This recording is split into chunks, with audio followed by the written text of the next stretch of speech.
How you guys doing today? Good, We're Rockstar, good, man. How man. long you in town? I'm at Diplomat Deli tonight. If you guys Are you in the car, Diplomat tonight? yes. What time? 6 p.m. to the 8 p.m. Are you tonight. outside or inside? I think I'm going to be inside. So Too hot for chili or no? No, we are- yes, yes. absolutely. Oh, just right for chili. Do they do chili year round? I think I might go see Rocky tonight. So I don't think they do chili year round. Can you do the Bengals? I don't have any bangles. You don't do Eternal Flame? I don't do Eternal Flame. It looks like I an love Egyptian. Eternal Flame. Eternal Flame's a I good had song. I guess we're getting into this again. Hazy Shade of Winter's a good. I had a Verve Good Pipe cover. song I wanted to do. Everybody's familiar with the Freshmen, but they have a great album. That album Villains was really good, but this is another one called Colorful. I don't know if y'all saw the movie Rockstar. It's one of the ending songs. It's a beautiful song. With Jennifer Aniston and Mark Wahlberg. yep, So this is a little sample of Colorful by the Verve Pipe. Great song, great band. great movie.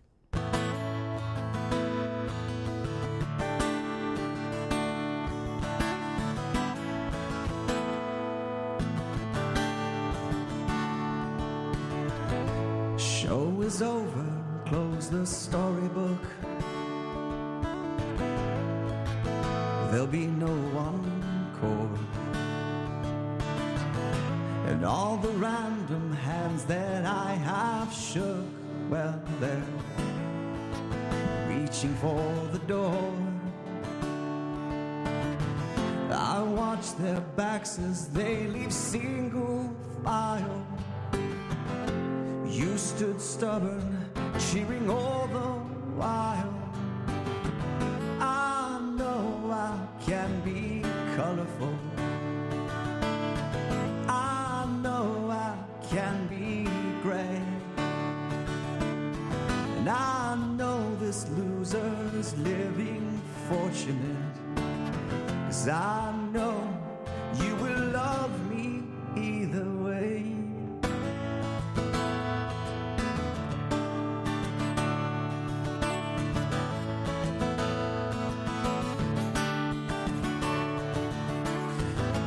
Most were being good for goodness sake, but you wouldn't pantomime.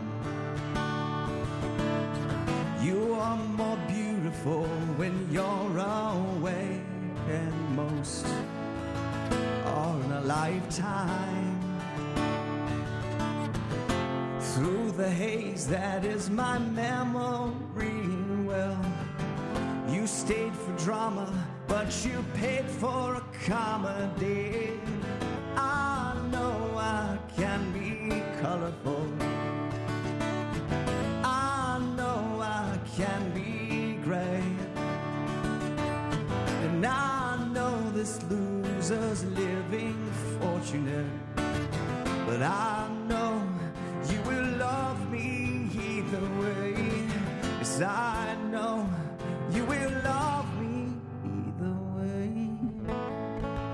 Rockstar in the Lounge in 2023. Nothing better than what he's put on the last couple of weeks.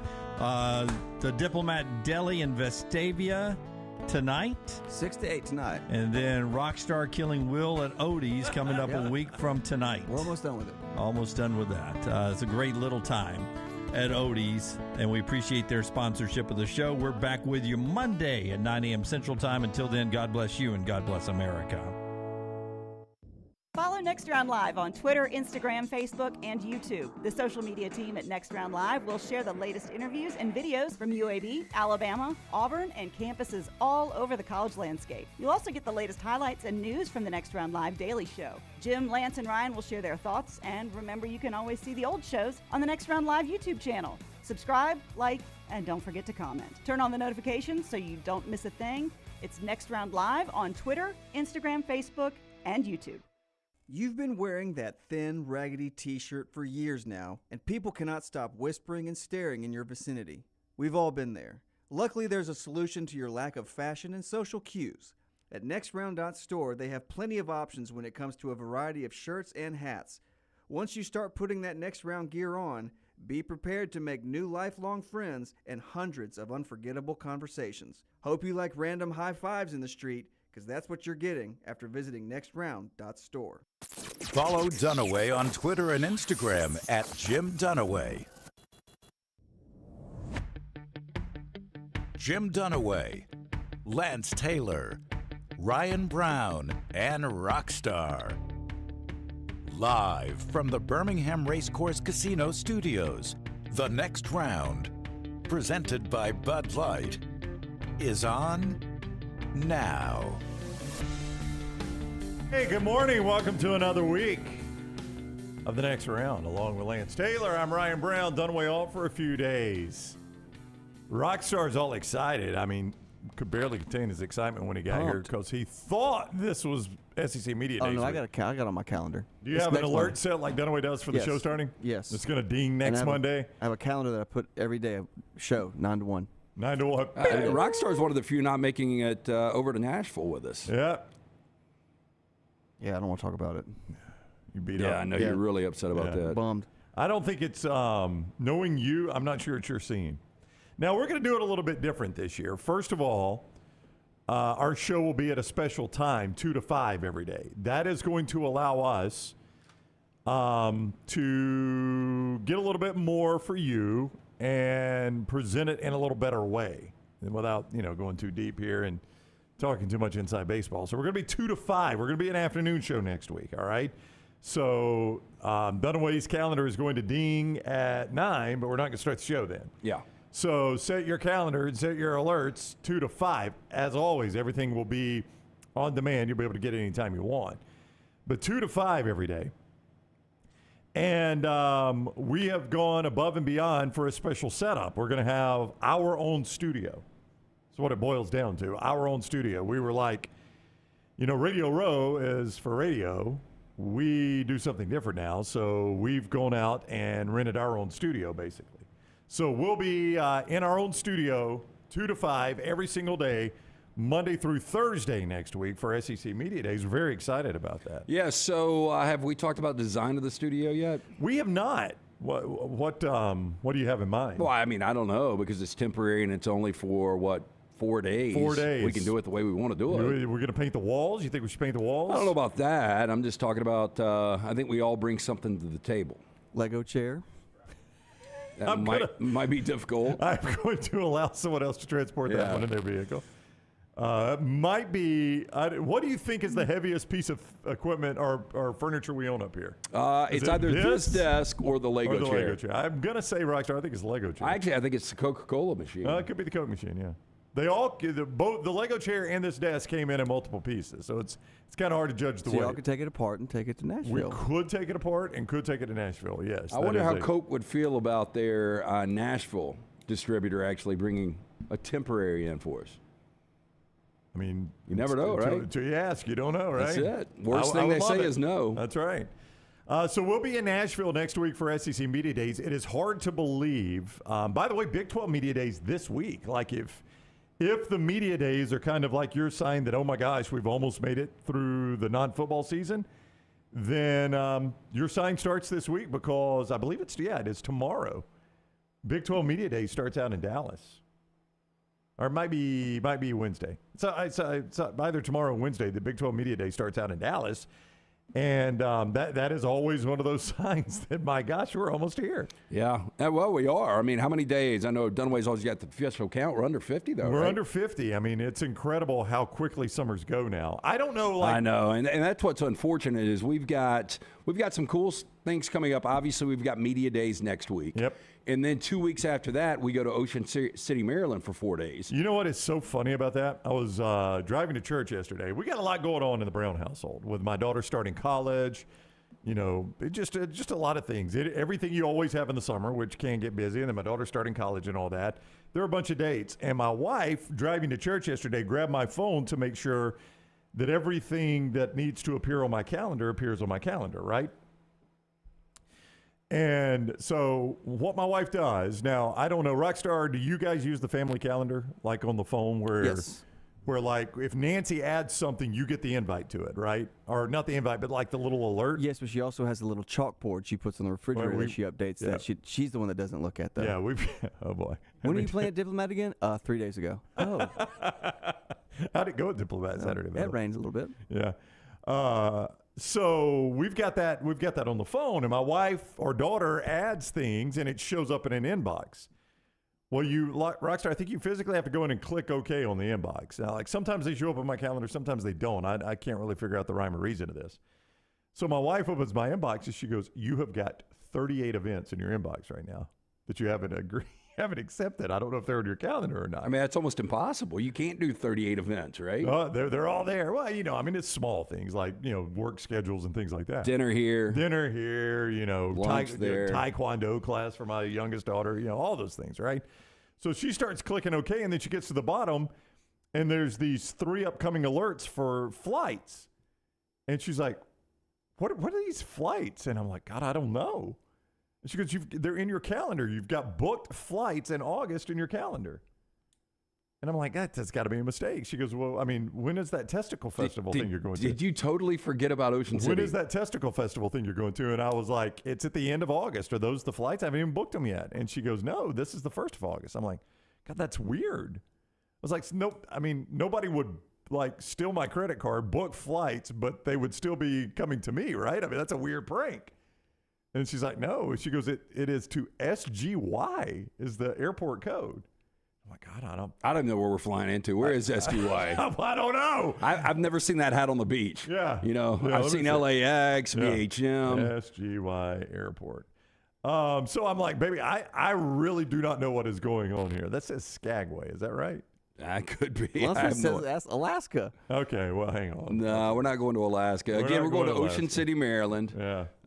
Going up there to meet our friend Keith Wisenhunt. He's been a big listener for a long time. Runs a great hotel up there. SBY. There was my problem. SBY. Yeah. SBY Airport is Salisbury, Maryland. Okay. So, we're almost the entire drive to church, and then finally it registered with me. I was like, oh, yeah, we're going to Ocean City, Maryland. And she had no idea. No, it was on the calendar, but I had just completely forgotten. No, but she realized that we were going to Ocean City before. Had you had that discussion with her? Yeah. She remembered that, but neither one of us. I mean, that's kind of the way our summer's been, just to be honest with you. Neither one of us remembered. So we've got media days, then Ocean City, Maryland. We're going to work in that's one thing we talked about, my wife and I yesterday. We're going to work in a Floribama trip at some point in August, right? I mean, that's the plan. That's been the plan. We were supposed to have a July Vegas trip. Apparently, that's not going to happen now.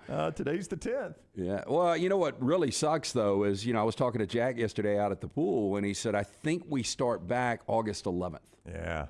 And again, it's one of the dumbest things ever. I mean, we had this thing on cruise control as kids. Right. And I don't know when it stopped, but you went back after Labor Day, and then you got out Memorial Day, and you had a full 3 months. And now it's like they've gotten gypped 2 or 3 weeks. And I like the kids around in the summer. The summer's so much more fun. Like, I'm not like a summer guy anymore. Once you get to be an adult, the only thing good about summer actually is the weather. Right. And the fact that you get to hang out with your kids more.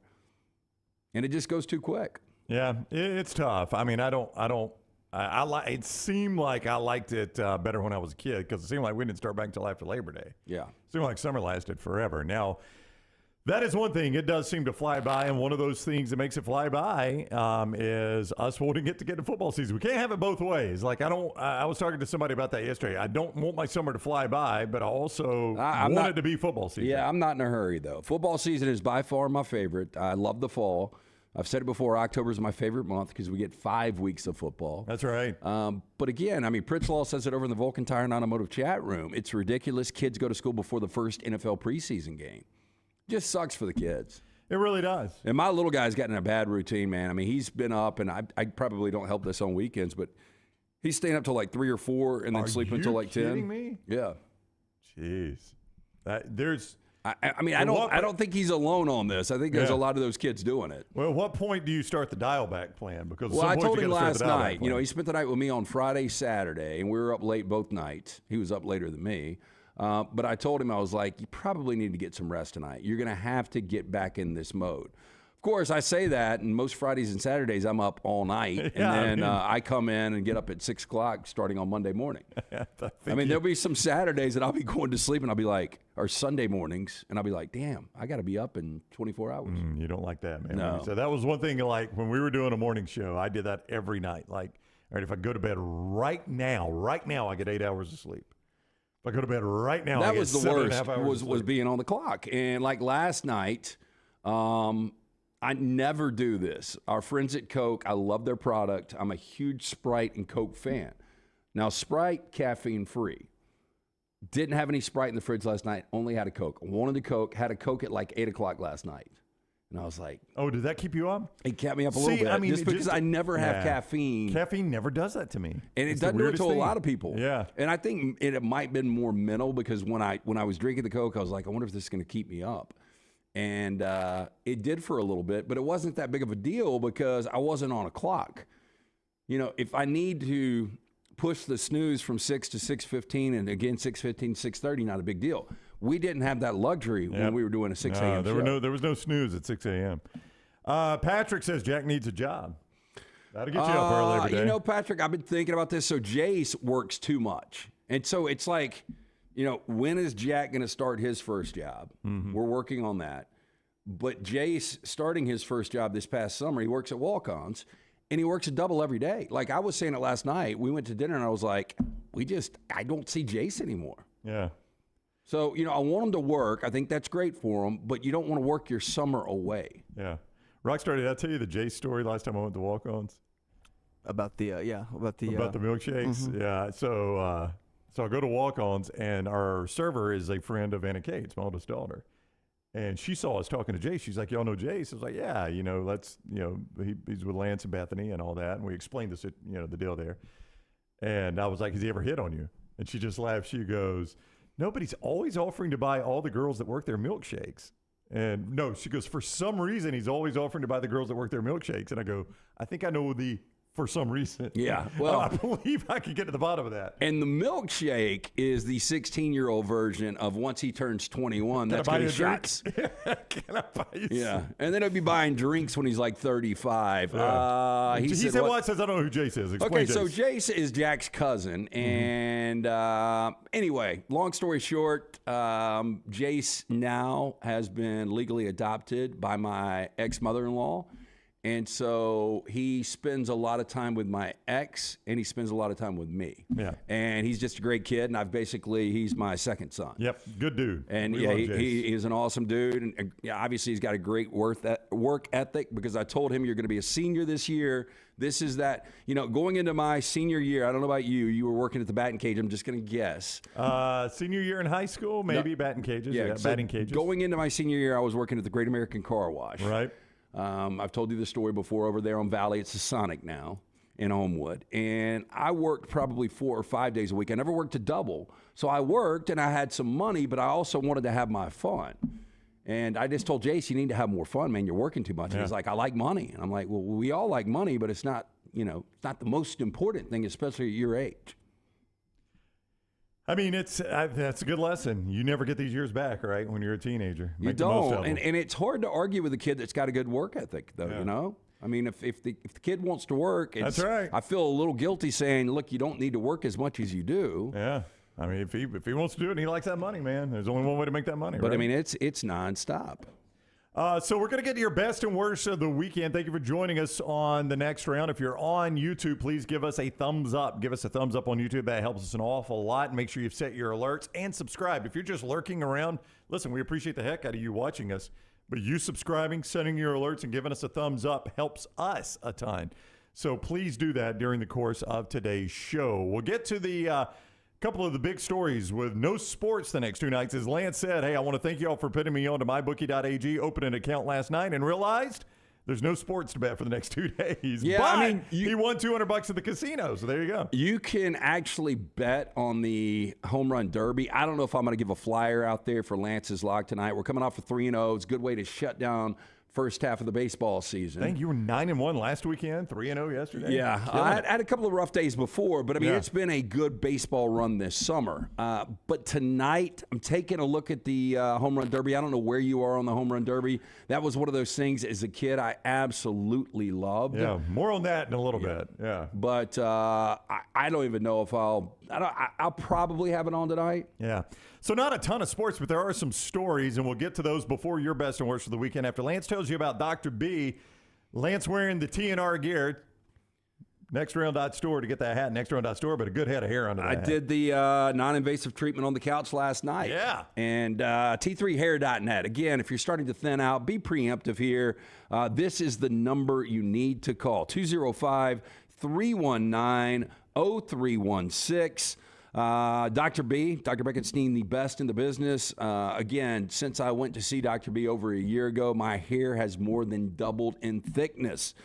Trust me, I swear by this guy. Dr. B is offering the Sensus Transdermal Infuser. This enables Dr. B to get various medicines and therapies into the scalp where the hair follicles are without using any injections. This is revolutionary, as Dr. B can pinpoint delivery of a patient's genetically specific products without any needles. T3hair.net, 205-319-0316. For more than 20 years, women and men have turned to Dr. B for a range of cosmetic and reconstructive procedures. Make the call that I made, 205-319-0316. or T3hair.net. In the on Twitter at Nextround Live, you can follow us on all social media at Nextround Live. Alabama Southern girl says, keep in mind, kids get more time off during the school year now. A week off at Thanksgiving, which is true. I mean, I think I remember us not getting off until... We got off Wednesday was the last day. Yeah, Thursday and Friday. We had Thanksgiving and Black Friday. Yeah, like everybody else. Yeah, they get the whole week now, and they do get a longer Christmas break, I think. I'm not sure about that. And they get their James Spann days. Yeah, they get the threat device days. Yeah. They get 16 of those, probably. I mean, really, they had to erect statues of Spann at different schools. Because I used to love him, man. If there is a thought of a flake dropping, they're going to let the kids out now. So they get like, I don't know, 7 or 8 of those days a year. Yeah, but they figured out, used to we had to make those days up, and now they just declare a state of emergency in the state, and you don't have to make the days up. Yeah. So they figured out the loophole. I'm not going to complain about that. My kids love it. So if you were homeschooling your kid, when would your kid go back to school? Well, Greg from Pell City in the Vulcan Tire and Automotive chat room says his kids are homeschooled. They don't start back until the Tuesday after Labor Day, and they get the entire month of December. Yeah. See, I think that's the way I would roll. I think so, too. Now, God did not call me to homeschool my kids. Right. Or my wife. And Greg, we know he's a great dude. He's got a great business. He's got a great family. But I think that's kind of the way to operate it. I mean, you think about how many down minutes and hours you had in high school. Oh, I know. Or, middle school, elementary school, going back all the time. I mean, you were just sitting there staring at the clock a lot of times. Oh, yeah. Yeah, a lot of times. Yeah. A lot of times. So, like, you could be, I think you can get, much like people that are efficient in the workplace, an 8-hour work day. How much are people actually working? I mean, somebody's sitting in an office. Maybe half Maybe that. when you add it all up, 4 hours. Yeah. So that's my point was going to be, you can get everything done in about half the time. Same thing schooling. Yeah. We will get to your best and worst coming up in the next segment, but let's start right here. This Pat Fitzgerald story is really, really interesting. It started to break Friday at the end of our show that there were hazing allegations against the Northwestern football program, and Pat Fitzgerald was going to take a 2-week basically paid vacation, 2 weeks, off the job. Over the weekend, that turned into 2 weeks unpaid suspension. And now the school president is saying, I've got to reevaluate this. And a lot of people are thinking Pat Fitzgerald's job could be in jeopardy. Yeah, I think it is in jeopardy. And this is really unfortunate. It's a weird story. Hazing's been going on, I don't know, since, centuries, a century. Yeah, I don't know when hazing started, but it's age old. Going back to the fraternity days, I was in a fraternity in the 90s, and there was some hazing there. But, there were certain things that I wasn't going to do. I think there's a line in the sand that you just don't do. And some of the allegations here are just weird. Yeah. The sexualization of some of these players, if in fact it's true, these are all allegations right now. But let me start with University President Michael Schill. He made a mistake that you can't make anymore. And that is, okay, I'm looking at this, and I don't have all of the facts, and I'm going to say, you know what? He's suspended 2 weeks without pay. Right. You've got to do an indefinite suspension until the investigation is finished. Yeah. I don't know that there was a coach that seemed like cruise control is a bad term because I don't think any programs on cruise control. But even with not always having like this dynamic record, I would have put Pat Fitzgerald in a group of coaches that is extremely safe in his job. Well, I'll go back to this was right after Kelly Hunter and I were doing the show. And Rocky, I don't know if you remember this. We had like we had people rotating in Yeah. Yeah, and so this was probably, this is right after Fitz, so it was probably 2008. And in 2008, I remember one day I did a list of who could be the next Bobby Bowdens and Joe Paternos. Right. And so basically, life Yeah. passed. Even though Joe Paterno eventually did not get that, by the way. And this is when Fitzgerald had only been 2 years into the job. Yeah. But I said he's such a beloved guy that I think he's one of those guys that could begin and end his career. And he's so young. And let's not forget this. He's not even 50 yet, and he's the 5th longest tenured coach in college football right now. Played there, beloved by that whatever fan base they've got, which is not much of a fan base, but they love the guy. But one of the most magical seasons you'll ever see in 1995 when Gary Barnett got them to a Rose Bowl, and he was your defensive player of the year. Yeah. And, you know, that was the difference between me going to California or not. I think I told you that. I do Like if remember that. Northwestern makes like a meaningless kick at the end, just to put them in situation to kick an onside kick, possibly get that back and throw a Hail Mary. If he makes that field goal, they cover. They would have covered all 13 games that year. Misses the field goal. They end up losing the Rose Bowl. Keyshawn Johnson, big play for the Trojans. But that was a fun team to watch. But going back to that, he is beloved. He was so respected, or is still respected until this whole thing goes out. But if these allegations are true, and that he actually knew this was going on and had players doing things like naked, quarterback center exchanges when they're naked. This is just weird stuff. Weird stuff, yeah. I think there's certain things that you can get away with and certain things people shouldn't be, I don't want to say canceled, shouldn't be fired for. But if these allegations are true, and we've got another side to it, we've got another player out there saying this is not true. This one player is out to get Fitz. He wants to see Fitz fired. He wants to see him rot in jail. These allegations aren't true. But then you've got another guy coming out saying they are true. Yeah. It feels like a he said right now. Yeah, but if they are true, this is just kind of disgusting stuff. And if my kid was involved with this, I would be furious.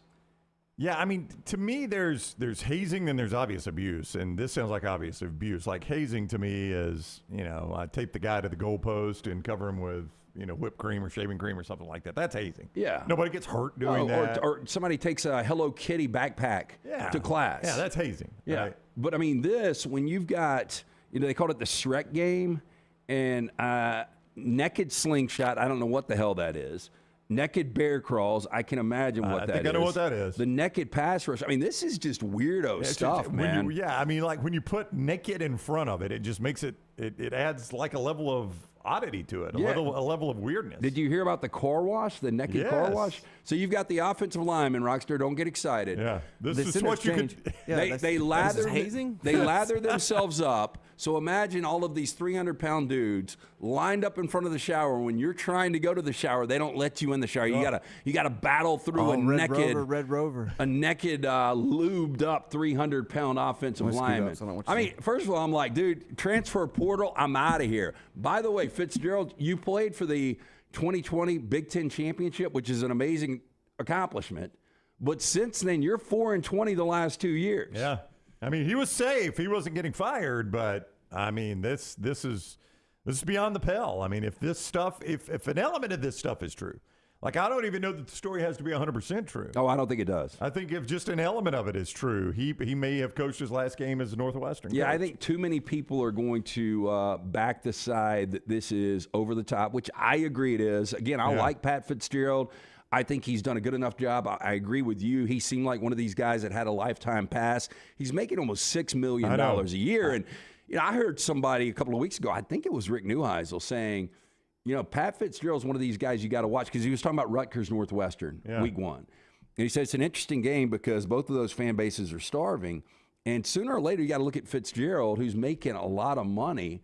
And although he's beloved, he's got to start having some on-field results again. Yeah. And the thing that will cost him this job, potentially, is that this is not a football factory. And I don't know if that makes it good or bad. It just makes it true.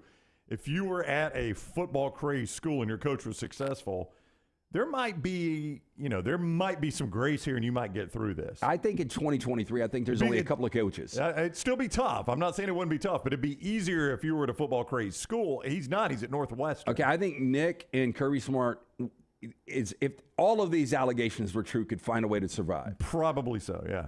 I don't know anybody else. I think even a guy like Ryan Day. Yeah. He hasn't won a championship yet. I mean, I think it might be an excuse to get rid. As successful as he's lost been. back-to-back games to Michigan. I mean, his even though he was in the playoffs last year, his approval rating is probably for him at an all-time low. Is this the weirdest thing we've ever seen associated with a football program? A football program? If this is in fact true. Let me think through that one. We'll pick that up on the other side of the break and get your best and worst of the weekend. Dunaway tells you all the time about Way to Wellness, and as he says, they saved his life. His blood pressure was out of whack. He had gained too much weight. So he went to see Leslie and the crew at Way to Wellness, and they've basically changed Jim's life. He comes in every day, and he gives us his weight update, often in decimal points. Like, hey, guys, today I was 187.386. He's always excited about that, and the reason is because it's working for him, and it can work for you. I was on the golf course with Dunaway the other day. Somebody called and said, listen, I watched the show. I hear you talk about Way to Wellness. Just don't BS me. Is this real? And he's like, yes, it's real. It worked for me. And you can find out more with Way to Wellness, aplanforme.com. aplanforme.com. If your weight and your vitals are a little bit out of whack and you just need a healthier lifestyle, this is yours. A Way to Wellness plan can work for you the way it did for Jim. Just start at aplanforme.com. Make that evaluation appointment with Leslie and her crew there to see if it can work for you as well. aplanforme.com. That is Way to Wellness, aplanforme.com. Get that healthier lifestyle now. That was not the only crazy college sports story this weekend. We'll discuss another one and get to your best and worst of the weekend coming up next on The Next Round. Take the next round anywhere you go with official Next Round gear. Buy yours today at nextround.store. If you're looking for a fun golf atmosphere that is laid back with a peaceful environment, the Meadows Golf Course in Harpersville, right off of Highway 280, is perfect for you. Just a short drive from Birmingham, this 18-hole, 200-acre track with rolling fairways and ample greens is the definition of peacefulness of the country just miles from the city. Enjoy a great lunch before your round and a cocktail on the wraparound porch after 18. Come see us today. The Meadows Golf Course in Harpersville, right off of Highway 280. Man, I love a good meal. I'm Jim Dunaway. A good meal is what you get with my friend Sterling at Champy's Chicken on Highway 119 in Alabaster. We're talking great southern fried chicken, wonderful sides, hand-cut chicken fingers, po' boys, and those Mississippi Delta recipe tamales. You got a perfect menu for everybody. Champy's Chicken is perfect for watching the big game, or taking a meal to the lake house, down to the coast, or stay in the restaurant and dine in a great atmosphere. It's all made fresh to order right there on 119 in Alabaster, Champy's Chicken. Want more of the show? Download the app or visit nextroundlive.com for the latest podcast, The Mystery Fifth Hour, our Not For All Ages podcast, The Last Call, and the entire Double Down Media podcast family. All at nextroundlive.com and on the Next Round app. MyBookie.ag brings you our coverage of SEC Media Days 2023 live from Nashville. We'll be bringing you in-depth interviews with players, coaches, media members, and more, plus our live show every single day at a special time each afternoon. Be sure to follow us on all social media at Next Round Live so you don't miss a thing. SEC Media Days 2023 from Nashville, also brought to you by Moore's Marinades and Wing Sauces, Precision Sports Medicine, Michelson Laser Vision, and Woodbridge Wines. Maybe you're like me. You bought a house where you didn't like either the kitchen or the master bath, but you put off the renovation. Ryan Brown here from The Next Round. We decided to finally pull the trigger on that. My wife found Brad Bell, A-Plus Tile Home Remodeling. I am so glad we did. His crew came out and did tremendous work in a clean and timely fashion, and we absolutely love the results. Call Brad Bell now, anywhere in Alabama, 205-422-1758. That's Brad Bell with A-Plus Tile Home Remodeling, 205-422-1758. It's the spring sales event at Alfa Romeo of Birmingham. Now you can get $10,000 off, plus rates as low as 4.7% on new 2022 Alfa Romeo Stelvios and new 2022 Alfa Romeo Giulias. Come see the team at Alfa Romeo of Birmingham, exit 27 just off I-459 on Grants Mill Road, or visit them online at alfaromeo.usa.birmingham.com. Hurry down before they're all gone. All incentives applied, in stock units only with approved credit. Alfa Romeo USA of Birmingham.com. Want more of The Next Round? Download the app or visit nextroundlive.com for the latest podcast, The Mystery Fifth Hour, our Not For All Ages podcast, The Last Call, and the entire Double Down Media podcast family. All at nextroundlive.com and on the Next Round app.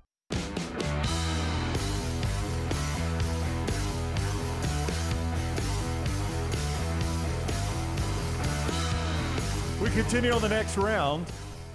Your best and worst of the weekend. We'll do it in the Vulcan Tire and Automotive chat room on Twitter, and you can join us as well. 205-734-0923. That's 205-734-0923 if you would like to join us on the show. Chris says, I still don't know, this is in the chat room, I still don't know why Ryan Day has a low approval rating. Ohio State has only won 2 national championships in the last 50 years. It's not like he's the one Ohio State coach that hasn't won one yet. It's a valid point. No, look, it's an exciting brand of football to watch. They should have beaten Georgia last year. They would have won the national championship if that goes down.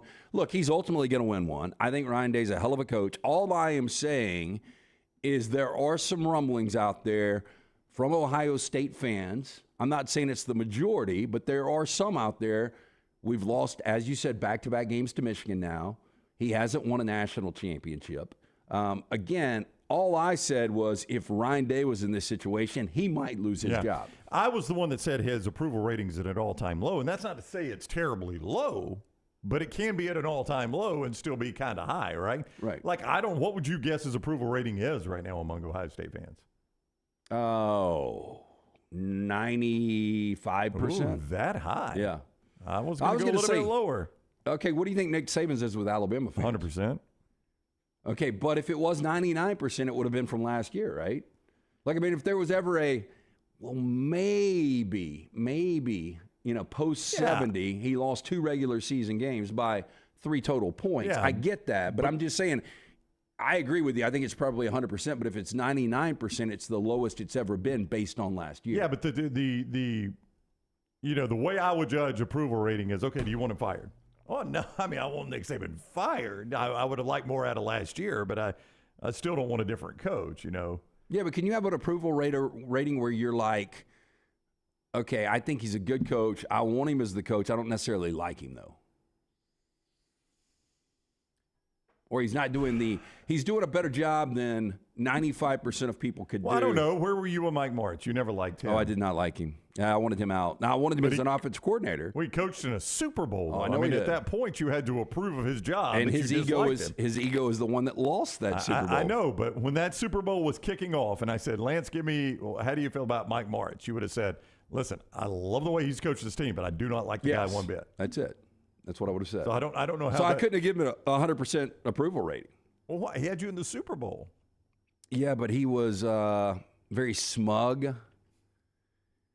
I mean, that's personality. I mean, the funny thing about Mike Martz, though, is he was played by, was it Dennis Quaid? Who played Mike Martz in the Kurt Irwin Warner Brothers movie? Yeah. I don't know. I think it might have been Dennis Quaid. I don't think it was. I thought Dennis Quaid was. No. Oh, my gosh. What's the name of that movie? American Underdog. Yeah, American Underdog. American Underdog. Good story, a little cheesy, but good movie. He looked to be more sympathetic in that movie than the Mike Martz that I would hear about. So you're saying saying the Irwin brothers were probably nice to him, is what you're telling me? Yeah, he's smarmy. Yeah. There's not a lot of smarmy guys. Chance Kelly. Dennis Quaid played Dick okay. Vermeil. Yeah. Okay, Chance Kelly. Okay. Chance Kelly. Yeah, I knew Quaid was in there. I saw it one time, and again, I thought it was good. But to me, he always struck me as a smarmy guy. I mean, I don't disagree with that, and I don't think Ryan Day is that. I'm just saying Ryan Day, year one, was 100%. I mean, he came in immediately. They never really missed a beat under Ryan Day. I mean, how long did it take him to actually lose a Big Ten game? It took 2 years for him to lose a Big Ten game, right? Oh, yeah. Yeah, I mean, his record is ridiculous. Yeah. And I'm not saying he's going to get fired, but I am saying he was probably 100% year one, and I don't think he's 100% right now. I mean, you lose back-to-back games to Michigan. It appears they now have the upper hand in that rivalry. They were the team, even though Ohio State also went to the playoffs last year. Michigan is the team that has gone to the playoffs 2 straight years. They've won the Big Ten. I mean, that worm looks like it's turned a little bit in that rivalry, doesn't it? I would agree. Yeah. So, I mean, that's going to hurt your overall approval rating. That is a very important rivalry to those fans. Swarmy was not the word of the day, by the way, Michael, but it might be. Do you play Wordle? I do not play Wordle. It's my first thing I do every morning. Yeah? Again, just to stimulate the brain. Right. Do you think it's stimulating your brain?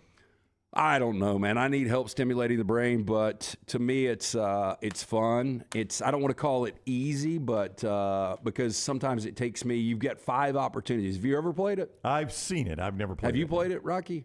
No, it's one of those things where we're on tour. Like 4 or 5 of the guys, once it hit midnight when it comes out, 4 or 5 of the guys like shut up and like, hey, Wordle.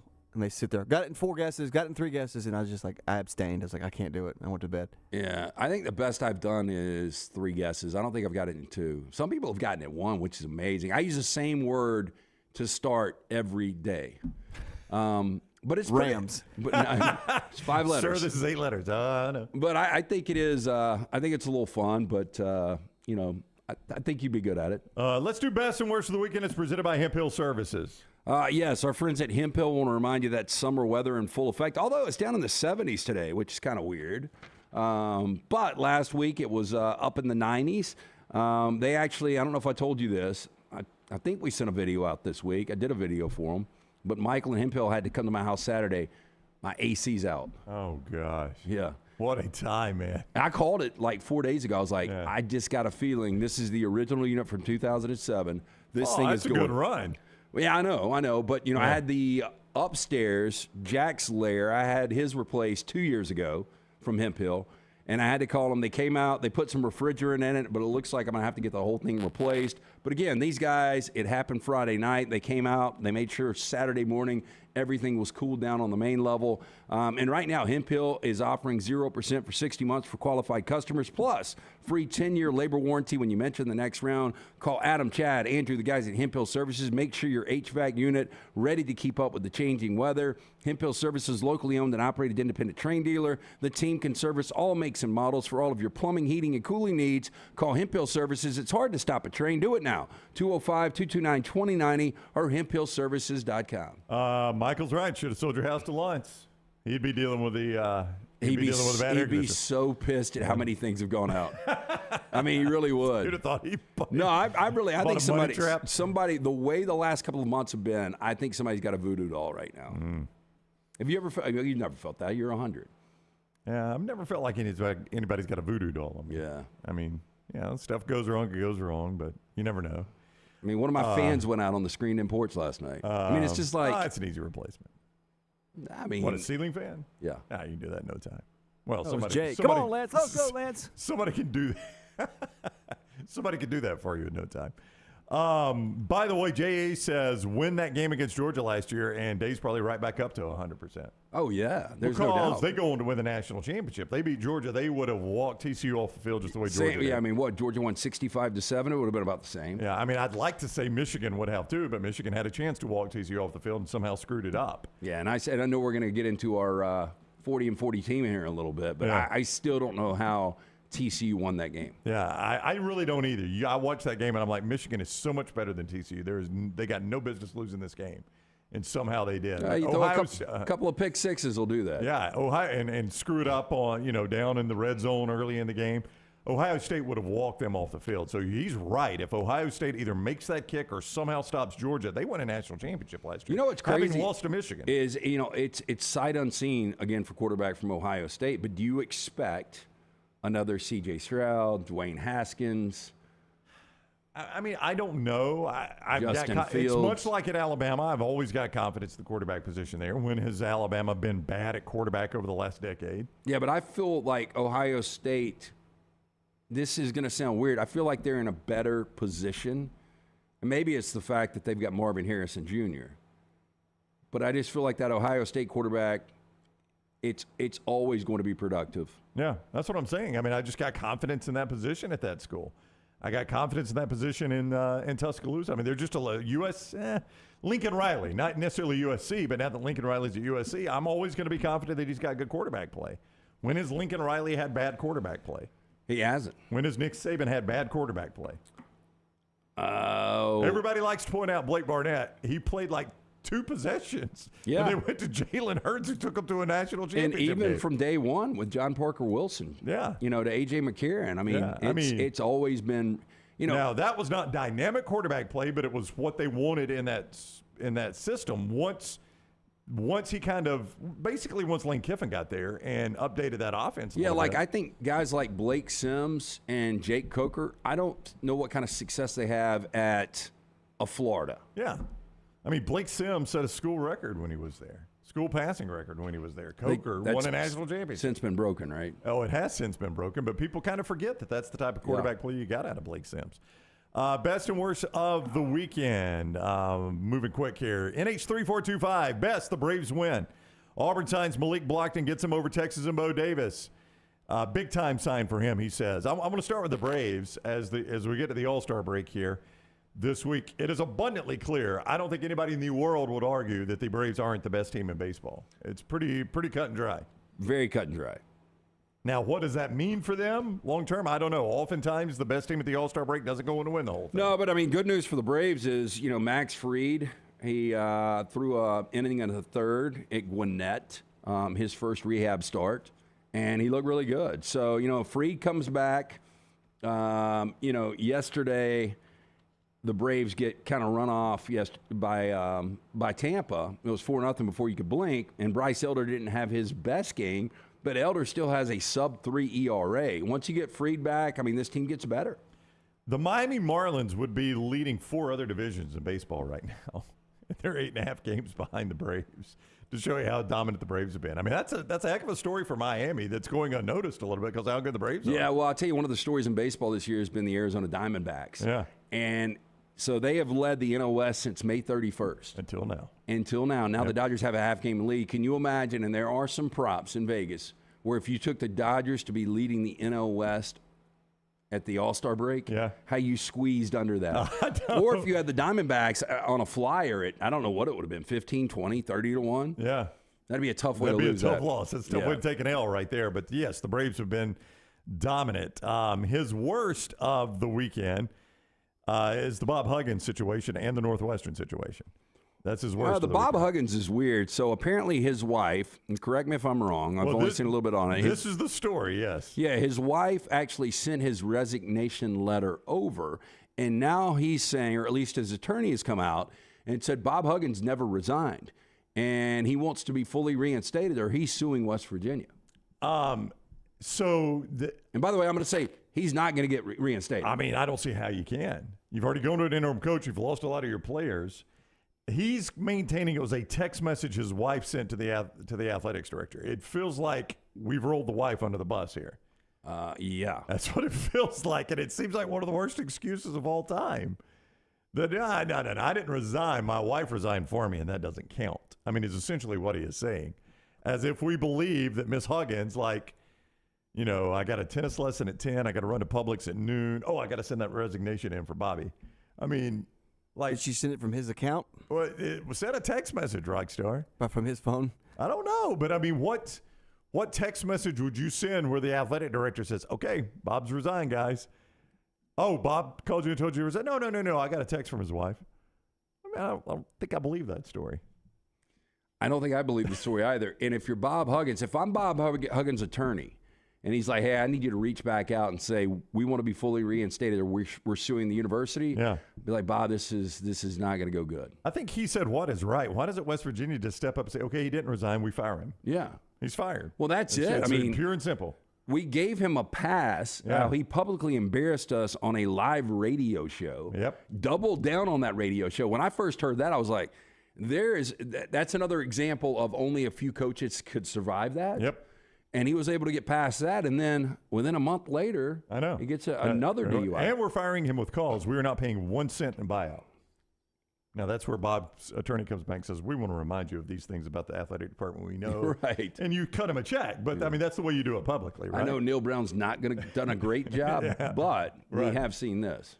So it is, as NH3425 says, I guess his wife posted on Twitter he resigned too. I mean, this is such a bizarre story. We'll get to more of that, more of your best and worst for the weekend. I'm going to do a Dunaway segue here. The only way Bob can make this right with his wife is Woodhouse Day Spa. Look, treat that special someone to the gift of luxury from Birmingham's best day spots, the Woodhouse Day Spa, located at the Summit Shopping Centers, right off of Highway 280. Choose from a menu of over 70 options, including massages, body treatment, skincare, waxing, nail services. Woodhouse Day Spa, voted America's best day spa since 2009. Order that special person gift online 24/7 at birmingham.woodhousespas.com. Gift card, simple solution. Buy them 24/7 online or stop by the Woodhouse Day Spa and tell them the Next Round sent you. Follow The Next Round on Twitter, Instagram, and Facebook at Next Round Live. It's the spring sales event at Alfa Romeo of Birmingham. Now you can get $10,000 off, plus rates as low as 4.7% on new 2022 Alfa Romeo Stelvios and new 2022 Alfa Romeo Giulias. Come see the team at Alfa Romeo of Birmingham, exit 27, just off I-459 on Grants Mill Road, or visit them online at alfaromeousaofbirmingham.com. Hurry down before they're all gone. All incentives applied, in stock units only with approved credit. alfaromeousaofbirmingham.com. Storm season is here. Make sure you have a plan of action in place right now. Greg from Pell City and Storm Restoration Roofing should be your first call when storms hit. Insurance companies love working with Storm Restoration Roofing because of Greg Nelson's name and reputation in the industry. When storms hit, call Greg Nelson. He's local, 205-542-3531. He's the home of the free no-cost roof inspection. Greg from Pell City on Facebook, 205-542-3531. It's Storm Restoration Roofing. Follow Next Round Live on Twitter, Instagram, Facebook, and YouTube. The social media team at Next Round Live is dedicated to giving you daily news conferences and practice video from UAB, Alabama, Auburn, and around college football. Follow and compare to the sites you used to visit. You'll also get the latest highlights and news from the Next Round Daily Show. Turn on the notifications so you don't miss a thing. Next Round Live on Twitter, Instagram, Facebook, and YouTube. See more at nextroundlive.com. Summer is here, school is out, and that means moving season. If you need help buying a home or selling your home, you need Holly Mack Wilson. Let Holly Mack Wilson do for you what she did for 70 people last year. Find you the home of your dreams.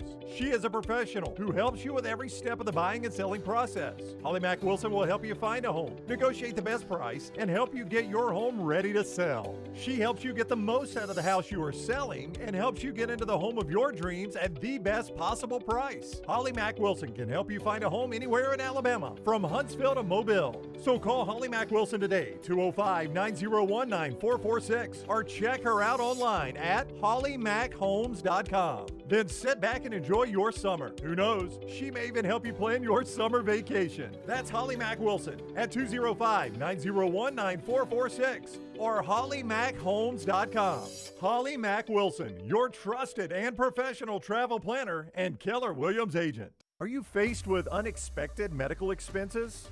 You want to update your backyard? Or you just want that dream vacation? Ryan Brown here from The Next Round. Legacy Credit Union can help with lifestyle loans. Legacy lifestyle loans do not require collateral and they have affordable low rates.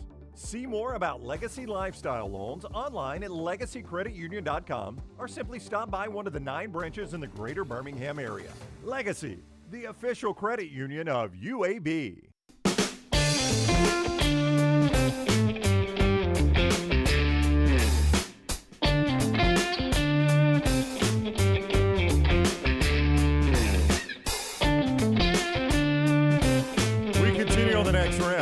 A lot of people are pointing out, and I was not following the Bob Huggins situation closely, but apparently he did send out a tweet saying he resigned. So I don't know how this is going to play out, but if you're West Virginia, you cannot let that guy coach again. No, impossible. I mean, he's basically bullying the university exactly. now. And this is self-inflicted. Again, not once, but twice in the last couple of months. Fade away if you're Bob Huggins. You got plenty of money. If you want to coach, you could go the Rick Pitino route. That's right. Somebody else will hire the guy if he wants to do it. You can circle back and you can get another job, but your days at West Virginia are done. Volfan205 says it's going to be like Bobby Knight in Indiana. Huggy will go scorched earth till the end. It will not be a good look. And Bobby Knight did that with Indiana. Yeah, I don't disagree. I mean, they've got similar personalities. Yeah. I like Bob Huggins, but this is one of those you got to let it go. I mean, he's definitely, look, if they hire him back, he's bulletproof. I don't know what more he could do to get fired. I mean, kill somebody. He runs the school, literally runs the school if they hire him back. Yeah, they won't. I don't think they will either. I just don't see any way you can do that. No. I think this feels like a money grab. This feels like some attorney got involved here and said, Bob, you shouldn't have resigned, because if you resign, you're not going to get some money. We can get money this way, but now that you've resigned, you're going to have to go back on Okay, that. this is about a 1 in, 500,000 chance. But I would say that there is a better chance Pat Fitzgerald wins a Big Ten championship in Northwestern than Huggins getting his job back. Okay, well, I think I'd go Bob getting his job back. Never win a Big Ten championship. At Well, Northwestern. Bob ain't never getting his job back, and I agree. Neither one of them are ever going to happen. I mean, look, this would be the only year that Northwestern would have an opportunity to maybe get in that game. Yeah. Last year for divisions. Yeah, I mean, Jeff's right. Boeheim did kill somebody and survived. I mean, it was not murder. It wasn't. I mean, it was a tragic car accident, but he's right about that. It absolutely did happen.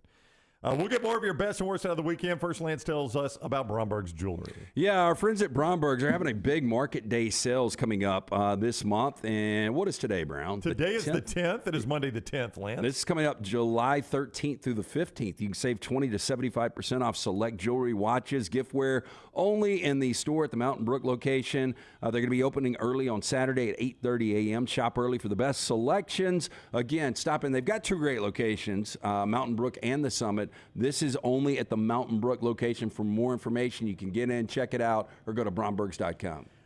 More best and worst of the weekend presented by Hemp Hill. According to Pritch Law, the best, the actual racing in Atlanta. The worst, the way NASCAR handled the rain at the end.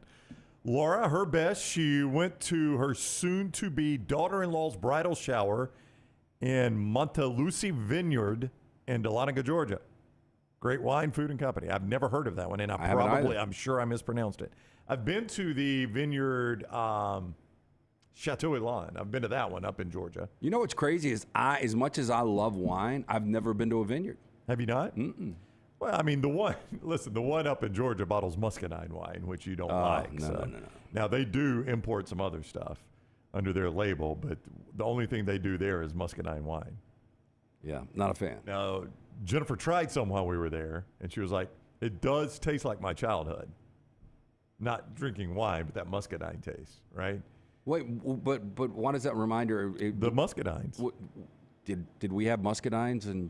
Oh, yeah, muscadines are big around here. Never. Yeah. Well, there's a chance you've eaten muscadine grapes without knowing it, is what I'm saying. I mean, those things grow pretty easily in the South because of the red clay.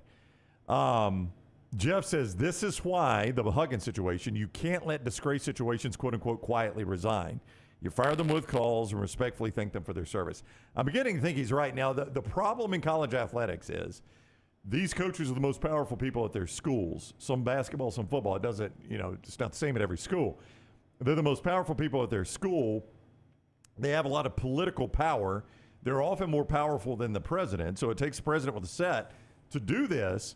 But the other thing you have to remember is a lot of times, as I mentioned with Bob Huggins, these coaches know a lot of dirt on the schools. In fact, these coaches have created a lot of dirt on the schools. So a lot of times to make sure that coach doesn't go scorched earth, you got to stroke him a check on the way out the door.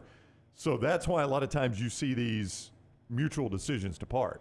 He might resign, but he resigns with a check in his pocket, so he keeps his mouth shut. Yeah, you wonder if Huggins, him and his attorney sat down with the university and said, hey, this is what we want, and they couldn't come to an agreement, and this is why he's circling back around. Yeah. Because you would think, based on all this, Huggins is smart enough to know probably not getting my job back. And let's sit down, let's come up with a settlement. I'll sign an NDA. I'll disappear. And that's how this goes. And I'm just assuming maybe that didn't work out. I think everything happened so quickly. I don't know. It's a good question, Lance. I don't know that it didn't work out or if everything was just happening so quickly. I'm not sure. But either way, you've landed yourself in this situation, and there is going to be no good way of getting out of this.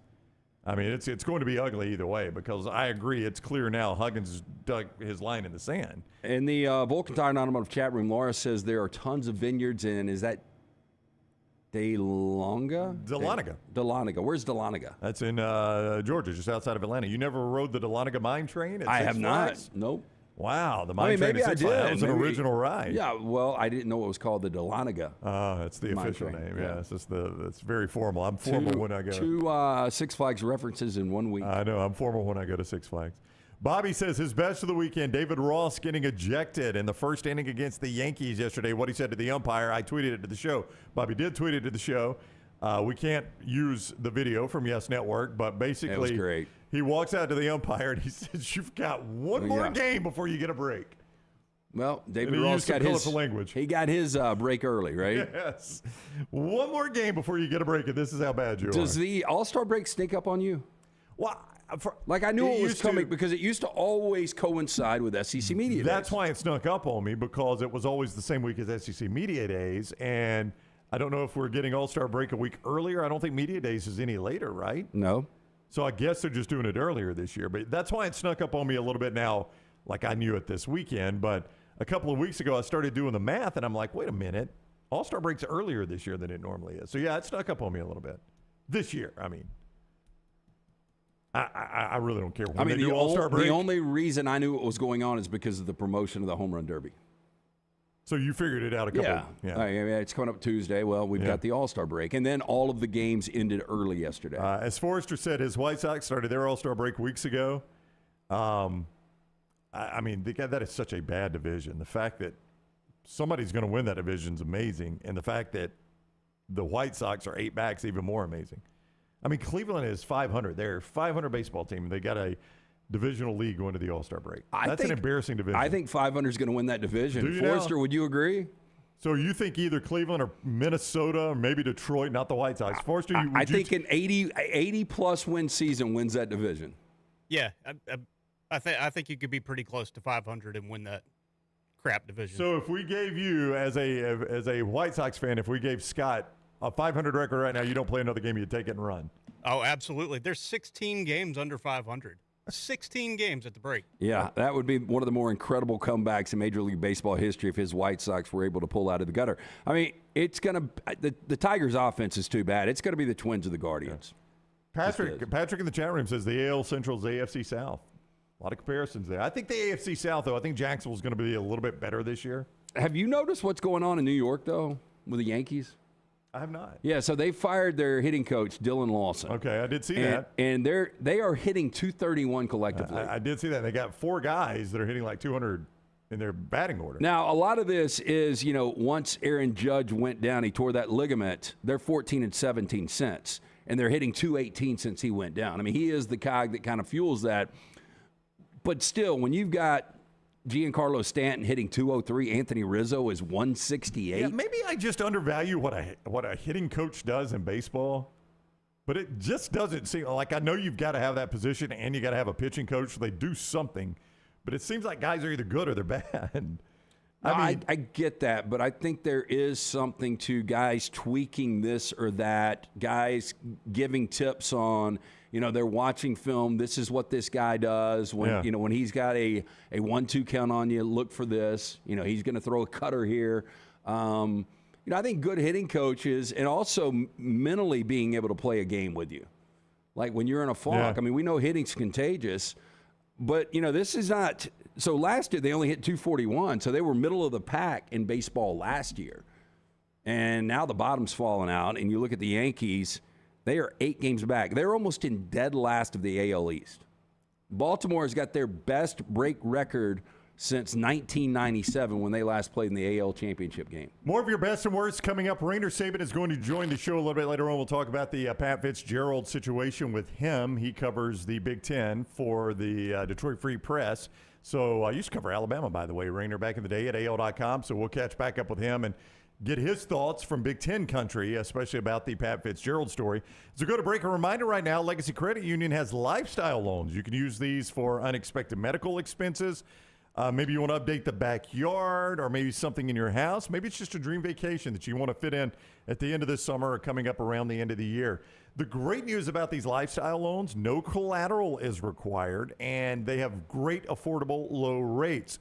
So the thing you need to do is swing in any of the 9 great locations there at Legacy Community Federal Credit Union or LegacyCreditUnion.com. LegacyCreditUnion.com, federally insured by the NCUA. It is a lifestyle loan from Legacy Credit Union. See more online, LegacyCreditUnion.com. Follow LT on Twitter at @TheLanceTaylor. There are so many things I love about Walk-Ons. Authentic, mouth-watering Louisiana cuisine prepared fresh daily from scratch. A great beer selection and TVs everywhere to watch the big game every day of the week. And of course, they've got 2 great locations on Highway 280 and 119 and at Hoover near the Hoover Met. Walk-Ons is also a great place for happy hour, 2 to 6 Monday through Friday with $5 moonshine swirls, $5 house pours, and half-price appetizers. And it's an easy take-home experience for the family as well. Highway 280 in Hoover with Walk-Ons. Stop by the New York Butcher Shop and pick up the finest in certified Angus prime beef steaks and burgers, premium pork chops, ribs, and all-natural chicken cut to order just for you. Their chef-prepared entrees and side dishes are the perfect dinner-to-go choice for your family and are ready to heat at home. With a great selection of fine wines and desserts, the New York Butcher Shop is your one-stop dinner shop. 2 locations to serve you, Cahaba Heights and on Highway 119 in Greystone. The New York Butcher Shop, rare quality, well-done service. Harbin's Outdoors is an award-winning landscape company specializing in installing custom fiberglass pools, landscaping, and hardscaping. Jeremy and his team are a one-stop shop for your pool construction needs. Harbin's does it all, from the install to the final hardscapes around the pool and everything in between. It's beautiful work. You can find them on Instagram at Harbins_outdoors to see it for yourself, or call or text Jeremy directly, 205-300-0718. That's 205-300-0718. At Harbins, you and your home are the center of all that they do. For more than 40 years, Red Wing Shoes has been helping the hardworking people of Alabama. This is why Red Wing Shoes has created the 3-step comfort solution. Step 1, a certified fit specialist will use a 3D scan to electronically measure your feet and arches. Step 2, the fit specialist helps you get the appropriate footwear for your occupation. Step 3, customize your boot or shoe with a Red Wing orthotic. Whether you have a high arch or flat feet, Red Wing has comfort solutions for you. So experience comfort at its best. Visit one of the Red Wing shoe stores located in Pelham or Trussville. Follow Next Round Live on Twitter, Instagram, Facebook, and YouTube. The social media team at Next Round Live is dedicated to giving you daily news conferences and practice video from UAB, Alabama, Auburn, and around college football. Follow and compare to the sites you used to visit. You'll also get the latest highlights and news from the Next Round Daily Show. Turn on the notifications so you don't miss a thing. Follow Next Round Live on Twitter, Instagram, Facebook, and YouTube. See more at nextroundlive.com. Hey, let me tell you about our friends at Urology Centers of Alabama. Compassionate and comprehensive urological care with 35 physicians, 17 locations across Alabama. Their patient-centered approach to all of your urological needs. Remember, they've got that new men's health center. It is beautiful, helping men with a wide range of sensitive male issues in a comfortable environment. You can always go online, visit urologycentersalabama.com, schedule an appointment with one of their many urologists today. Jim Dunaway, Lance Taylor, Ryan Brown, and Rockstar. Live from the Birmingham Racecourse Casino Studios, the next round, presented by Bud Light, is on now. All right, we start another hour of the next round along with Lance Taylor. I'm Ryan Brown. Dunaway, a couple days off on a golf trip. He'll be back with us on Thursday. SEC Media Days next week. If you missed the start of our show, go ahead and plan next week. We will be live 2 to 5 in the afternoon. 3-hour show, 2 to 5 in the afternoon. Just to be honest with you, it's the best way for us to gather as much as we can at SEC Media Days and present it to you in the best fashion. I mean, just to be blunt about it. So 2 to 5 every single day. We're going to do different time next week for SEC Media Days, Monday through Thursday, 2 to 5 in the afternoon. And we're also, I mean, I think you'll enjoy this. We've basically built our own set. We told Radio Row it's been a good run. How long have we been on Radio Row? Oh, my gosh. 23 years at least. Yeah, I remember my first Radio Row was in 2002. Yeah. So we'll leave that to all the radio stations. We've got our own set. We've built our own set there at SEC Media Days. So that's where we'll be. We're going to have some fun with it. 2 to 5 every single day, 2 to 5 on all the same places you get us. And everything, of course, will be on podcast and on demand as soon as we do it. So 2 to 5 every single day if you want to watch us live from SEC Media Days. We're going to have some fun with that. How did we handle 2020? I don't think they had one, did they? Did they Zoom it? Yeah, I think so. Of course, I don't even know at that point if we knew we were playing, right? Yeah, it's true. I don't even know if they had a media days. I'm not real sure. As always, if you're joining us on YouTube, please give us that thumbs up. Make sure you've subscribed to our YouTube channel. If you're just around lurking, we do appreciate you visiting with us. But it really helps us if you click that subscribe button and set your alert so you know when we're live. So in the event we do a show 2 to 5 in the afternoon, boom, you get that live alert, and you're right there with us. Also, give us a thumbs up, please. That really helps us when you give us the thumbs up every single day. Ballfan205 says, that where Jimmy D already is, hard hat and hammered? No, Jimmy D is not already at SEC Media Days. He's off playing golf. We'll get back to your best and worst of the weekend. But before the show started today, we were in the sports office. We were in our office right here off the studio, and Wimbledon was on TV only because they were showing it on ESPN. Our TV, when we turned it on, it set to ESPN, so we got SportsCenter on every morning. Wimbledon was on instead of SportsCenter. So we were watching Wimbledon, and Lance posed the question, is there a sporting event now that you loved as a kid, but you don't care as much about now? I was a little surprised. You told me, boy, you used to love Wimbledon as a kid. I did. I would watch it throughout the week on HBO. On HBO. Yeah. I remember that. They used to hide it. I was just such a sports fan because, I mean, you think about it. We get so much access to so many different sporting events now, but Wimbledon was one of those that, hey, it was on the cover of Sports Illustrated. Right.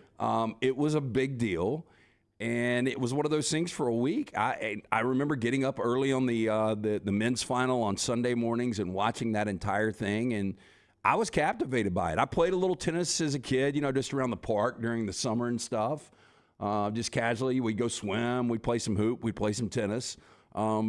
But I just always loved Wimbledon. There was something about it. I always wanted to go. I saw I've got a friends over there right now popping those champagne bottles they don't want you to pop. But I still think it would be fun to go over there and experience it. But I haven't watched, outside of some highlights on SportsCenter, I haven't watched a serve. Yeah. Rockstar laughed about it being on HBO because that's the first thing I remembered, Rockstar, is that it was on HBO. Like Wimbledon, and trust me, I'm a golfer, so I know uppity. Wimbledon has always felt like an extremely uppity event. Oh, it is. Right? On HBO, too. I just remember it was a summer thing. That's what I'm saying. So how could we make it more uppity? Oh, let's put it on HBO. So the unwashed masses can't watch it. Only the wealthy can. Because to me, HBO was a status symbol of wealth when I was growing up. I don't know if it was a status symbol of wealth. Well, it was. I'm telling you it was. For me, it was a status symbol of wealth when I was growing up. I don't know. A lot of people had HBO. But not for me. I'm telling you, for me, it was a status symbol of wealth when I was growing up. So you didn't have HBO? I did not have HBO growing up. Well, that's surprising. You lived in the gated community. I'm just telling you, man. Over in Calhoun County, if you had HBO, I figured you must have been doing all right because we did not have HBO. Yeah, we had some struggling times, and we had HBO. Yeah, I'm just telling you, man. Over in Calhoun County. Because I remember the first movie I ever saw on HBO was a movie called Sidewinder about motorcyclists. Like dirt bikers. Sounds good. And HBO would play the same 3 or 4 movies in rotation. Yeah. And then they'd switch a day. So they only had like 10 movies in rotation for the entire month. Oh, I know. Yeah, you didn't get a whole lot. I saw Rocky 2 probably 15 times in 1 month on HBO. Yeah. RTD4 says the guy that grew up on a golf course. I did grow up on a golf course, and only the rich kids had HBO. I'm just telling you, man. It was a sign. For me, it was a sign of wealth growing up. Is there any chance, because I know you grew up in a really good family, if I saw Risky Business, my parents didn't care. Was there anything of HBO because of like the R rating? That was probably some of it, but I'm just telling you, I went to other houses that probably did not, their parents didn't have, similar values, and they didn't have it either. There were only a handful of houses I remember that had HBO. Is Taylor out today? Taylor Corn, is she out today? Yeah, she's out. Can Lunsford Sister Erin got married on Saturday. She still got family in town. Okay. Can Lunsford do a Bud Light poll question for us? Could Lunsford send out the Bud Light poll question? Was HBO a symbol of wealth when you were growing up? Was a family having HBO? I'm getting affirmative. Affirmative. Thank you, Lunsford. A Bud Light poll question.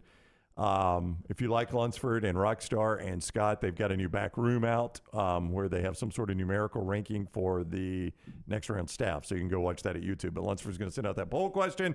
Was HBO a status symbol of wealth? I think Intellivision was more of a status symbol of wealth. If you had Intellivision instead of Atari. What is Intellivision? No, that was the game. Yeah. There's like the Jaguar, and there was a Sega Dreamcast, Sega CD.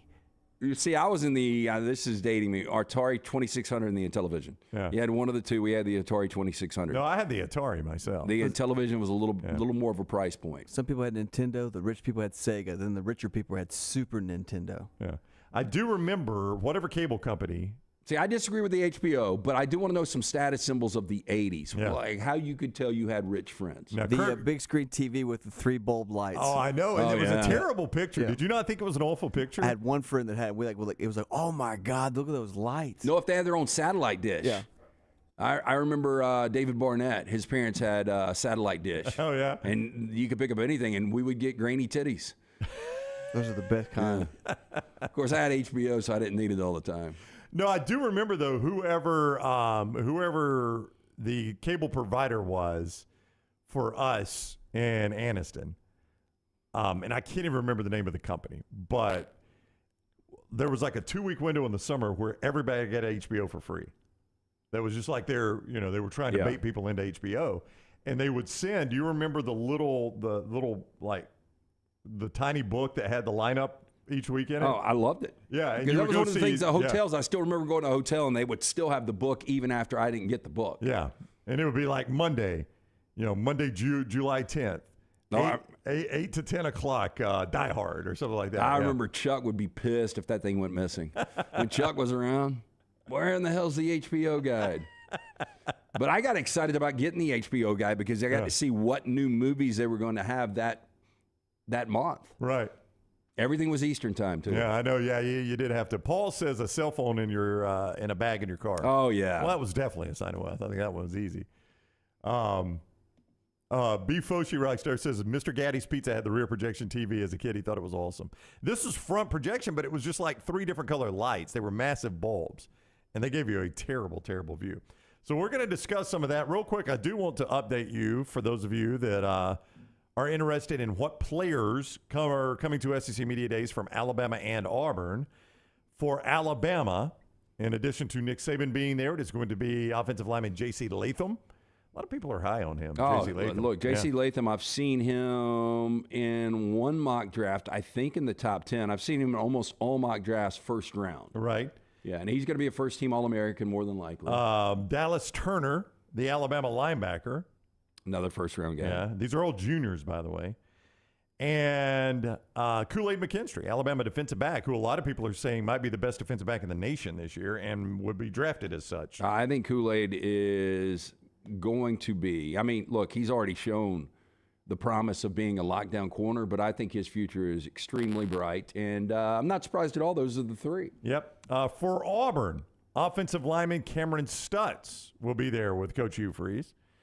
Auburn tight end Luke Dill and Jack linebacker Elijah McAllister are all going to be there with Hugh Freeze. So those are the players for Alabama: J.C. Latham, Kool-Aid McKinstry, Dallas Turner. And for Auburn, Luke Dill, the tight end, Jack linebacker Elijah McAllister, and offensive lineman Cameron Stutz. One thing, just of note, you got no quarterbacks in either one of those situations. A lot of times you've got an obvious starter. He's the guy you send. Yeah, I mean, that's not surprising because you don't really know. I feel better about Auburn's starting quarterback, at least knowing who that is. You would say Peyton Thorne, right? Yeah, Peyton Thorne going into the season. Tyler Buckner, I would lean that direction, but I mean, I'm not going to be blown away if Jalen Milroe or maybe even Ty Simpson's a guy. Yeah, it wouldn't blow me away. Yeah, I just don't think. I think if you send a quarterback, then that shows you, hey, this is our guy already. Yeah. Jaden Daniels, by the way, to my point there, is going to represent LSU. Malik Neighbors? No, Josh Williams, the senior running back, and Mekhi Wingo, the junior defensive tackle. You know, Malik Neighbors ran into a little bit of off-the-field situation in the offseason. Normally those guys get left behind. Well, they really don't want them to talk about their problems, right? Yes. Yeah, that's what I'm saying. Normally those guys sit down and get left behind. Smuff said the Friday paper used to be so huge to him. It had Punch and the city scene with the bands playing around town. Oh, it was big. Punch. It really was. My granddad used to have Punch. My granddad, my maternal grandparents lived here in Birmingham when I was growing up. And he used to have the Punch sitting right next to his easy chair on the fireplace hearth. And it was always turned open to the day of that day, like Tuesday, right? For the community to see? Yeah, Just no, to walk by and just. No, he just had it sitting right there by his easy chair so he could pick it up and see what was on TV that night. See what time Dallas came on. I don't know if it was Parade or Punch. My favorite thing in it was when they did the annual salaries. That was Parade. I used to love that. Yeah, they would have the gravedigger, the CEO, Major League Baseball player. But I mean, it was all over the place. Like I was raised just to not discuss money. That was just one of the things I was taught not to discuss when you're growing up in public. And I was always amazed at how honest those people were about what they made. Yeah, I was too. But I mean, I thought it was refreshing to see a park mime that was making $2,500 a year. Yeah. I think the sales guy that was making $182,000 in Fort Worth, I thought it was a little bit of a brag. Yeah, he did. He kind of wanted the ladies to see that he was single. He's a single salesman from Fort Worth. He's pulling down $253,000 a year. He should be in Southern Gents, right? Yeah, absolutely. He was a Southern Gent. I always thought that was weird, though, how open people were about how much they made, because I was taught, and I didn't like, to this day, my wife has no clue what I make. I mean, it's just not something I've ever discussed. Wait, how does your wife not know what you make? She doesn't care. What does she care? Well, I think she's a part of it, doesn't she? Well, yeah, I mean, like you've got college to pay for, you've got bills, budget. Yeah, I mean, she knows how much money's. but she does not know your salary. No, I mean, she probably guess it, but no. I would say this needs to be another poll question. All right, Lance, you are going to be like in the 5% minority. No, I'm sure it'll be very low. Yeah, I'm sure it'll be very low. Lunsford says my wife is the one person I discuss it with. Leaf Blower says Bullface Live from Brown. Actually, no. RTD4 says, oh, she knows. I think I know your salary. Well, you probably do. We're in business together. I think I know yours. But, I mean, I've got other means of income, too. I'm just saying, like, all told, she probably doesn't know. But she knows, like, if she needs to spend money, the money's there. You know what I'm saying? Yeah, you're definitely in a small minority. I would imagine I'm in a very small minority. Very small minority. I mean, it's just something I don't discuss, Rockstar. I'm sorry. No, I mean, I don't. I didn't say it. I don't discuss salary with anybody, but, when I was married. Yeah. I mean, like, my kids have no idea what I make. Oh, yeah. My kids have no clue. They like to spend it, but they have no idea what they couldn't guess. But I couldn't have guessed what my parents made either. Like when I was growing up, I had no clue what my parents made for a living. Like I look back on it now and know their jobs, and I could probably peg it. But at the time, I had no idea. It's interesting because a lot of times when people talk about money, they don't have it. They try to act like they have it. Right. But one of my best friends in school, he had money, and he talked about it all the time. Right. And he would talk about what his dad made. And so then we would all try to assume what our parents were making. I just remember having that conversation a couple of times. Yeah. I never knew for a fact. I could always guess. Yeah, Ross is right. See, here's my situation. Ross in the chat room. I've told my wife, but she probably couldn't tell you year to year what I make because money's just not important to her. I mean, money's not important to Ross's wife or your wife? So that's what he says to his wife. Okay. I would say the same is true of my wife, right? I mean, if we need something, is the money there for it? Yeah, the money's there for it. We go do it. I mean, we're about to pay for college. Is the money there for it? Yeah, the money's there for it. I got a plan. I handle the finances in our house. She does the cooking. Well, how does Terry say Brown is the worst of the weekend? Why does it matter? And Lunsford says money is important to every wife. It really is. Well, as long as it's there. I mean, you've got a very unique situation. You thought HBO was a status symbol. Yeah. Jennifer doesn't know what you make, and Jennifer doesn't care about money. Patrick says joint bank accounts. We do have a joint bank account. And he said, what says is she barefoot? She is not barefoot and pregnant and in the kitchen. No, you've said you vacuumed before. Oh, yeah. Heck yeah, I've vacuumed before. Yeah. I mean, I know it blows you away that some men do roles that you apply only to women, but yes, I have ironed a shirt and I have vacuumed. Well, I at the same time, you doing roles for women, you don't let your wife know what you make. It's not your business. I've never told her it wasn't her business. She doesn't care. That's my point. My wife does not care what I make. She's never once asked me. We've been married 23 years. She never said, you've got this established job at Jocks, and you guys are going to take a flyer on yourselves and not knowing what you were making then and what you're making now. Yeah, or if don't you think don't you deserve more? Like, don't you think you deserve more? Like, you've been fine. Technically, the same salary for the past 20 years is okay, as far as I know. We don't ever never discussion like. I think her response to this would be, if she thought I deserve more, I would have gone to battle for that. That's not her battle to fight. But she doesn't even bring it up to you? No. I promise you this is the case. We've never once discussed it. Good. Well, I mean, it's just not a discussion we have at our house a lot about money. I mean, like if something broke and the money wasn't there, she'd probably want to know what in the crap's happened. But I mean, in the times where we've needed it, it's been there, and I just go do it. It's just I know I'm in the minority, and I can tell. And of course, people that don't know me from Adam's House Cat tell me I'm lying, but they get to say I'm not saying you're lying. No, I'm you just, know me. Yeah, I'm blown away by it. Yeah, it's just not a discussion we have in the house. She makes her money, I make my money. It goes in the same bank account, and we live from there. Do you know how much she makes? Yes, only because I handle the finances. Okay. That's why. I mean, if she handled the finances, she would know how much I make. So you handle tax returns too, though. Absolutely, 100%. And so she doesn't even look at them? Nope. Wow. I mean, look, trust me, if somebody else handled my tax returns, I wouldn't look at them either. That's the last thing I want to look at. But, yeah, I handle all of that. I handle everything financial in the house. Every single thing. See, when I was married, Bethany did. And obviously, I knew what I was making. She knew what I was making, but I never knew where we were. I would ask her, hey, where are we right now? Right. And then she would be able to tell me. See, I can't deal with that. I got to know where I am. Yeah. Yeah. And if she ever asks, I can tell her right where we are. But she doesn't ask? She really doesn't, no. It's we've never once had that discussion. It's just never come up. I tell you one of those things, and this is not a typical Dunaway transition here, Rockstar. This is what I'm actually supposed to tell you about right now. One of those things that when the money came up, we wanted to update our master bathroom. Lance has done the same thing. Well, I think we've got my pictures. Do we have my pictures? Do we have Lance's before and after? I think we have my before and after. I haven't seen them yet. We'll see if we've got that. Here we go. There's Lance's before and after. I haven't even seen this. Lance's before and after in his master bath that our buddy Brad Bell, A+ Tile Home Remodeling did. Boy, I like that shower a lot better, Lance. I've never been in your bathroom. Yeah. And so the other shower was just so closed off and so dark. Yeah, very much. And it had the two shower heads, which when I bought the house, I thought it was kind of cool.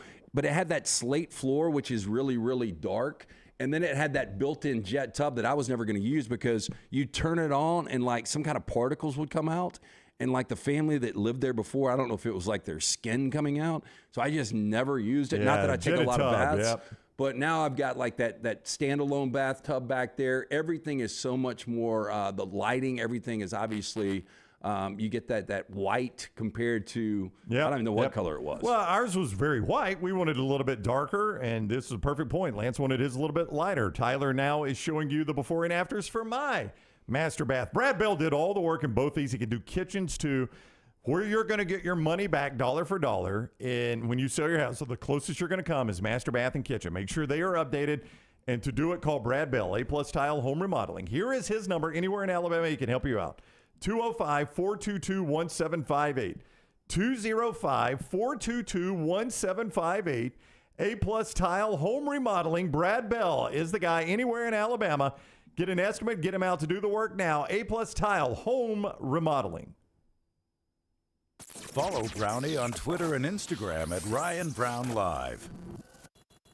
For more than 40 years, Red Wing Shoes has been helping the hardworking people of Alabama. This is why Red Wing Shoes has created the 3-step comfort solution. Step 1, a certified fit specialist will use a 3D scan to electronically measure your feet and arches. Step 2, the fit specialist helps you get the appropriate footwear for your occupation. Step 3, customize your boot or shoe with a Red Wing orthotic. Whether you have a high arch or flat feet, Red Wing has comfort solutions for you. So experience comfort at its best. Visit one of the Red Wing shoe stores located in Pelham or Trussville. Hey, if you're looking for Birmingham's best pizza, you need to stop in and see our friends at Slice Pizza and Brew. It's as local as you can get, from the ingredients that go into every pizza to the beer on tap. For a great lunch or dinner, go see our friends today, Vestavia or Lakeview at Slice. Summer is here, school is out, and that means moving season. If you need help buying a home or selling your home, you need Holly Mack Wilson. Let Holly Mack Wilson do for you what she did for 70 people last year. Find you the home of your dreams. She is a professional who helps you with every step of the buying and selling process. Holly Mack Wilson will help you find a home, negotiate the best price, and help you get your home ready to sell. She helps you get the most out of the house you are selling and helps you get into the home of your dreams at the best possible price. Holly Mack Wilson can help you find a home anywhere in Alabama, from Huntsville to Mobile. So call Holly Mack Wilson today, 205-901-9446, or check her out online at hollymachomes.com. Then sit back and enjoy your summer. Who knows? She may even help you plan your summer vacation. That's Holly Mack Wilson at 205-901-9446 or hollymachomes.com. Holly Mack Wilson, your trusted and professional travel planner and Keller Williams agent. If renting is putting a dent in your bank account, here's your sign from the universe that it's time to buy a new home. And who better to help you through the ins and outs of home buying than our friends at Mortgage Right. With Mortgage Right, you don't have to worry about becoming a short notice mortgage expert because they do all the heavy lifting for you. They're trusted mortgage professionals, and they'll help you choose the right mortgage option and stand by your side every step of the way. Visit mortgageright.com/TNR to buy before renting runs you dry. That's mortgageright.com/TNR. NMLS 2239, Equal Housing Lender. MyBookie.ag brings you our coverage of SEC Media Days 2023 live from Nashville. We'll be bringing you in-depth interviews with players, coaches, media members, and more, plus our live show every single day at a special time each afternoon. Be sure to follow us on all social media at Next Round Live so you don't miss a thing. SEC Media Days 2023 from Nashville, also brought to you by Moore's Marinades and Wing Sauces, Precision Sports Medicine, Michelson Laser Vision, and Woodbridge Wines. Start your day online with our website, nextroundlive.com, for the latest videos, podcasts, and college football stories. It's also a great way to stream the show or shop in the Next Round store. Stay connected by visiting nextroundlive.com.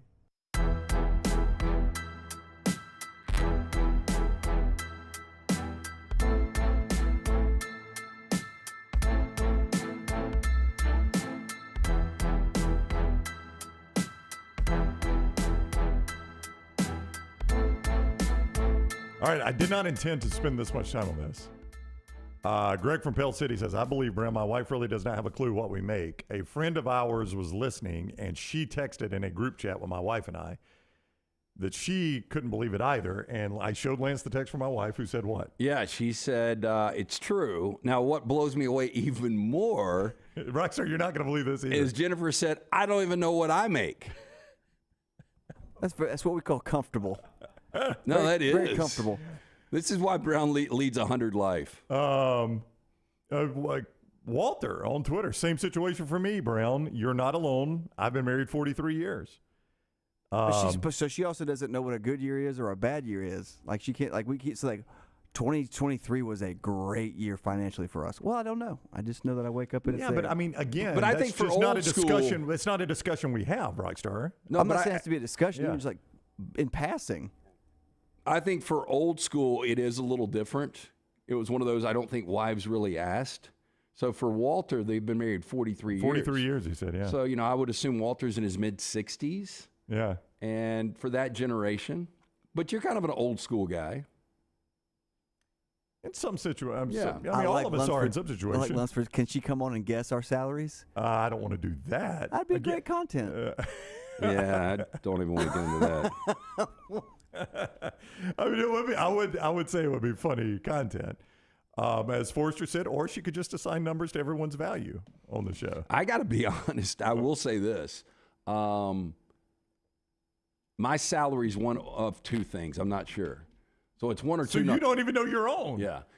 But mine always fluctuated at Jocks. Right, But when because of sales content, when I came here, I agreed upon one number, and that was going to be a 2-year deal. Things have changed a little bit. That number's the same, but I really haven't looked at I know what I bring in after taxes and after alimony and child support every month. I know what that number is, but I don't know what my overall number is. It's one of two things. I love the way Lunsford worded the poll question, though. Do you discuss your salary with your spouse or significant other? Yes or no, not their business. I don't think it's not her business. We just don't discuss it. Such an aggressive choice from Lunsford on the no. It's not their business. I mean, it makes me sound like I just want her, I was barefoot going to in the ask kitchen. something about money. Nope, we don't talk about money. We don't talk about that. Well, I was just going to ask, we don't talk about it. Well, I was just wanting to know, we don't talk about it. I don't.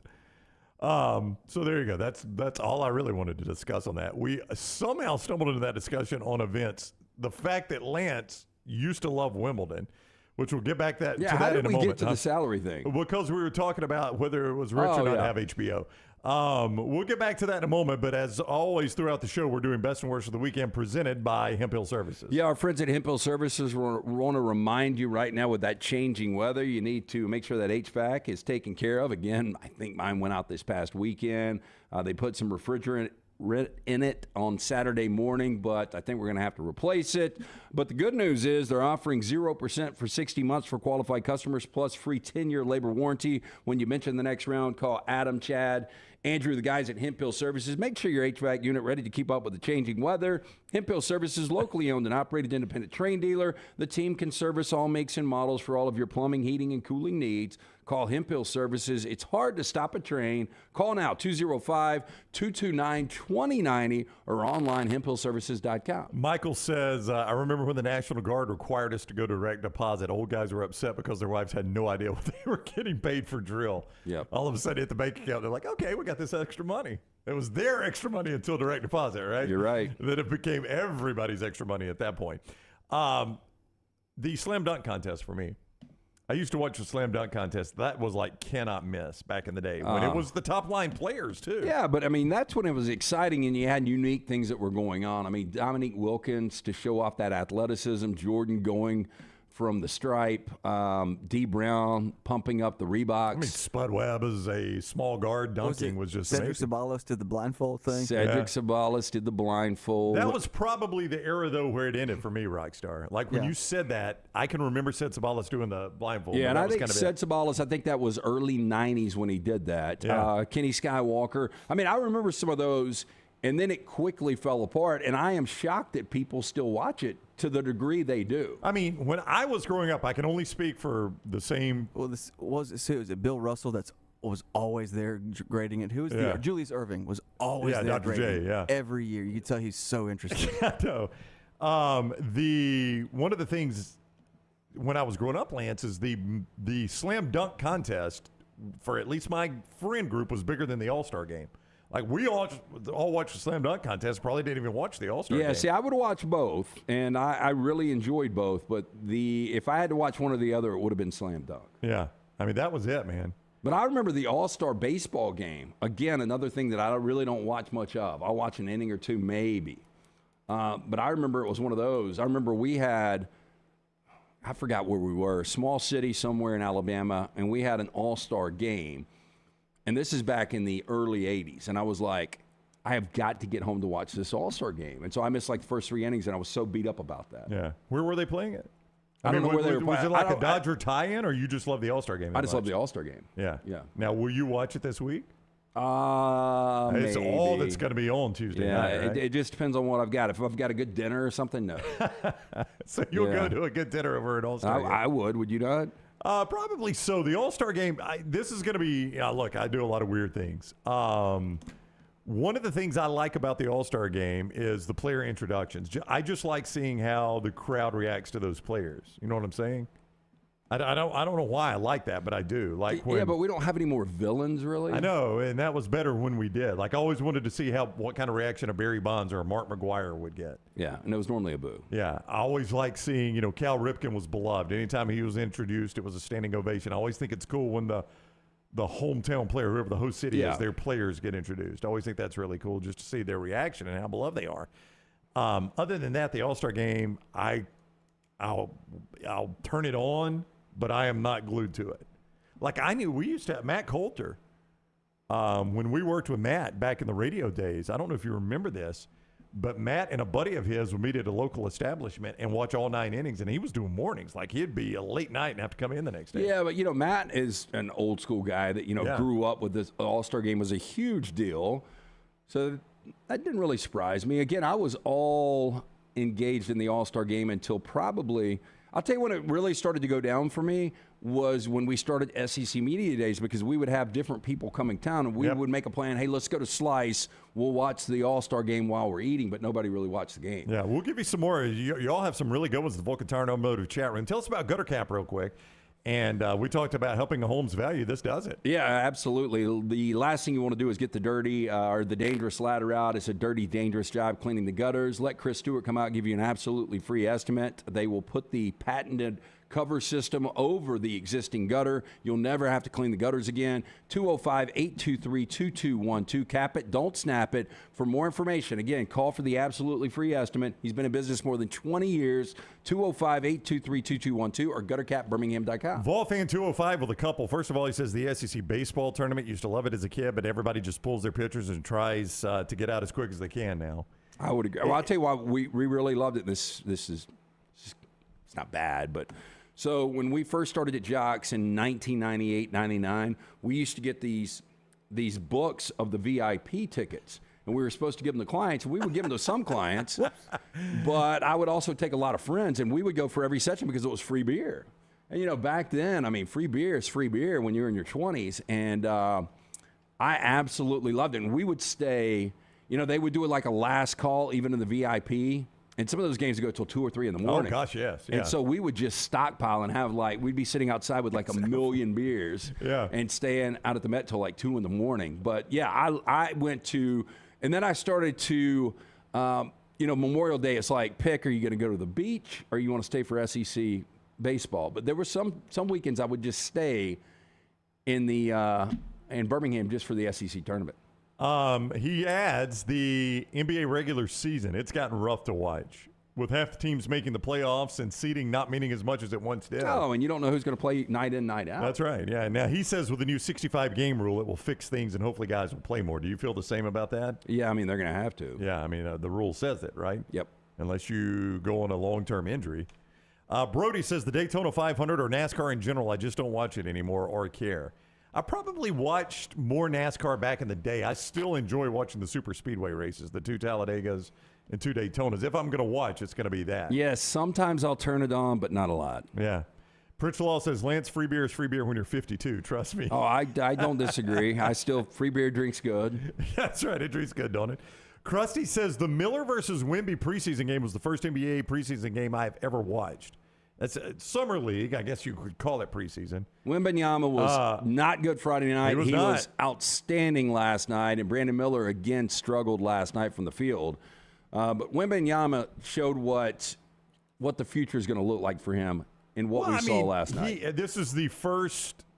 I mean, this is the best competition he's ever played against, wouldn't you say, in the NBA Summer League? Yeah, because, these are first and second year guys for the most part. That are a lot of them playing their tail off trying to get a roster spot. Did you see Rockstar Garrison is in the Summer League with the Pelicans?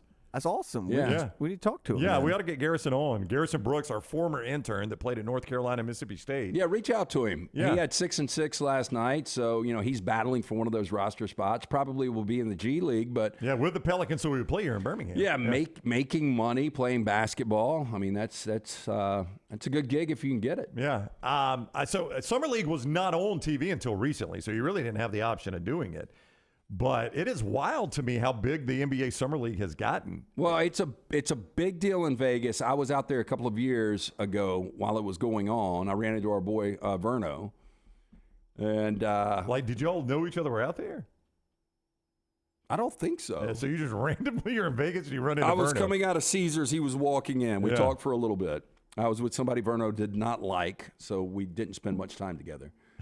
But anyway, my point was going to be there is a ton of media people out there covering it. Right. Was it his cousin, Uncle Vinny? It was not, no. I do miss Uncle Vinny. Yeah, I do too. What was it, Vincenzo? Vincenzo. He was always on his deathbed. He got told a lot of things on his deathbed. Said a lot of stuff on his deathbed.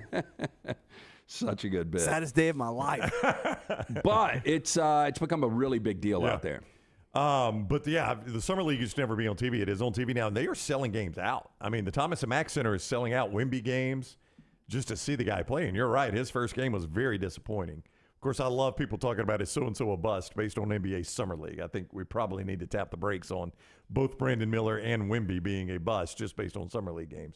Yeah. I will say this, Scoot Henderson apparently has had a pretty good Summer League. Well, look, Scoot is going to be a day one starter. Obviously, Wembanyama is going to be that guy. I mean, I tell you, the story has been Jabari Smith. Yeah, so, and he's not a rookie, and he's playing like a guy that knows how to play the NBA game, and then you come back against guys that right now aren't good enough to be in the NBA. I mean, Jabari was really inconsistent his rookie season. He was taken 3rd overall in last year's draft. He started 79 games for the Rockets. But his last 2 games, I mean, he's been dominant. He had 33 on Friday night, and what did he have last night? The night he had 33, didn't he score 24 in the second half? Yeah. He had 38 last night. Yeah, no, he's tearing it up. But I think there's an obvious answer with him. First of all, he's a very good player, but you play 1 year in the NBA, you've refined your game a little bit. And now he's taking a step back in level of competition, whereas Wemby and Brandon Miller are taking a step up. Yeah, I mean, go back and look at what LeBron did in his first year. I mean, LeBron was good. He wasn't great. And then he made that huge jump in year 2. And, Jabari Smith looks like he's going to be a guy that is going to be a factor this year for the Rockets. Vulcan Tire and Automotive chat room. Greg from Pell City says, I can't stand the All-Star game now. It's a joke. Back in the day with Bird, Magic Johnson, and the boys, they played for real. I never got into. I loved the home run derby, the slam dunk contest. Never really got into the All-Star game, and really the home run derby for baseball too. Daniel, how about this one, Lance? Daniel says, I used to watch Bassmaster Classic live. YouTube highlights killed a lot of sports. I remember the Bassmasters Classic being on ESPN live. It was a live telecast. Never watched it. I mean, I didn't watch it, but I remember it being on. Because I used to like fishing as a kid, right? And I could sit there for an hour and not catch anything. Is that the same thing on the Bassmasters Classic? Those guys are a little better than you. But, they probably went a long time without doing it. I get that, but I can't imagine sitting there just watching them talk for 10 minutes. Yeah. I think they would bounce around a little bit. But I do remember that coming on. I remember, we've talked about this before, but when ESPN first launched, I knew nothing about boating or sailing or anything, but I would get strangely engaged in watching the boats. You remember the Dennis Conner was the captain? The America's Cup. The Stars and Stripes, the America's Cup. I would get strangely engaged in watching that. Again, knew nothing about it. Dennis Conner, I think, was on a cover of SI. Probably so. ESPN made that sport popular. And look, and I still like boxing. It doesn't have the stars that it once did. And I just remember big fights, especially in the heavyweight division. But, watching Hagler and Hearns and Roberto Duran and those guys, Sugar Ray Leonard, those were all things that were on the cover of SI, so I thought it was a big deal. Jay says, I say there are 3 kinds of beer: your beer, my beer, and free beer. I'm not turning down any of those. We always encourage you. Yeah. Make it Bud Light. As we go to break, Lance, tell them about Odie's Tavern. You can get a good cold Bud Light there at Odie's Tavern. Oh, Wednesday you can. night. Ice cold beer buckets. Enjoy a great lunch today from Rodney Davis. He's been doing it for more than 3 decades. Award-winning wings, delicious burgers, great sandwiches, including the Diablo sandwich. It's fantastic. And remember, every Wednesday night, we're doing Odie's Team Trivia. Get out, see Will Haver and that great staff. Odie's Tavern, Crestline Village. It's a Birmingham institution. All right, when we come back, we'll get some more of your best and worst of the weekend. As always, you can join us on the phones, 205-734-0923. That's 205-734-0923. If you missed it earlier, we're just reminding you that coming up next week for SEC Media Days, as some of the players have been announced, we are going to be live every single day at Media Days from 2 to 5, special time, 2 to 5. It's just the best way we can get as much for you as possible and present it in the best way, 2 to 5 every single day from our set right there at SEC Media Days in Nashville. So make sure you make a note of it. Set your alerts on YouTube. Always give us a thumbs up and subscribe and set your alerts so that you know we're live 2 to 5 every single day next week for SEC Media Days. More of the next round after this. Follow Dunaway on Twitter and Instagram at Jim Dunaway. Hey, Lance Taylor from the next round to tell you about my friends at Michelson Laser Vision, located conveniently UAB Highlands. Almost 20 years ago, I went in for the procedure. Only took 12 minutes for both eyes. When I went in, I had 2200 vision. I was legally blind. Now I have 20/15 vision, still 19 years later. Make the call today. Schedule a hassle-free consultation, 969-8100. Dr. Mark Michelson, Dr. Jen Michelson, Michelson Laser Vision. Make sure you tell them the next round sent you, 969-8100 or MichelsonLaserVision.com. Remember the name Way to Wellness if you're battling weight loss in your life. I'm Jim Dunaway from the next round. There was a time I was over 216 pounds until Way to Wellness helped me lose 45 pounds, and now for over 2 years, they've helped me keep that weight off. Here's their website, aplanforme.com, aplanforme.com. That's a great name for a website because there's no cookie cutter plan. Everything is designed specifically for you. No contract, no sign-up fees, and your first consultation is free at Way to Wellness.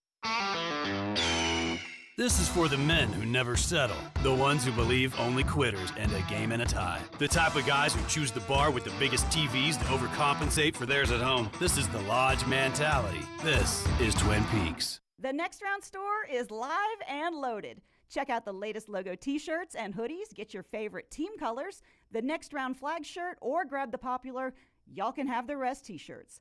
Go to nextround.store, that's nextround.store. For 50 years, our friends at Wayne's have been doing things around your house that you don't have time to do. Warm weather is coming. You want that lawn looking great. You want mosquitoes not around. Our friends at Wayne's, they can help you out. Right now, they will do $50 off for each of those services to continue to celebrate their 50th anniversary. Again, our friends at Wayne's, they take care of all of us here on the Next Round. You don't want those mosquitoes. You want the lawn looking great. Call them today, 866-WAYNES1 or call Waynes.com. You've heard us rave about our friends at Legacy. Now I want to tell you about their everyday checking. How about this? No monthly fees, no minimum balance. One of the great perks, get paid 2 days early with direct deposit, instant issue debit cards. And there are some additional perks on top of that with the digital banking app. Absolutely love checking that. The official credit union of UAB, our friends at Legacy, dedicated service to education and healthcare industries for more than 60 years. If you have water or fire damage to your home or business, DryTech is here to help. They work for the customer, not the insurance company. They respond quickly, within 20 minutes when you call 205-637-0143. They have 5 crews ready to go 24/7, built to go on the job when it happens. DryTech has 65-star Google reviews, so call DryTech, not the insurance company. Find more online at mydrytech.com.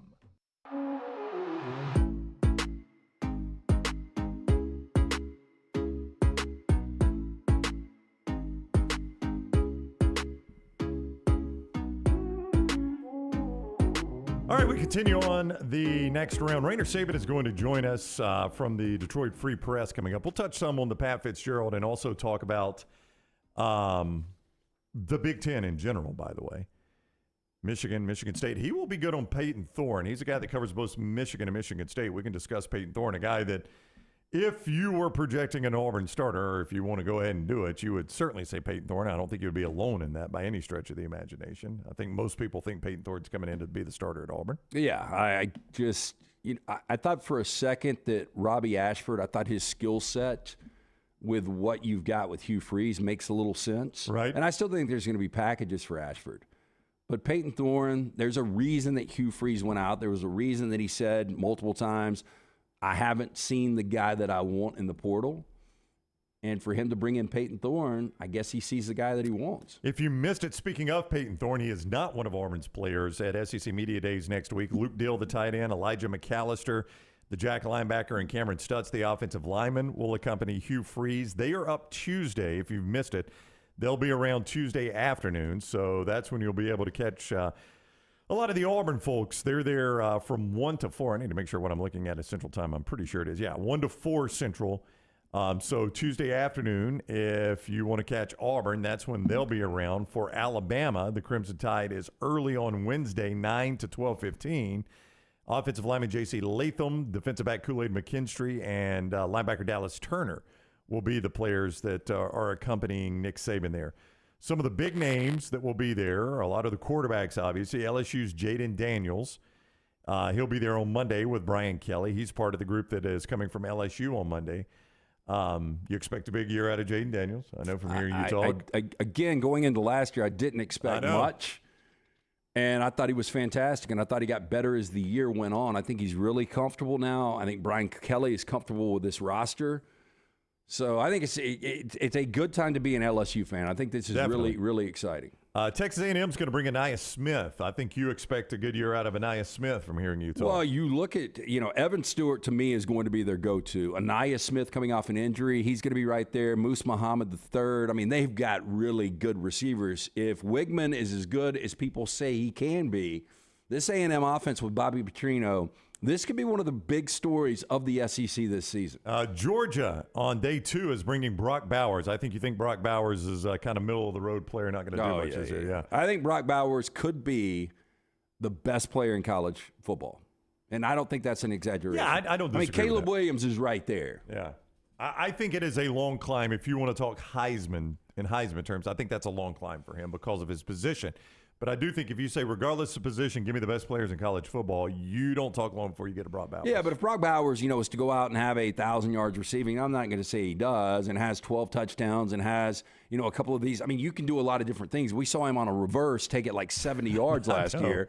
If he has some of those Heisman moments and Georgia, again, is in a situation to win a national championship, again, voters like to go against the grain sometimes. At the same time Auburn is there, Will Rogers from Mississippi State will be there. I think his season this coming year is fascinating to watch, going from the air raid to a more traditional offense and what kind of numbers he puts up, because he could graduate from Mississippi State as the SEC's all-time leading passer. Well, look, I think Will Rogers is a really good quarterback. I think he's very accurate, got a quick release. A lot of times was under so much duress last year. Wasn't in the best situations. But, yeah, to make that transition from air raid to traditional is going to be difficult. Yeah. For those, by the way, that just heard what I said there and you're like, oh, come on, Brown, tap the brakes. Passing yards in a career, Aaron Murray is your all-time leader at 13,166. Will Rogers is at 10,689.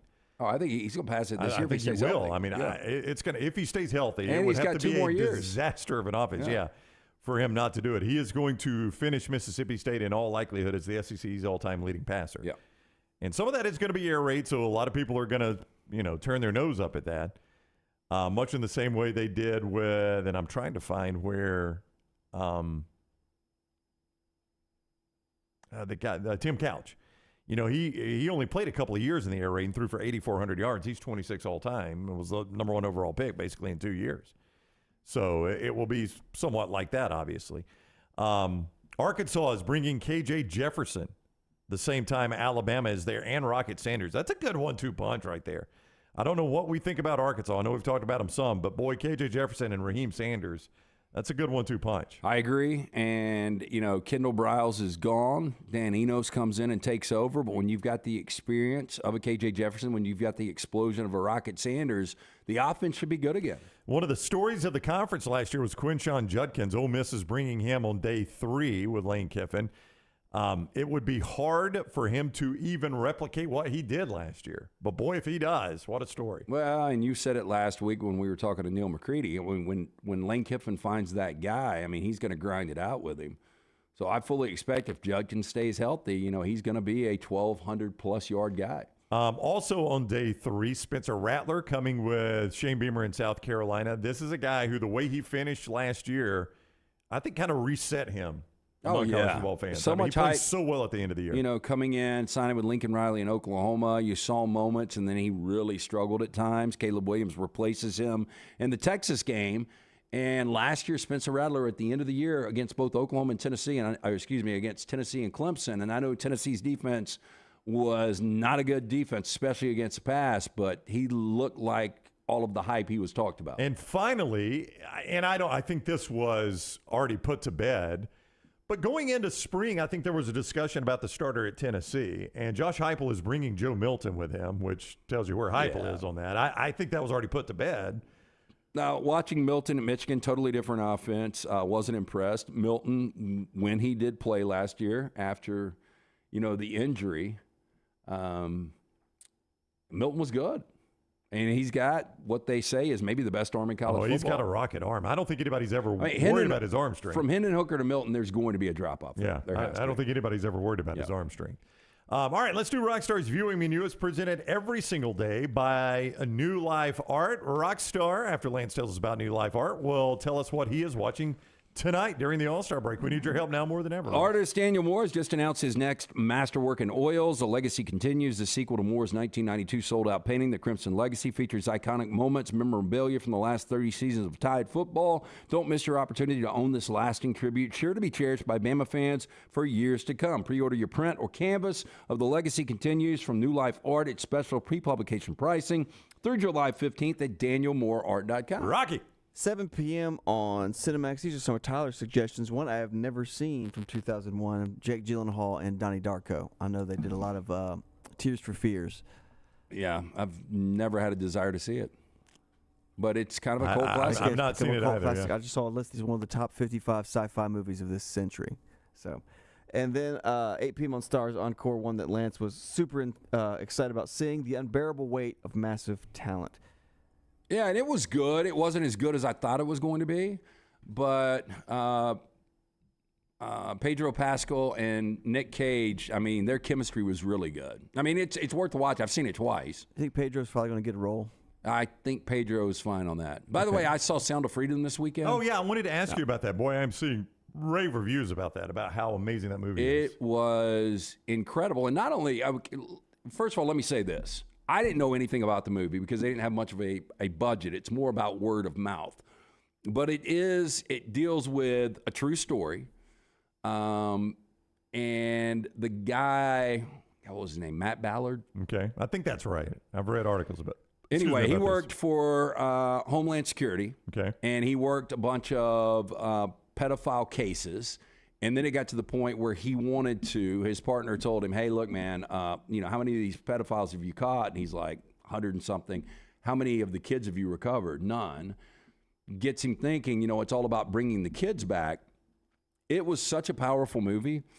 And I tweeted out about it after I saw the movie on Saturday night. And I started getting some blowback from people that are like, I don't understand how this has become a political thing. I mean, there are kids. Everything is. Yeah, everything's a political But there thing. are kids in slavery. I don't care what side you're on. And we have gotten so right, left, extreme. We can't meet in the middle on everything. Everybody wants to hate everybody. And because this is viewed as a far right film and a Christian film, that people are like, this thing was sensationalized. Hollywood sensationalizes everything.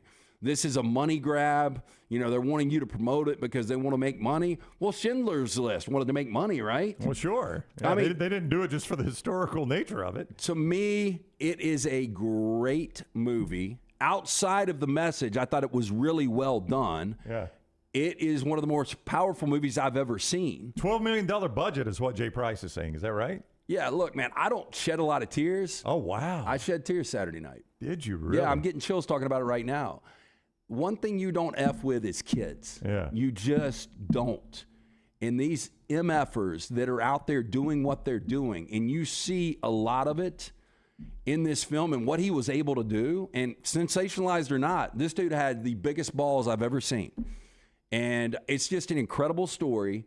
And I think people need to be more aware of what's going on. And I had somebody, these numbers are blown out of proportion, and they called me some kind of conspiracy theorist. This isn't about conspiracy. Nothing Lance gets caught up in is more than conspiracy. I think because Jim Caviezel and the director subscribe to a lot of QAnon stuff. Yeah, the QAnon. I got called a QAnon by somebody. I'm like, hell, I don't even know what a QAnon is. I know. Lance would have to know how to work a computer to know. All I know is kids. It doesn't matter if it's reported millions of kids are in slavery right now.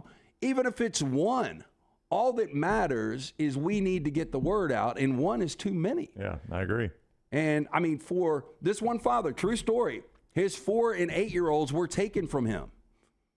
I mean, it's awful stuff. It shows legitimate videos out there, and people that are, we've got two people in the world now. We've got logical and we've got idiotic.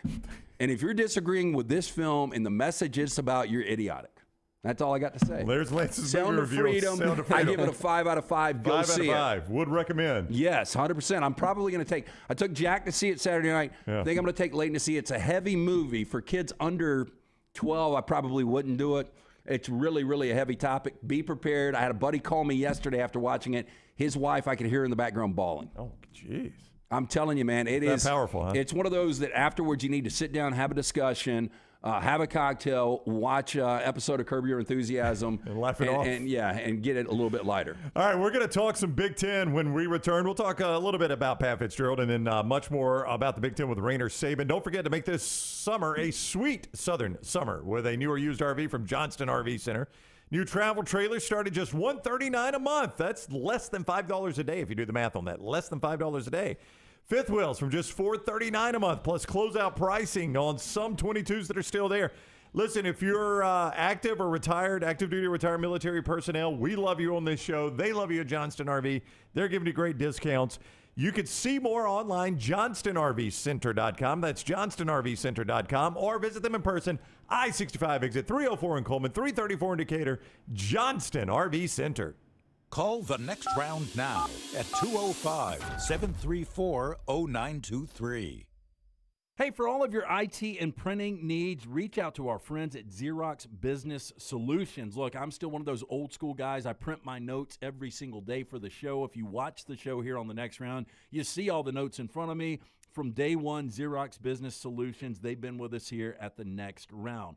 Local for over 45 years. For all of your IT and printing needs, visit XeroxBusinessSolutions.com or call 205-969-3000. That's 205-969-3000. Hi, this is Wes McClooney, owner of the New Balance Birmingham store. Conquer whatever summertime activities you want to take part in, all while wearing the perfect shoes. Our fit specialists take precise measurements of your feet and analyze how you walk and run so that your shoes fit perfectly. And we haven't forgotten about the kids either. We'll get them equipped for summer camp or whatever adventures they take on. Stop by the New Balance Birmingham store today, located on Highway 280 next to Chick-fil-A. New Balance Birmingham. Experience the difference a custom fit makes today. Hey, let me tell you about our friends at Urology Centers of Alabama. Compassionate and comprehensive urological care with 35 physicians, 17 locations across Alabama. Their patient-centered approach to all of your urological needs. Remember, they've got that new men's health center. It is beautiful, helping men with a wide range of sensitive male issues in a comfortable environment. You can always go online, visit urologycentersalabama.com, schedule an appointment with one of their many urologists today. Stop by the New York Butcher Shop and pick up the finest in certified Angus prime beef steaks and burgers, premium pork chops, ribs, and all-natural chicken cut to order just for you. Their chef-prepared entrees and side dishes are the perfect dinner-to-go choice for your family and are ready to heat at home. With a great selection of fine wines and desserts, the New York Butcher Shop is your one-stop dinner shop. 2 locations to serve you, Cahaba Heights and on Highway 119 in Greystone. The New York Butcher Shop, rare quality, well-done service. Tough Dog Garage Floors is a leading provider of high-quality garage floor coatings. Jared and his team specialize in the installation of polyasparatic flake garage floors. This is good for residential and commercial clients. Garage floors, concrete flooring, basement coatings, flake flooring, patio coatings, driveway coatings, pool deck coatings, and more. From get-togethers to oil changes, your garage experience will change forever. TUFF, Tough Dog, GarageFloors.com or call 205-273-8813. MyBookie.ag brings you our coverage of SEC Media Days 2023 live from Nashville. We'll be bringing you in-depth interviews with players, coaches, media members, and more, plus our live show every single day at a special time each afternoon. Be sure to follow us on all social media at Next Round Live so you don't miss a thing. SEC Media Days 2023 from Nashville. Also brought to you by Moore's Marinades and Wing Sauces, Precision Sports Medicine, Michelson Laser Vision, and Woodbridge Wines. Jim Dunaway, Lance Taylor, Ryan Brown, and Rockstar. Live from the Birmingham Racecourse Casino Studios, the next round, presented by Bud Light, is on now. All right, we continue on the next round, presented by Bud Light. We're in the Birmingham Racecourse Casino Studio. Let's talk some college football with Raynor Saban. You guys remember him, obviously, from the time he spent covering the Alabama Crimson Tide here in this state. Now covering the Big Ten and Michigan State for the Detroit Free Press. Freep.com is where you read his work, and you can follow him on Twitter at Raynor Saban. Raynor, what's up, man? How are you? Good. How are you doing? Doing great. Thanks a lot. We're going to talk on field with you, but the biggest story currently in the Big Ten is an off the field story. We get you don't cover Northwestern on the day today. Yeah. You do follow the Big Ten some.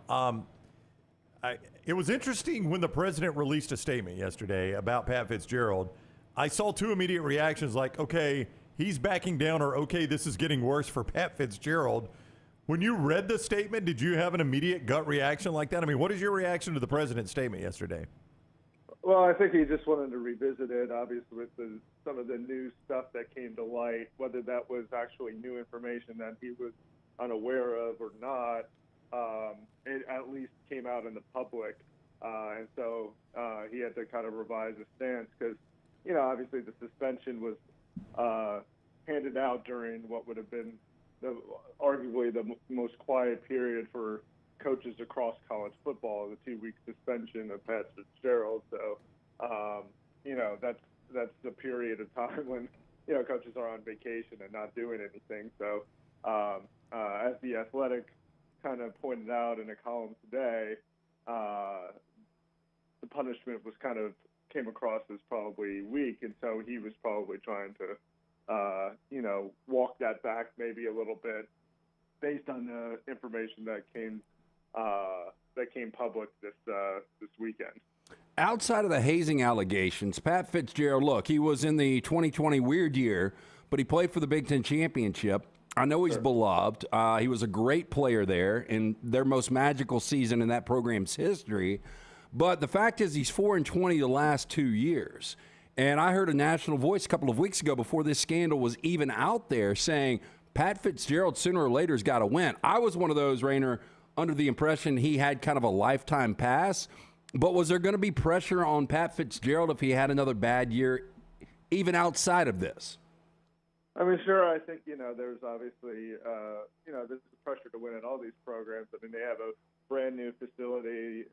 They're renovating or, trying to renovate their actual stadium at Northwestern, which is very kind of old, one of the oldest kind of Big Ten stadiums around. So, I think, they poured a lot of money into the program that, they want it to be successful. Obviously, Northwestern has gone up and down historically in the conference. At one point was really just, a dreadful program. Actually, almost right prior to Pat Fitzgerald coming along as a player, he was part of the, obviously the Rose Bowl team in the mid-'90s that kind of changed the perception of Northwestern. But before that, they were always kind of seen as a laughingstock of the Big Ten. And so he's had his moments during his tenure, but it's been a very much a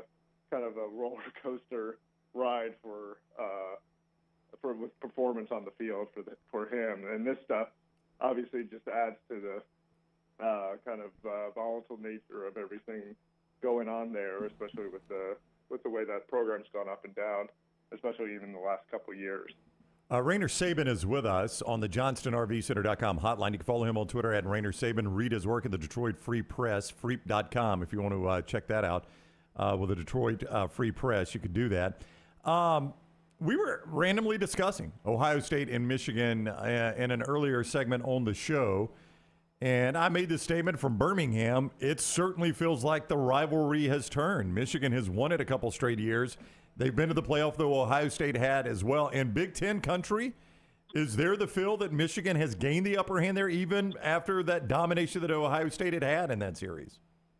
Yes, I think there is a lot of that kind of feeling that, the things have turned, or at least the point where Michigan's back on even ground with Ohio State. And, obviously 2 years ago, that would have been really far-fetched to believe that Michigan would even be the equal of the Buckeyes. I mean, prior to the 2020 season, obviously they just were, losing almost regularly to Ohio State. They couldn't get to the Big Ten championship game. I mean, Indianapolis was basically off the table for them to be able to even compete on that Saturday of championship weekend in college football. So to actually get, to Indianapolis and win twice, and then, make the college football playoff the last couple of years and beat Ohio State, I mean, things have totally changed as far as the tenor of the rivalry. And so, and I think this year Michigan probably has its best team of the Jim Harbaugh era, and they have a real, shot to probably their best shot, and maybe going for a national championship this year. Yeah, and I was going to ask you that, Raynor. For a while it was, okay, Jim Harbaugh is making all this money. He finally took a pay cut. When's he going to get over the hump, not only beat Ohio State, but get Michigan back to what is perceived as their glory days? And after back-to-back appearances in the college football playoff, now you've got what looks to be his best quarterback in J.J. McCarthy. Blake Corum's coming back. As you said, probably the best roster he's had. For Michigan fans, is it kind of, I hate to say national championship or bust, but is that their expectation? Hey, we should win a national championship this year. Well, that's what the team is saying, championship or bust. So I think the fan base really sees it that way too. They recognize that the schedule is extremely favorable for them again. It's the second straight year where they have a very weak non-conference schedule, and it's not terribly challenging with the Big Ten slate as far as they're concerned. I mean, they've got a road game at Penn State that's probably their toughest game, but Ohio State's at home this year. So, a lot of people think that this should be the year that they do it. Next year, there's a good chance that they possibly could have 12 players drafted, at least 12, drafted to off the roster this year. So, next year, it's really uncertain whether they can sustain it. Also, given the fact that the schedule changes with USC and UCLA coming on board in 2024. So, they're kind of looking at this year as the year that they have to kind of take advantage of it. Raynor Saban is with us from the Detroit Free Press, covers the Big Ten, Michigan State for them. Michigan State transfer quarterback Peyton Thorne is the assumed starter in Auburn. What did the Tigers get in Peyton Thorne? What did you see in him playing for Mel Tucker at Michigan State? Oh, I liked him a lot, actually. I thought he was a real gamer. He made some incredibly tough throws in the Michigan victory in 2021, and that was really a crazy environment there. It was a top 10 matchup. Probably the most anticipated game between the two teams in a generation, really. And he made a couple of really ballsy throws in tight situations that were the difference in them winning that game. And he kind of showed that ability throughout his tenure at Michigan State, where he would really, dig deep, and even when things weren't going well, he managed to pull some things out. The comeback victory against Pittsburgh in the Peach Bowl a couple years ago too was indicative of that. And he's got some sneaky athleticism, and he's got a good head on his shoulders, and was really good dealing with the media in interviews and being accountable, and he's just an impressive guy. So I think Auburn got a good one there. If I was to ask you who wins the West this year, so unpredictable, so tight last year, Purdue playing for the Big Ten championship, and it looks like it's going to be wide open again this year. Yeah, I think I'm going to lean on Iowa. I think that they're probably the betting favorite to win the West this year. Obviously, that's been the weaker division in the Big Ten, and part of, I think, the reason why they want to get rid of the divisions going forward and have it decided by the top two teams record-wise in the Big Ten, because the East Division's won all the Big Ten championship games. So as far as the current format, it just has not been great for the conference itself. And so, I think Iowa's probably the betting favorite, but I would expect the top three teams again to be in the East Division. Outside of Ohio State and Michigan, who are obvious playoff contenders, Iowa is the most interesting team in the Big Ten to me because their offensive coordinator has to score enough points to keep his job, and he knows what the number is. That's I don't know if I've ever seen that, Raynor. Well, yeah, that's right. And they also have, it's a kind of intriguing, their team with Cade McNamara, who was the quarterback at Michigan. He's probably going to be the starter for them too, and so. He'll be obviously pivotal in them being able to hit that hit that number. And so, the Brian Ferentz situation is very bizarre. Probably one of the weirdest situations I've seen as far as an offensive coordinator coach thing. And then you add in the fact that it's a father-son dynamic, and it's very bizarre. If I asked you, would you be more surprised if Penn State wins the East or Illinois wins the West? Yeah, I would probably say Illinois winning the West probably would be more surprising, I would think, because I think Penn State's actually pretty good. I mean, if this quarterback that they have is as good as everybody says he's going to be, and they have a very strong running game, and Franklin has done a good job recruiting over there and building the roster. They should be very competitive.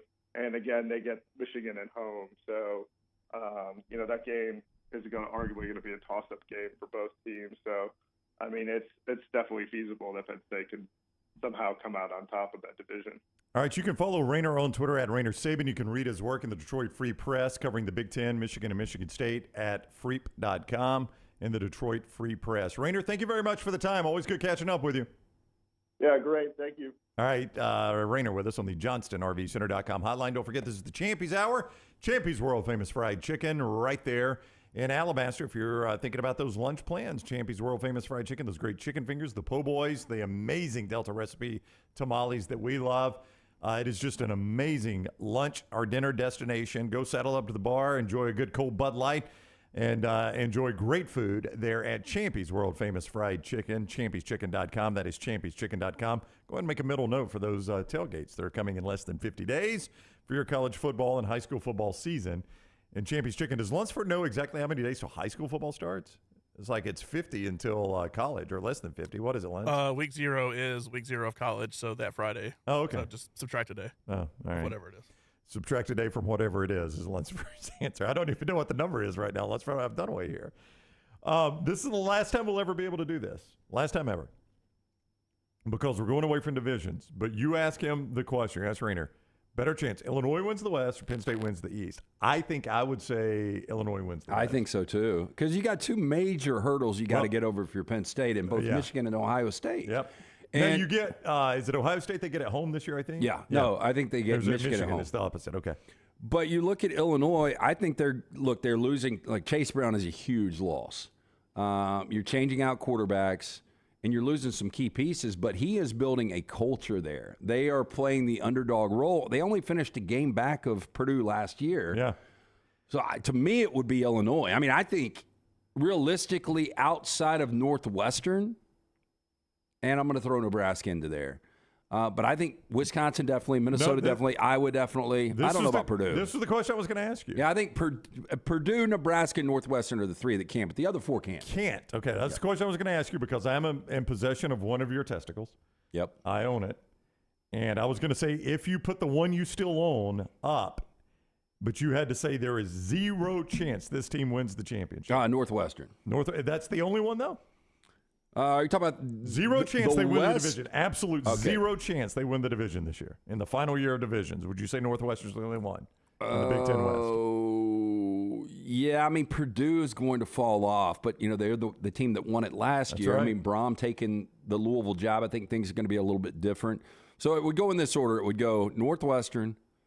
Then I think I would go Purdue and then Nebraska. If Matt Rule's able to win the West in year one. That'd be incredible. Yeah. Can you imagine the contract extension already? Yeah. But that would be I would go Northwestern, Purdue, Nebraska, Illinois, Minnesota, Iowa, Wisconsin. I've got Wisconsin winning it. And Illinois is your dividing line. Anything below Illinois you just really don't like, but anything above Illinois you think could win it. Illinois, Iowa, Minnesota, Wisconsin, you think could win this thing. Yeah. Yeah. God, what a terrible division. I mean, it is a terror. They had 3 8-win teams last year. Minnesota actually went 9-4, but they lost all 4 games in conference was their problem. It's just a terrible division. Yeah, it really is. I'm glad it's going away. I'm glad the SEC divisions are going away. I don't think the SEC ever, as bad as the West was, maybe one year when Arkansas went that year. What was that, 95, I think it was? The West might have been on this level. In the East, there have been years where the East has been down before Kirby got Georgia going. Well, the Big 12 North for a minute, when it was Kansas State, Iowa State, Yeah, it's hard to forget they were in division. Kansas. Yep. Yeah, that was probably the worst division in all of football. Colorado was in that division, right, when they were down? Yeah. But, yeah, the West right now in the Big Ten is probably the worst. The only thing, look, I agree. I think the best two teams should be playing for the conference championship game. Right. But there was something neat about a team like Northwestern in 2020 sneaking in and having the opportunity to win a Big Ten championship, especially when we move forward to 12 teams, because you get one of those teams, they win the conference championship, they end up getting in. Like if I'm Illinois this year, an Illinois fan, I feel like I got a chance to make it to Indianapolis. I really do. Yeah. If it's this same date next year, I don't think I got any chance. No same chance. exact team. Same comp, same schedule, same team, same everything. One year I feel like I've got a decent chance. One year I feel like I got no chance. Well, I really believe, even with Wisconsin, I know Paul Chryst was fired last year, but with Luke Fickell coming in, and you said it last week, everybody wins at Wisconsin. Like, I think moving forward, they don't have any shot. Like, it's going to be Ohio State, USC, Michigan, maybe Penn State every now and then. Yeah. But you've only really got 4 teams that have any shot to win the Big Ten moving forward. And for the SEC, I think it's a little different. I think there's going to be a year where Hugh Freeze and Auburn can win the SEC, even with Oklahoma and Texas coming in. I think there'll be a year where maybe Oklahoma can win the SEC. Texas has obviously got the talent. LSU, Alabama, Georgia, they're going to be there. Tennessee could maybe one year win the SEC.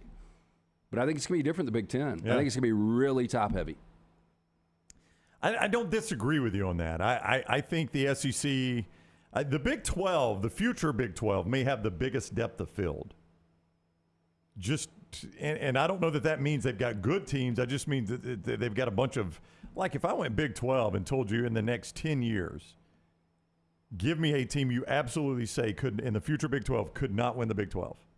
I can't give you one of those. I can't Kansas, I think you would say. Well, if Lance Leopold's still there, who knows? Yeah. Once you lose, because you think about Iowa State. The big man Gino had him in a championship game. Yeah, Iowa State has played for the conference championship in the last 3 years. Yeah. I think the only teams that haven't are Kansas and Texas Tech and West Virginia. Yep. But even though new ones coming in, like if I told you Central Florida in the next decade plays for a Big 12 championship, you don't bat an eye Not surprised that. at all. Houston, I don't think I would be shocked by that. Mm-mm. BYU, that wouldn't blow me away at all. I mean, I think the Big 12's probably got the biggest depth of field of just teams that could actually play for a conference championship in the next decade. I would agree.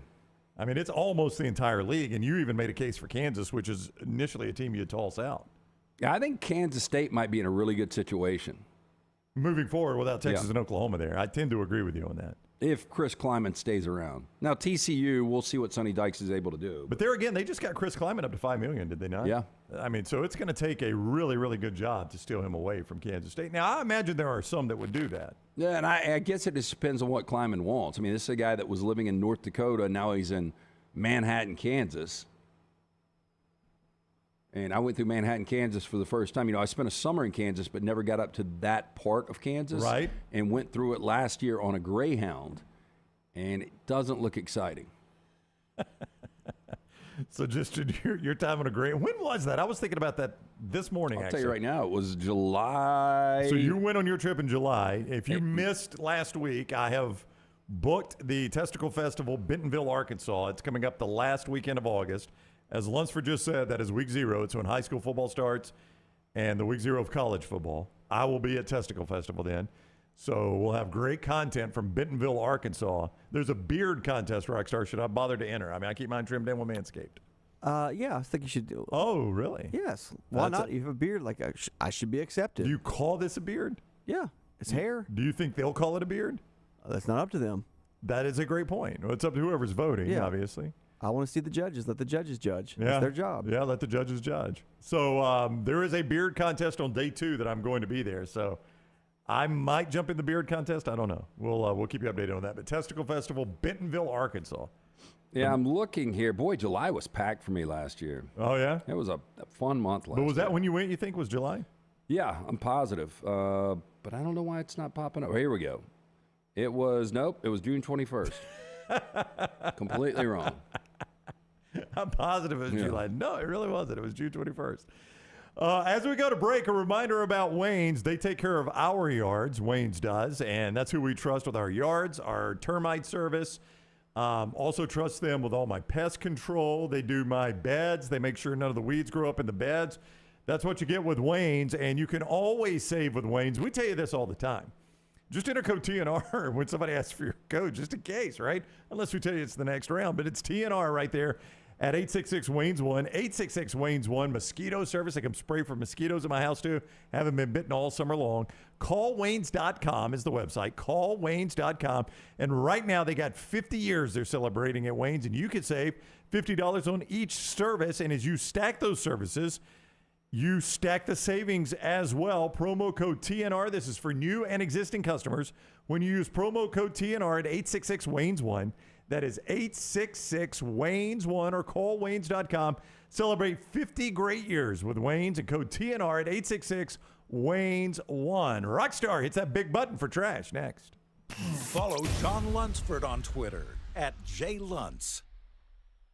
Hey, Lance Taylor from the Next Round. You've heard me for years talk about our friends at Bromberg's Jewelers, and we welcome you to stop by and see that great customer service at the Mountain Brook and Summit locations. But we'd also love for you to check out their new online shop. They've got plenty to choose from. Great gifts, big and small. Available online, they've got David Yurman, Tudor watches, select diamond and gemstone jewelry, William Henry, seasonal and favorite giftware items, and baby gifts as well. They've even got an online sale section. For more information, Brombergs.com.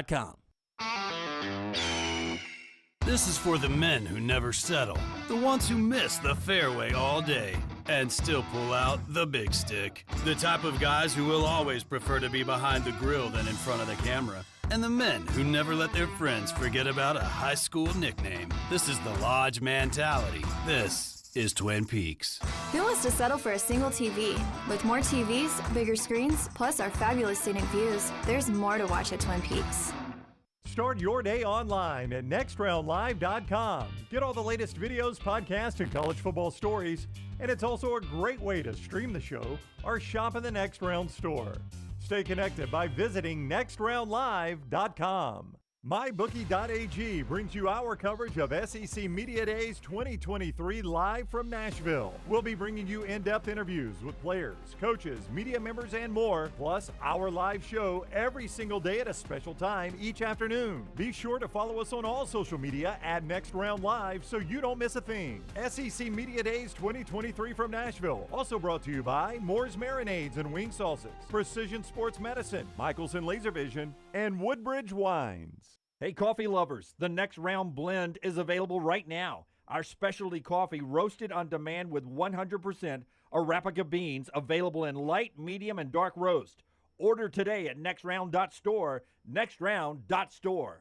Harbin's Outdoors is an award-winning landscape company specializing in installing custom fiberglass pools, landscaping, and hardscaping. Jeremy and his team are a one-stop shop for your pool construction needs. Harbin's does it all, from the install to the final hardscapes around the pool and everything in between. It's beautiful work. You can find them on Instagram at Harbins_outdoors to see it for yourself, or call or text Jeremy directly, 205-300-0718. That's 205-300-0718. At Harbins, you and your home are the center of all that they do.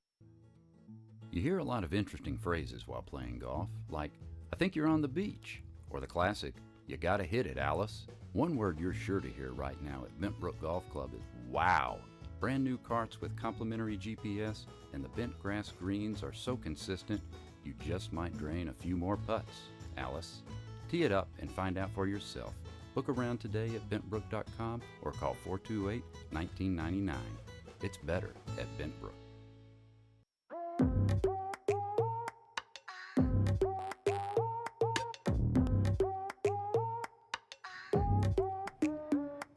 He said what? Brownie's beard has the same chance of winning the beer contest as Aunt Bee's kerosene cucumbers. That's an old Andy Griffith reference.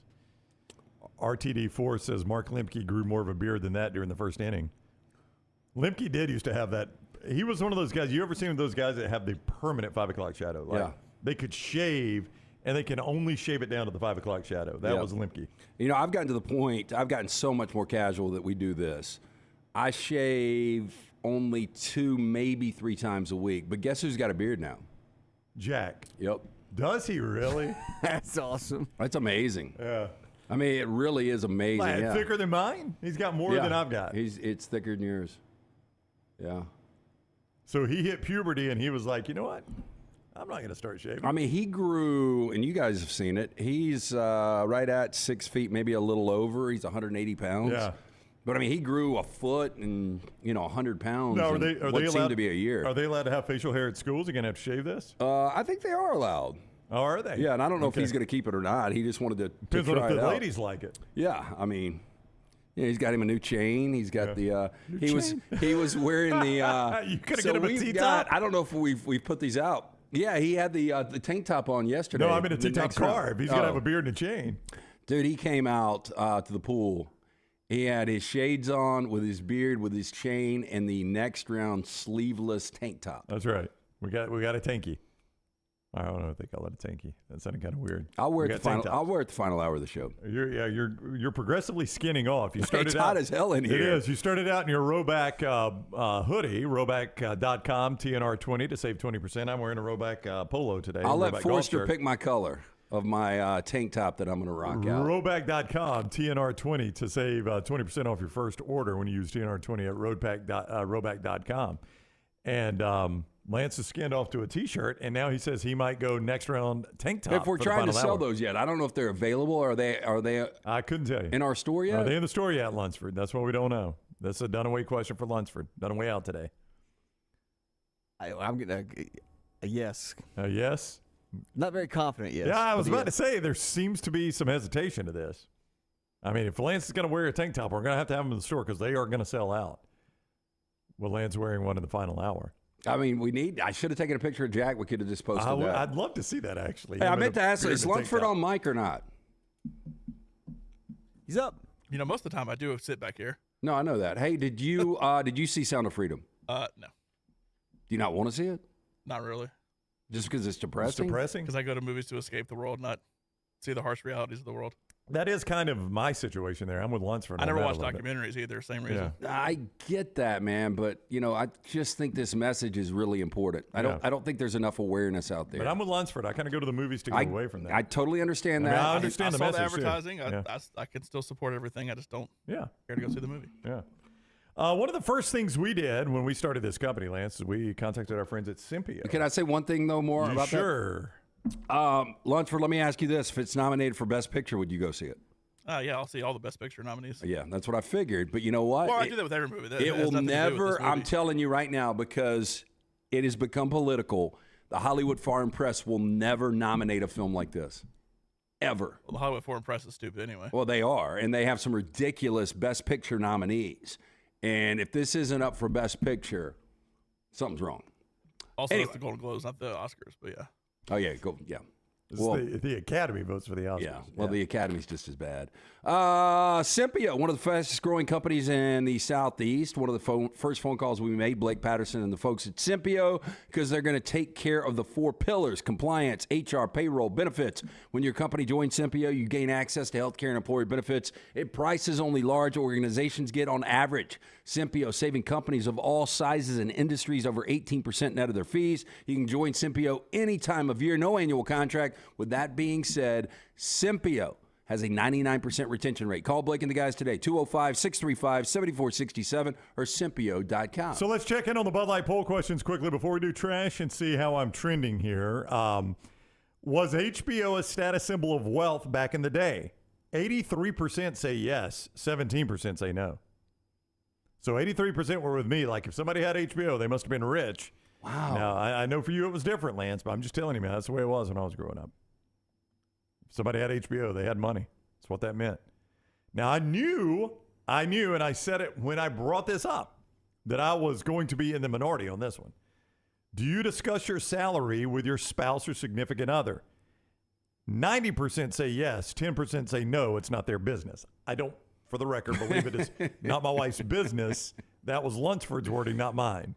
But I do not discuss it with my wife. I just think it's everything is so accessible now with online checking and banking and all that. It's just hard to believe. I mean, I know I saw the text from your wife, and I would never doubt anything you would say. You're not one of those guys that. I mean, there's really no reason for me to say this. I mean, it's not bragging about anything. It's just the way it is. Yeah. Yeah. So there are the answers. Very unique. No, it is unique, and I knew it would be. Now, I'm actually a little surprised 10% say it. I thought the percentage would be much lower than that. By the way, Ghost of Birmingham says on the HBO, in the 80s, yes, I was a teenager. I remember my parents saying it was $10 a month on top of the 30 channels they got for $20 to $25. That was a big extra that day, so we didn't have it. $10 a month, man. I don't even know what it is now. HBO, I bet it's more than $10 a month. Oh, I think it's almost 17 at the max or whatever. It's like $20 a month, Yeah. 18, $20 a month. Yeah, to me, it's really, so I used to have every service on DirecTV, and I pulled back, just tightened it up a little bit when we started our business. Yep. And so the only movie channels that I have are HBO. I think currently. DirecTV comes free with HBO now. But I'm with you. I am watching fewer and fewer of the movie channels. Like, I occasionally just take a spin through them to see what's on. I'm thinking about cutting those myself. I cut those. The cable bill was ridiculous, and I remember we had all of them. I was like, we never, maybe once a month. Well, the watch only something. reason though, like HBO, is like some of the series I just don't want to give up. Well, I know, I'm but talking you about get the ones HBO free. I'm talking about like HBO 2, HBO Family, HBO Showtime, Comedy, Cinemax. I mean, those Cinemax Extra Women's Channel. Yeah, So you do get HBO free? I think so with DirecTV, or you were for a little while. Yeah, and I've still got to figure out YouTube is right around the corner, this Sunday Ticket. Yeah, but you don't have to use YouTube TV. You can buy that a la carte.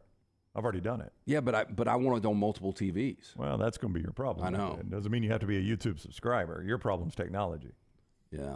I think what I might do, because it always comes back to technology. When the Rams games are on, I'm so focused on the Rams, I've just got the others just kind of white noise in the background. I'm a little bit with you on the Dolphins. So what I might do is I might go from Rams game and then go to walk-ons to watch the other games. See, I'm a little less worried about this because I'm with you. The Dolphins are normally playing the early game, and generally the only late game I'm concerned about, Fox or CBS is giving me. The other late games are just kind of there. But see, I normally have plays on them, so I want to really keep up with what's going See, on. I'm different than that. I'm just watching for entertainment, obviously. So there you go. All right, Rockstar, can you please hit that big button for us so we can do trash? I'll be honest here. I'm a boob guy. I love boobs. I like them small. I like them big, medium. Doesn't matter. They can point in opposite directions. I don't care. I'm a boob guy. Different sizes, most are. I'm a big fan. Okay. But I'll be honest, from age 14 until now, I don't feel like I'm any good with the boob. LT's Trash is presented by Mortgage Right. Mortgages done the right way. Boy, if Dunaway ever gets a divorce, which we don't want, I don't think that's gonna he would be one of the more interesting guys on one of these apps. Yeah, I mean, he's already admitted publicly he's no good with the boobs. He's no good as a lover in the bedroom. Loves feet. He Good loves feet. The queen of content, Taylor Korn, is always looking for good content. That would be good content, and we don't want it to happen, but it would be good content. Just following him. Yep. His post. This is probably a bad idea, the first story we're starting with, but let me remind you, the experts at Mortgage Right, they want to help get your financial house in order. Locations in Birmingham and Leeds. Mortgage Right offers a variety of loan products, fast and free pre-approvals, reliable hands assistance that will help you take advantage of all available home buying and refinance options. With Mortgage Right, no middleman. You can trust your files will never leave their office. Take control today. Visit Mortgage Right at their locations, Highway 280 in Birmingham, Parkway Drive in Leeds. You can apply at mortgageright.com/TNR or call 205-815-9200, NMLS 2239, Equal Housing Lender. We start first. I told you I don't think this is a good idea, but the Federal Aviation Administration is certified for testing a vehicle that a California startup describes as a flying car. Now, this is the first fully electric vehicle that can both fly and travel on roads to receive U.S. government approval. Rockstar, it looks like a folding table. That's just thrown up in the air. Yeah. I mean, I don't even know what I'm looking at right there, but it looks like, you know how the folding table, how the legs, they pop up under the table? That's what that looks like. Yeah, this is, I'm telling you, man. Aleph Automotive says that its vehicle/aircraft, dubbed the Model A, is the first flying vehicle that is drivable on public roads and able to park like a normal car. It also has vertical takeoff and landing capabilities. It apparently will be able to carry 1 or 2 occupants and will have a road range of 200 miles and a flying range of 110 miles. Now, the company expects to sell the vehicle for $300,000 each. First delivery projected the end of 2025. The FAA has confirmed that it has issued a company a special airworthiness certificate, allowing for limited purposes that include exhibition, research, and development. Company's website said the flying car will be certified as a, quote, low-speed vehicle, which means it won't be able to go faster than 25 miles an hour on a paved road. Hell yeah. The assumption is if a driver needs a faster route, he will use a Leaf's flying capabilities, the company posted on the site.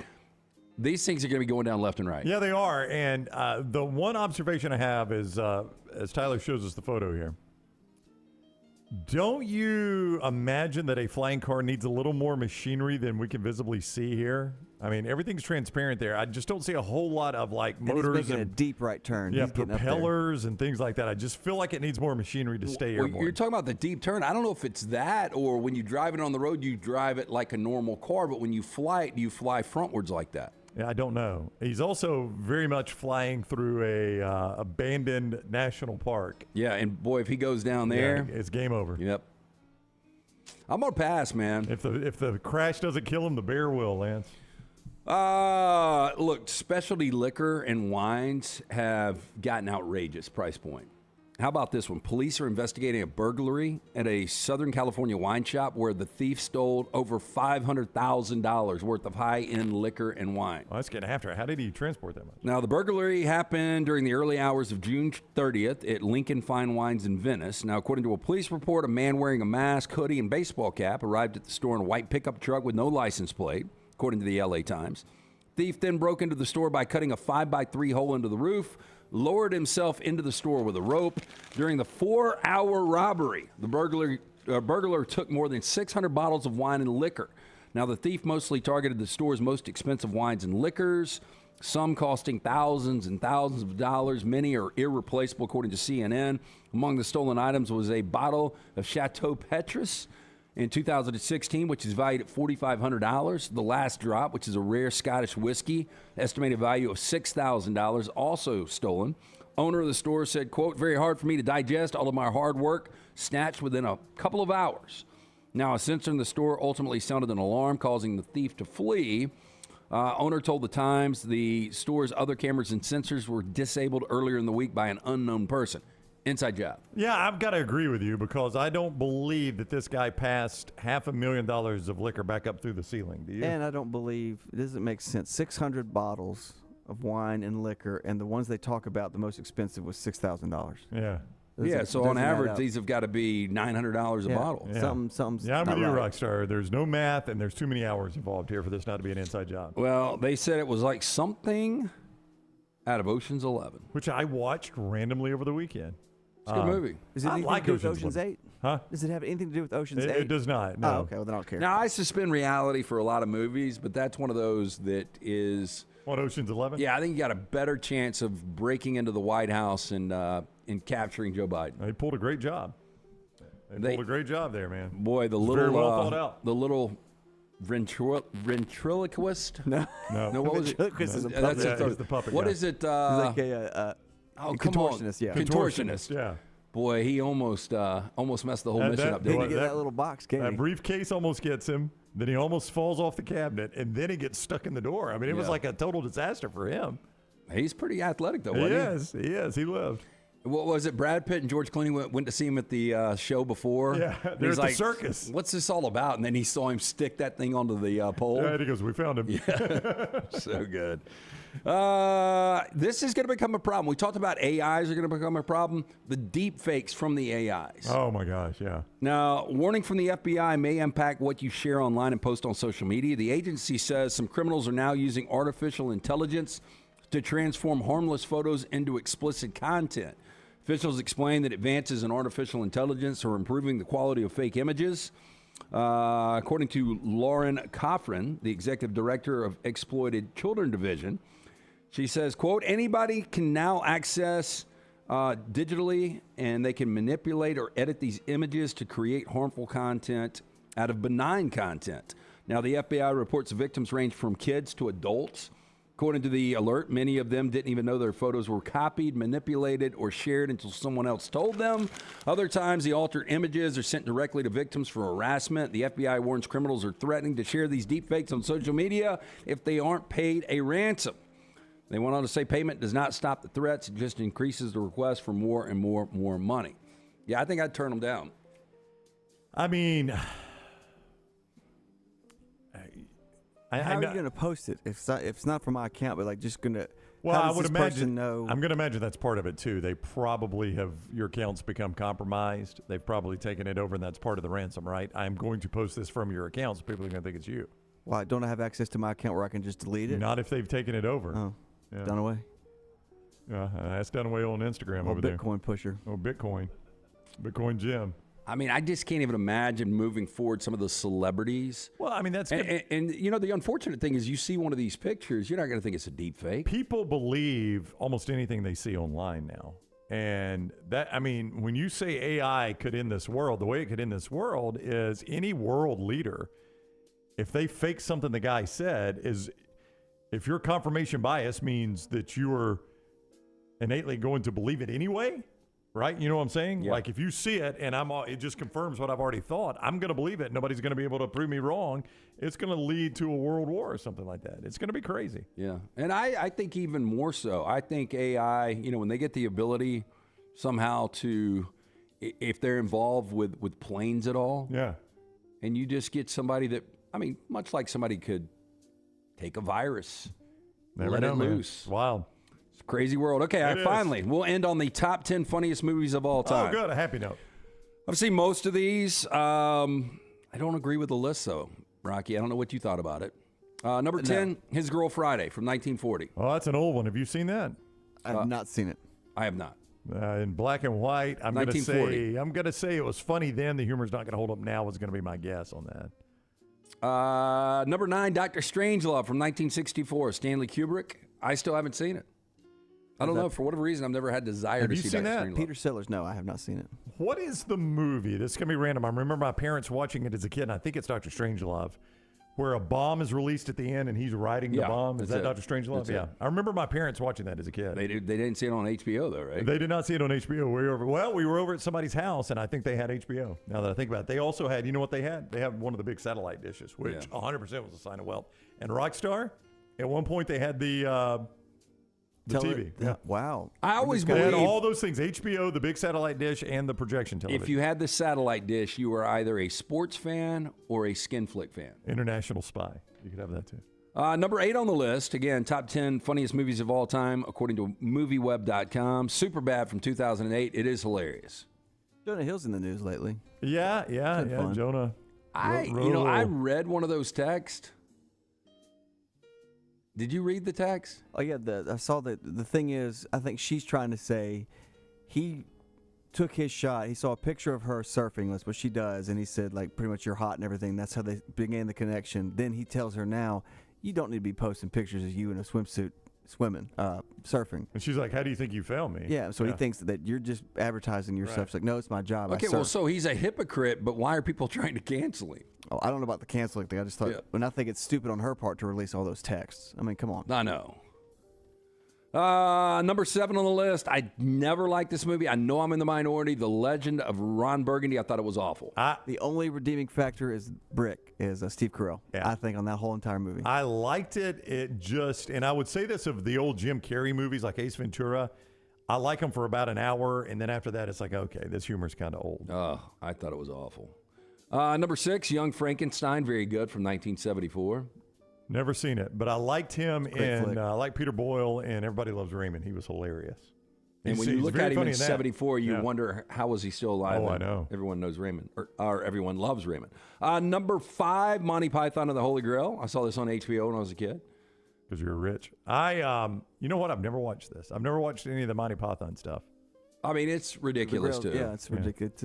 Yeah. It's slapstick, right? Yeah. I mean, yeah. I kind of liked slapstick when I was a kid, though, like Naked Gun. Another slapstick, The Princess Bride from 1987. I thought it was good. I finally saw it a couple of years ago. I don't understand why that would be in the top 10 of the funniest movies of all either. time. Like it's an entertaining movie, but I don't think of it as a funny movie. It's weird. I mean, I laughed at times, but I'm right there with you. I don't consider it one of number 3, Dazed and Confused from 93. I do like this one now. I thought it was great. I thought there were funny parts, but I wouldn't consider it the top 10 funniest movies of all time. I don't know that I would either, but I am amazed when you think of that, how far McConaughey has come from that role to being the respected actor he is now. Yeah. That's a heck of a transformation.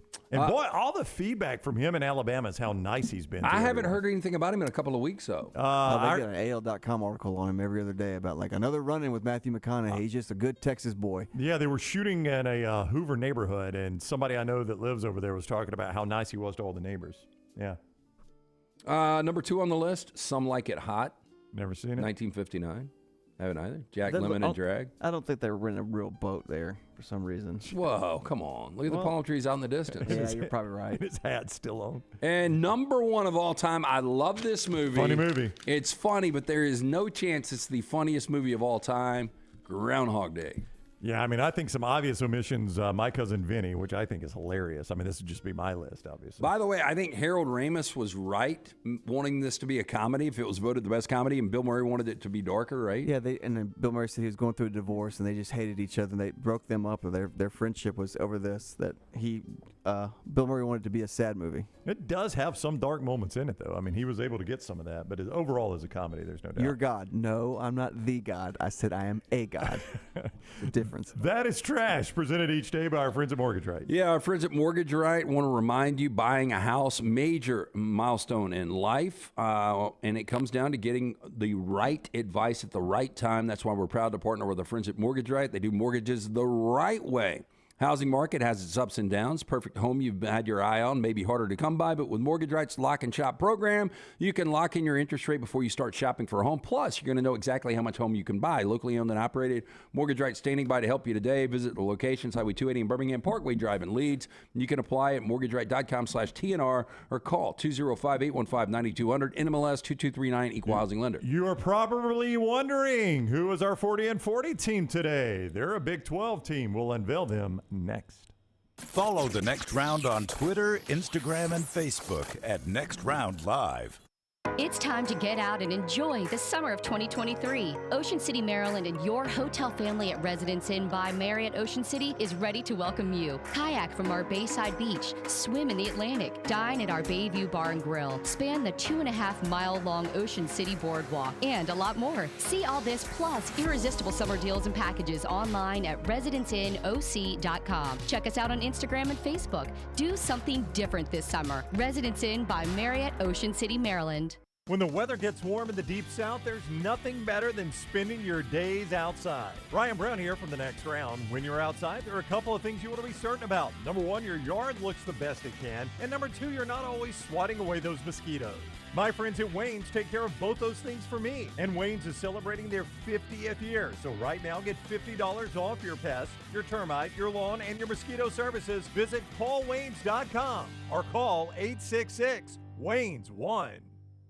Hey, let me tell you about our friends at Urology Centers of Alabama. Compassionate and comprehensive urological care with 35 physicians, 17 locations across Alabama. Their patient-centered approach to all of your urological needs. Remember, they've got that new men's health center. It is beautiful, helping men with a wide range of sensitive male issues in a comfortable environment. You can always go online, visit urologycentersalabama.com, schedule an appointment with one of their many urologists today. Hey, there's nothing worse than waking up to a plumbing problem. Don't get caught in a flooded house. Call the guys at Hemp Hill Services. Adam, Chad, and the team at Hemp Hill are the only ones I trust to fix it and fix it right the first time. Hemp Hill Services does it right and always at a fair price. For all of your plumbing, cooling, and heating needs, trust the name that Birmingham has trusted since 1954. That is Hemp Hill Services. Call now, 205-229-2090. That's 205-229-2090. If you're looking for a fun golf atmosphere that is laid back with a peaceful environment, the Meadows Golf Course in Harpersville, right off of Highway 280, is perfect for you. Just a short drive from Birmingham, this 18-hole, 200-acre track with rolling fairways and ample greens is the definition of peacefulness of the country just miles from the city. Enjoy a great lunch before your round and a cocktail on the wraparound porch after 18. Come see us today. The Meadows Golf Course in Harpersville, right off of Highway 280. Are you faced with unexpected medical expenses? You want to update your backyard? Or you just want that dream vacation? Ryan Brown here from The Next Round. Legacy Credit Union can help with lifestyle loans. Legacy Lifestyle Loans do not require collateral and they have affordable low rates. See more about Legacy Lifestyle Loans online at legacycreditunion.com or simply stop by one of the 9 branches in the greater Birmingham area. Legacy, the official credit union of UAB.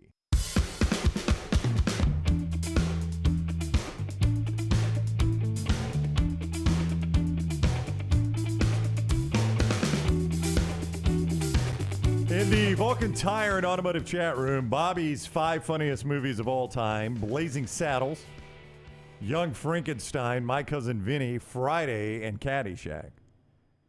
Never have seen Young Frankenstein. I've seen the rest. I don't disagree at all. Blazing Saddles was obviously very funny. My Cousin Vinny, I think, is hilarious. I loved Caddyshack. You didn't like Caddyshack as much, did you? I didn't like. I loved it as a kid. It's just It doesn't hold up. It doesn't hold. Animal House didn't hold up for me. Comedies that I love: Breakfast Club, The Hangover, Superbad. I mean, those are some of my favorites. Airplane, according to, let's see, Christmas Vacation, according to Blake. Lance does not like that. You and I both do very much. I do like that. Evan says Dumb and Dumber. I like Dumb and Dumber. Yeah. Steven says, where is Tommy Boy and Caddyshack? So we'll vote for Tommy Boy there. I think they listed like 50. I just did the top 10. Oh, I know. Yeah. Tommy Boy, I mean, Chris Farley was, I'm not going to say an acquired taste, but I mean, you had to like the kind of, what do you call that? Like the fall down comedy or whatever? They call it frat guy humor, but also Spade was really good at it too, him being the straight guy. Yeah. Jody says The Jerk still makes me laugh. Krusty says Breakfast Club, a comedy, question mark. Is Breakfast Club a comedy? Bob said that, Bobby said that too. I think it's a comedy. I mean, I know there's like life lessons. There's a reason that John Hughes wrote that with 5 different personalities in high school that all come together. But I also thought Sideways, it's listed as a drama at one Best Picture, but I laughed. Now, Sling Blade made me laugh out loud. Sling Blade's a very funny movie, but that is a dark movie too. Yeah. But I mean, there's parts you can't help but laugh at. Right. Wedding Crashers, old school. I like both of those. 40-Year-Old Virgin, very good. Yeah. Well, I mean, I like the old slapstick movies too, like Naked Gun, Rockstar, very much like Naked Gun. That's an acquired taste. I love them, but what's his name? Marlon Wayans has taken that genre. Every other movie's been a parody for him. But I thought Leslie Nielsen, he was awesome. One of the funniest people in the world. Great voice too. Yeah. But again, to me, it's so much more difficult to do really good comedy than drama. Well, because really good comedy, you have to think that this is, you initially write it, is this joke going to land essentially a year and a half to 2 years from now? Is this going to be funny, this line we're saying? Somebody told me yesterday Hitch is a must-watch. I've never seen Hitch. I don't like Kevin James. Kevin James is good. Yeah. See, I'm not a Kevin James guy. Neither am I, but he's pretty good in it. But I was told that you've got to watch Hitch.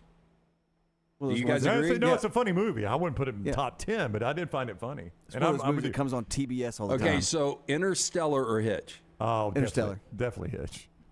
Let's unveil our 40 and 40 team. It's brought to you by UCA. Yeah, our friends at UCA want to remind you, compassionate, comprehensive urological care, 35 physicians, 17 locations across Alabama, patient-centered approach to all of your urological needs. That Men's Health Center, you're going to love it, helping men with a wide range of sensitive male issues in a comfortable environment. Visit urologycentersalabama.com. Schedule that appointment today.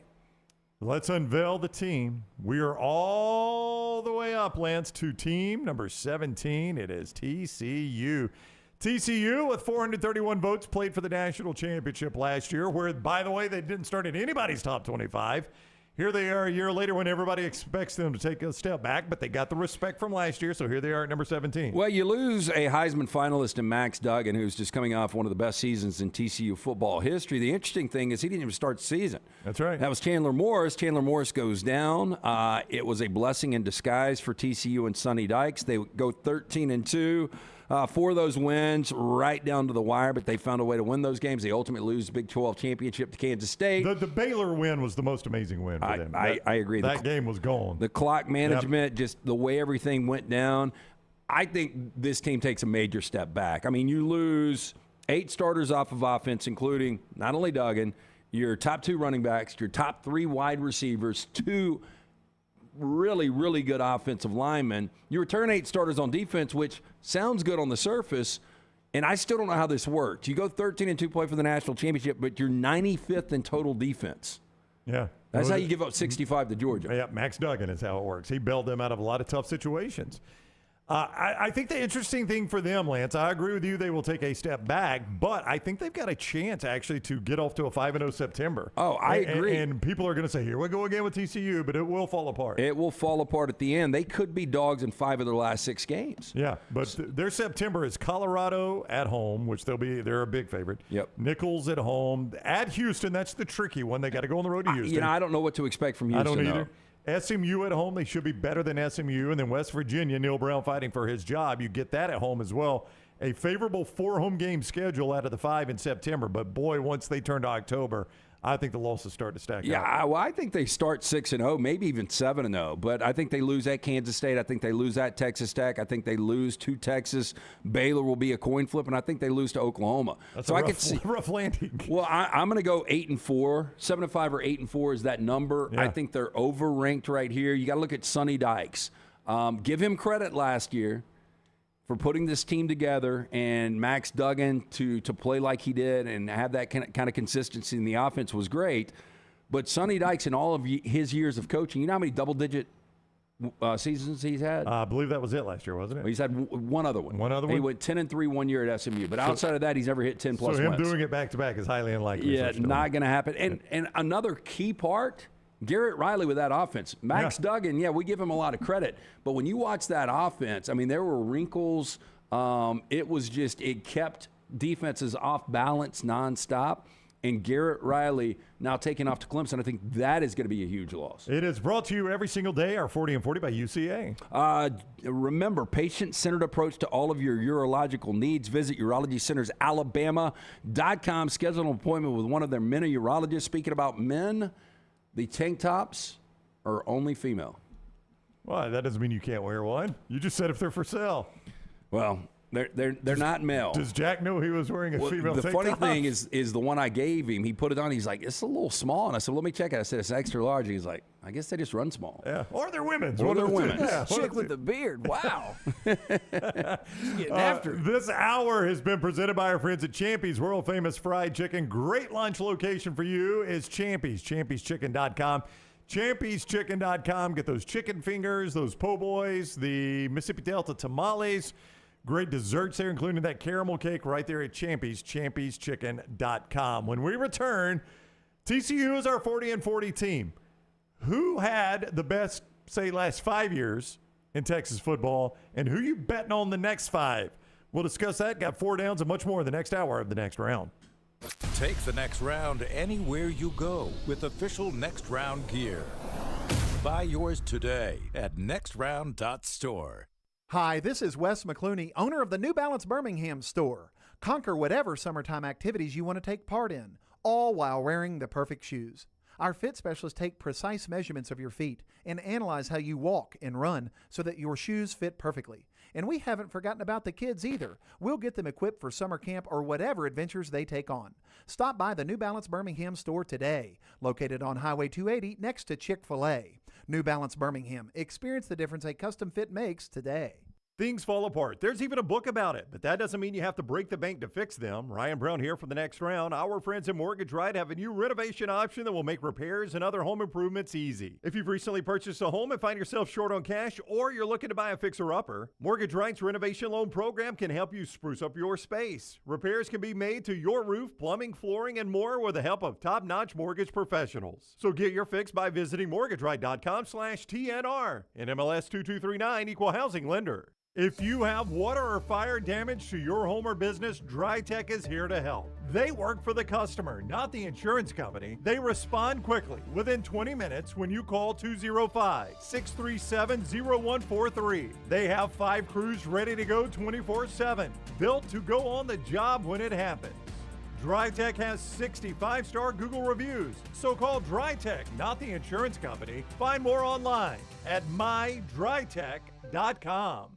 Hey, Lance Taylor from the next round. You've heard me for years talk about our friends at Bromberg's Jewelers, and we welcome you to stop by and see that great customer service at the Mountain Brook and Summit locations. But we'd also love for you to check out their new online shop. They've got plenty to choose from. Great gifts, big and small. Available online, they've got David Yurman, Tudor watches, select diamond and gemstone jewelry, William Henry, seasonal and favorite giftware items and baby gifts as well. They've even got an online sale section. For more information, Brombergs.com.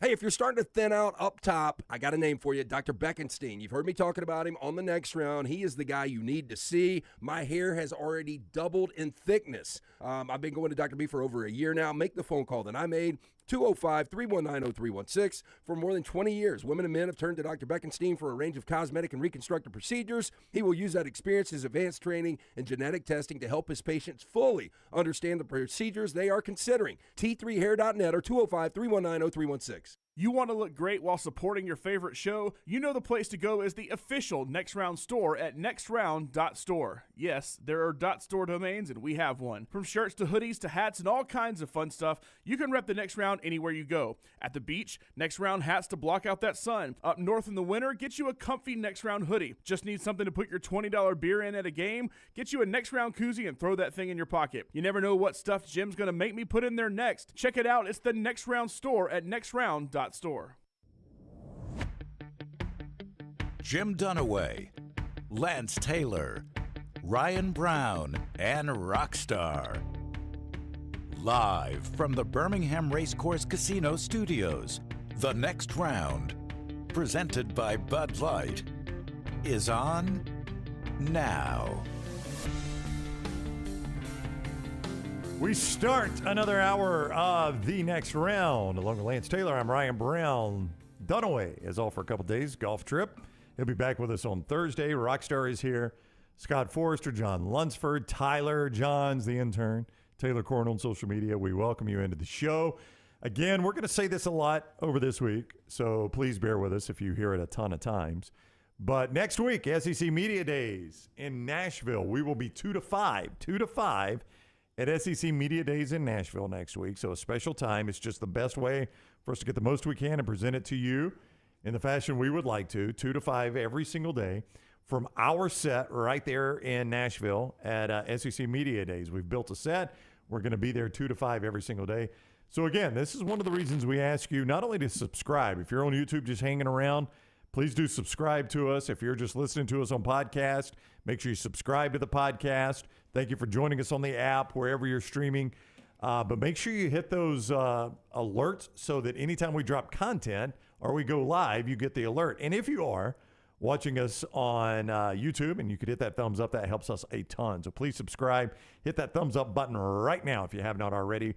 We greatly appreciate that. And on our podcast, if you would just comment and subscribe and rate us and give us a good rating. All those things help us very much. But next week, SEC Media Days, 2 to 5, live Monday through Thursday. I'm excited about that. I feel like once we get past that, I can make it to the season there. That's like the point where if I've gotten to Media Days, you know, they start camps not long after that. I kind of feel like we're there. So Nashville, overall as a town, loved it a decade ago. I still like it. And this is coming from me, it's a little much though. You don't like Broadway. I mean, I like Broadway. It's fun. So when we were leaving SEC basketball tournament, I was riding back with Brown Rocky, and Brown said, "Nashville's an awesome town, but if you lived here, I think you would die." I do. I think Lance would die. Yeah, well, you got the city of Nashville, yeah, downtown. No, if you lived downtown Nashville, that's what I was talking about. If you had like a law. If you lived in Franklin, you'd be okay. It's more chill and laid back. I will tell you, this has become close. So it used to be the debate, the biggest party town in America, is it Miami or Vegas? I think now Nashville could top both. I mean, it is a party town. You get a lot of bachelorette parties there. They are up and down the street in those pedal cabs or whatever you call them. It is a party town. There's no doubt it's a party town. And I don't know how it really became the destination for bachelorette parties. I don't either. And, you know, it used to be such a bad hotel town. I remember... Boy, they built those left and right. It was 8 years ago. I went to watch the Rams on a preseason game. I think it was 8 years ago. And I remember our buddy Clay had rented an Airbnb because he was going to have a pre- and post-party that night. And something happened when Clay was at the game, and the owner of the Airbnb threw everybody out. This is before I got there. Right.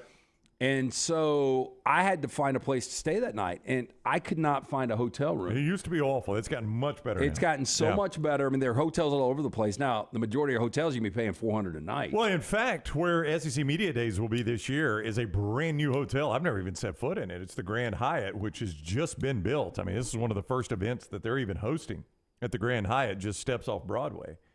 It's over near Bridgestone Arena, and it is a brand new hotel. Where are we this week? What hotel? No, we're not. Yeah, we're in a house. Yeah, house party. Yeah, which will be fun. Yeah, it will be. No, I'm looking forward to this because we've never done this in Nashville. We did it in Atlanta last year. Mm-hmm. I like Nashville more than Atlanta. Mm-hmm. In our backyard, it's very convenient, but it got a little stale here. Well, and I get asked a lot, will SEC Media Days ever be? I was asked this weekend, will it ever be back in Birmingham? And I really don't think it will. If so, not at the same facility, I don't think. Maybe they find another way to do it, down at the new stadium in the West End. I don't think it's big enough. Well, I'll tell you this. All the media members that would come into Birmingham, they loved our city. I think one of the major problems is it's so accessible to get to Atlanta, and now it's so accessible to get to Nashville. Mm-hmm. In Birmingham, especially with the way flights are now, it's just really difficult to get to Birmingham. I'm just going to make a prediction here on SEC Media Days is this year, I think the birth of this idea was the NFL draft. I think some people at the SEC watched the NFL draft, and they saw how the NFL took over Broadway. They did concerts, and even people that weren't there for the NFL draft just showed up for the party, right? They didn't care about the draft. There was just a party on Broadway. And the SEC, I think, saw that and thought we could do that with SEC Media Days. And you're going to see that this week. Midland is the group, which is not near the level of group the NFL got. But I think the SEC will intend to try to build that up. And I think in years to come, SEC's got more money than Midland. In years to come, in Nashville, you'll see bigger and bigger groups on that stage for an SEC party. I'm not a country music guy, but Sankey should have given me the budget. Who would you have booked? Garth Brooks. He's going to say Luke Combs or somebody like that. Morgan Wallen for Lance. Boy, that Morgan Wallen song. So I play a lot of top 40 for the kids at the pool. That Last Night song plays nonstop. Yes, it does. But yesterday, made the mistake of not wanting to get the remote out to put on like Pandora or Spotify. So I just put on a local station, top 40. Uh-huh. And I am not exaggerating when I say every third song was a Taylor Swift song. I mean, she's a pretty big deal right now. She's it. Yeah. She is, but I'm talking about every third song. I would probably, if Charlie Daniels was still alive, I'd go CDB. You go Charlie Daniels fan? No, I'd go Kelsey Ballerini. I mean, I would imagine she's pretty expensive. I've never heard her sing. Yeah. You sing? That's cool. But she's popular, right? Yeah. Kelsey Ballerini's very popular. I mean, Midland's had two. They've had a number one record and maybe two. I don't know, or release. I don't even know what you call it now. It's a Texas band. But my point is, without debating whether they're good or not, is you're going to see the SEC do this. Swamp will not be back in Birmingham, I don't think. I do think they'll send it to Texas. I think it'll be in Dallas. Maybe even next year. They've not announced that yet, but with Texas and Oklahoma coming to the league, I can see that I happening. think Dallas will happen. Yeah, I think they'll have it in Dallas. But I think more often than not, you're going to see it in Nashville because Nashville just provides something nobody else provides. You can do it right there at the entertainment district. You can build events around it and make it the show that nobody else can do. I think that's when you'll see it in Nashville. Gary's saying, don't think Kelsey's going to move the needle, but Middletown is? Midland. Kelsey would move. Kelsey will move the needle, but I mean, what are you getting out of it if you're the SEC? Like if you invested, let's say you go get Luke Combs, what is the SEC getting out of that? They put on a good party. No, you're getting people more excited. You're getting exposure, but I mean, does the SEC really? Are they going to sell any more football tickets? Is my point. Well, then why even have a band? Well, I think they're trying to look like a big deal. I think it's an image situation. Okay, well, if it's an image situation, get a bigger act. Well, there again, at some point you got to say, how much am I willing to spend to make my image look big? Well, the SEC's got, they've got money they can't even spend. Apparently not, or they'd have Kelsey Ballerini this weekend or Luke Combs or somebody like that. They all live there in town. All right, we're going to look ahead to TCU's our team today, our 40 and 40 team. We're going to look back and look ahead to Texas college football, the question Lance has here, and anytime we look back or look ahead, it's presented by Michelson Laser Vision. 205-969-8100. That's the number you need to write down. Stop procrastinating. If you wear contacts or contact solution or eyeglasses, you're wasting money each and every year. Make the phone call that I made over 20 years ago, 205-969-8100. Ask for Amy. She's going to hook you up. Hassle-free consultation, zero to lose to find out if LASIK is right for you. Dr. Mark Michelson, Dr. Jen Michelson, best in the business. For more information, 205-969-8100 or michelsonlaservision.com. So you asked me the question, if I look back over the last 5 years, who would I say are the top 5 college football programs in the state of Texas? Based on just on-field accomplishment, right? Yeah, so once I threw this out, I thought it would be a really fun exercise. It's really difficult. It is quite difficult. Quite difficult to do the past 5 years and then project into the future 5 years. Because TCU has had a college football playoff appearance. They played for a national championship, but they were not very good. They got the coach fired before that. Okay, so their legendary coach fired. So how do I rank that? Tell me if I'm missing anyone. Okay. Well, I guess SMU I didn't put in here, but I've got Texas, I've got A&M, I've got TCU, I've got Houston, Baylor, Texas Tech, and UTSA. I think. And I've got my 5 for each. I think Baylor's the answer. I think TCU's the answer. I don't see how you say that. Okay, well, TCU, when you look at the record, they're 34-24 over the last 5 years. Baylor's 38-25. So Baylor has one more loss but 4 more wins. Baylor has a conference championship, but TCU played for a national championship. And lost their conference championship game, but did play for a national championship. You're absolutely right. I've got Baylor at number 2. Gary Patterson's let me just give you, before this year, Gary Patterson got fired because they went 7-6, 5-7, 6-4, 3-5. He got fired or retired, quote unquote, midseason. I mean, they were a bad program other than that 1 year. And not that Baylor's been great all 5 years, but in that 5-year window, they've played for 2 conference championships. Am I right, or is it just the one? They have played for 2. They've played for 2 and won 1 in a 5-year window. But again, TCU, I just think it trumps that by playing for the national championship. It's a toss-up. I cannot believe. Would you have TCU too? They've been bad other than that one, but I can't make a good argument for anybody else. So yes. I'm just talking about, based on expectations, TCU would be 1 for me. Baylor would be 2. Okay. I would flip those, but I'm okay with that at 1 and 2. Then I go A&M's 39-21. They only had 1 double-digit win season, but I'm going to go A&M 3. UTSA 37-17. They've got the best winning percentage. I'm going to go them 4. And then Texas at 38-24, I'm going to have 5. The fact that, and you can debate whether UTSA belongs in this or not because of the level on which they played. That's what people are going to say against them, to make an argument against them. Yeah, UTSA had a nice record and all, but they have the benefit of a Conference USA schedule, not an SEC or Big 12 schedule. All right, that's what people are going to say. But the fact that, so throw them out just in this part of the discussion. The fact that we can debate Baylor and TCU and not even have to consider Texas and Texas A&M is amazing. Well, and I've said this before, and it was you or Dunaway. It was Dunaway that disagreed with me.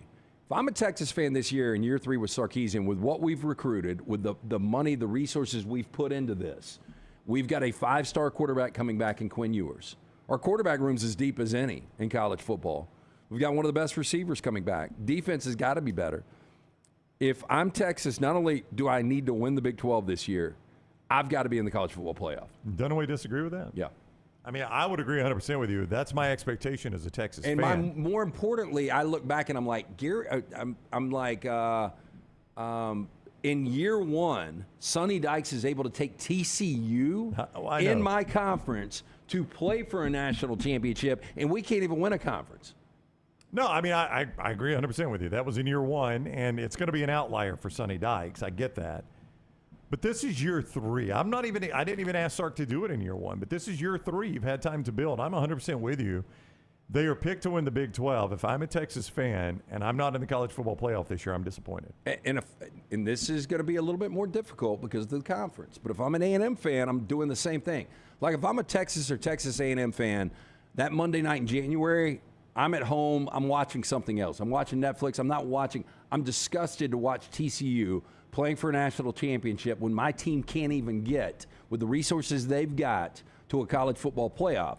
So if I'm A&M, it might sound unrealistic, but if LSU did it in year 1 for Brian Kelly, year 6 for Jimbo Fisher, we should be able to get to a college football playoff this year. And if I'm Oklahoma, I know they're not in the discussion, but just to drop them in real quick, if I'm Oklahoma under Brent Venables, I expect to be in the running for the conference championship game and a step away from the college football playoff in year 2. I should be playing for it. That's the way expectations should work. Now, I'm not saying Oklahoma should be in a college football playoff coming off 6 and 7. I'm saying a step away. But if I'm Oklahoma in year 2 under Venables, I should be playing in that game against Texas.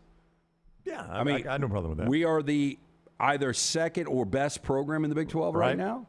And there's no reason. Look, make your adjustments, get your roster the way you need to, and you can do that in year 2. We've seen a lot of coaches win, not a lot. We've seen coaches win national championships in year 2.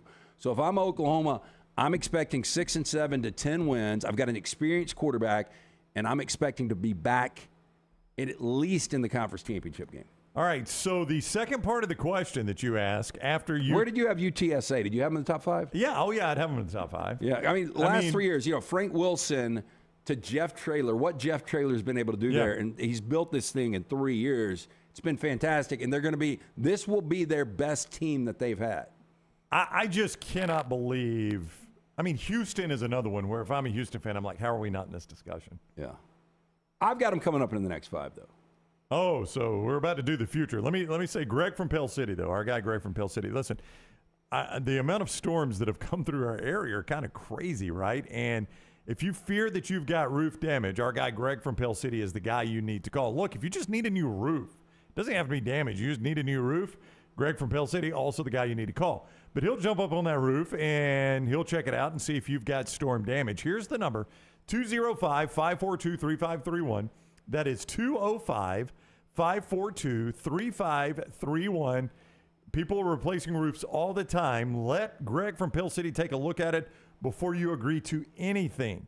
Greg from Pell City, Greg Nelson is his name. His number is 205-542-3531. That's 205-542-3531. Storm Restoration Roofing. You can find Greg on Facebook, Greg from Pell City as well.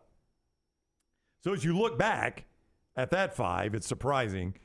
I am curious where Lance has Texas A&M in his next discussion, which is if we look forward 5 years, who you buying stock in? Okay, so I'm going to start from the back. Yeah, and go to 5-1 here. Number 5, I've got Houston. I like Dana Holgorsen. I don't think he's going to ultimately be the coach. I could see him be done after this year. I mean, it's only getting more difficult for them going to the Big 12. And then I think they're really going to invest in their next guy. They got the money. And so I think in 3 or 4 years, Houston could be a major factor in the Big 12. Yeah. So I've got them at number 5. All right. And number 4, I've got Texas Tech. Because much like like Joey McGuire. I do too. Much like Chris Kleiman at Kansas State, I think Joey McGuire is one of these guys. He appreciates the fact that he's got a job in a Power 5. He loves the state of Texas, and he can do really good things at Texas Tech. I think they're going to be a solid 8, 9. They'll hit 10 wins in one of these 5 years. So I've got them at number 4. At number 3, I've got UTSA. Frank Harris is going to be gone after this year at quarterback. You got to replace that, but I think he's got something building, and I think he's going to be one of those guys that he knows how to recruit in that state, and he'll also use the transfer portal to bring in guys. Yeah, boy, you like these high school coaches, McGuire and Traylor. And number 2, I mean, these are going to be obvious. I've got A&M. I think A&M's going to have a really good year But this year. Is it going to be under Jimbo Fisher those 5 years? I don't know. I don't know. But if it's not, I think they're going to go out and say, look, we broke the bank on Jimbo. We're going to break the bank on somebody that we can't miss, whether that's Urban Meyer or let's say that Garrett Riley is the next Lincoln Riley. I don't know who that guy is, but they are going to find a way to get it right. But I still think A&M moving forward is not going to have any more 5 and 7s. I think that was the outlier. Again, I'm not a big Jimbo fan. You guys know that. I don't think he's an elite coach, but I do think they have a really good year this year, and I think they will start building for something in the future. And then number 1 has got to be Texas. I don't love Sark either. I don't think Sark's an elite coach, but I think they've got so much talent and so many resources that they can't not be good. Volfan says he's scared of UTSA this year. I think that falls week 2 for them. Give me 2 seconds. because I think that's one you said is on the table for an upset alert. Yeah, right now I would list Tennessee as like an 8-point favorite, but I would play the Roadrunners. Week 4. I don't know why I said week 2. They got Austin Peay week 2. Yeah, I thought it was earlier than that too. So it is Virginia neutral site where they're a 4-touchdown favorite. They run them off the field. Austin Peay also will walk them off the field. At Florida, they're a favorite. At Florida. Touchdown? You think they're a touchdown favorite? I can't figure out where Billy Napier is going to be in year 2. Yeah, I mean, they're going to be favored probably around a touchdown. But this is one of those games where Florida could be a lot better than we expect, or they could be going the wrong direction. So I think you get a little bit of a gauge with Tennessee on that one. But UTSA, they don't have the depth. They've got to stay healthy. If they stay healthy, they can absolutely beat Tennessee. And that's week 4. And it falls between, if you like trap games, it falls between a road trip to Florida and a home game to South Carolina. So a little bit, that's a little bit of a trap game right there. I think Heupel's smart enough to know that we can't overlook this team. I wonder how bad UTSA was when they booked this series. Bad. Isn't that funny the way that works, though? I mean, they probably booked this 5 or 6 years ago. And then, just that random team that gets good, and UTSA got good. So where would you have your top 5 moving forward in 5 years? I like Joey McGuire. I think I agree with you on Houston and Texas Tech. I think you probably have got it right. But I left Baylor, you did leave Baylor out, and that's one I'm probably not willing to sell so quickly. SMU moving. I think SMU, they've got money behind them. I think SMU could be. I would probably go Texas. Do you feel good about Rhett Lashley? I don't know. They score a lot of points, but they did not play any defense. I think I'd go Texas. I think I'd go Texas A&M. I might go Baylor next. UTSA, Texas Tech. I think that may be the way I do it. Baylor is just a year removed from playing for a conference championship. I'm not ready just to crumble them up and throw them away. Boy, that is a crowded-ass state, isn't it? Yeah, it is. A lot of teams that really don't do a whole lot. Nope. That's what's crazy about it. Think about the last time a team played for the national championship out of that state was 2009. I know. Last time they won one was 18 years ago. It's a crowded state that just doesn't do a whole lot. All right, we'll do 4 downs when we return. Do we have good celebrity birthdays today on 4 downs? I think we have a couple, yeah. Oh, a couple celebrity birthdays on 4 downs.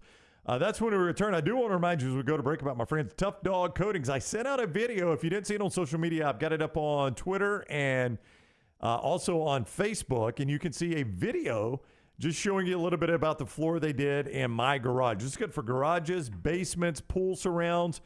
Tough Dog Coatings. They are Birmingham guys. They stand behind their product with a 15-year warranty. It is easy to clean. It looks amazing. Here's what they do. They come in. They check all the cracks in your garage just to make sure there's no foundational issue. They check the moisture to make sure there's no moisture issue. If you pass both those tests, they don't want their product to fail. So they want you to pass both those tests. They come back in, they grind it down, they get it smooth, and they put down that coating, and then they add the flakes. You've already selected the colors. They got great colors and the coating and the flakes to choose from. And then they put the coatings down, and it just looks amazing. It makes your basement cleaner. It actually makes it smell better, believe it or not. That's one thing they told me, and they have been spot on. Makes it just feel better under the feet, just looks good.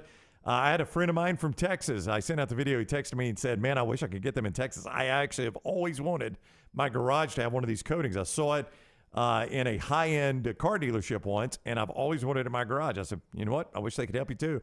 But these are Alabama guys. They're working right here in Alabama. It's not some national chain that is going to be out there in Texas. These are Alabama guys, an Alabama-based business. Here is the number to call Tough Dog Coatings, 205-947-3639. That's 205-947-3639. Or on the web, you can visit them at toughdoggaragebfloors.com. That is TUFF, toughdoggaragebfloors.com. Get that garage, that basement, that pool surround looking the best it can with Tough Dog Coatings. Call the next round now at 205-734-0923. It's the spring sales event at Alfa Romeo of Birmingham. Now you can get $10,000 off plus rates as low as 4.7% on new 2022 Alfa Romeo Stelvios and new 2022 Alfa Romeo Giulias. Come see the team at Alfa Romeo of Birmingham, exit 27 just off I-459 on Grants Mill Road. Or visit them online at alfaromeousa of Birmingham.com. Hurry down before they're all gone. All incentives applied in stock units only with approved credit. Alfa Romeo USA of Birmingham.com. When the weather gets warm in the Deep South, there's nothing better than spending your days outside. Ryan Brown here from The Next Round. When you're outside, there are a couple of things you want to be certain about. Number one, your yard looks the best it can. And number two, you're not always swatting away those mosquitoes. My friends at Wayne's take care of both those things for me. And Wayne's is celebrating their 50th year. So right now, get $50 off your pest, your termite, your lawn, and your mosquito services. Visit callwaynes.com or call 866-WAYNES-1.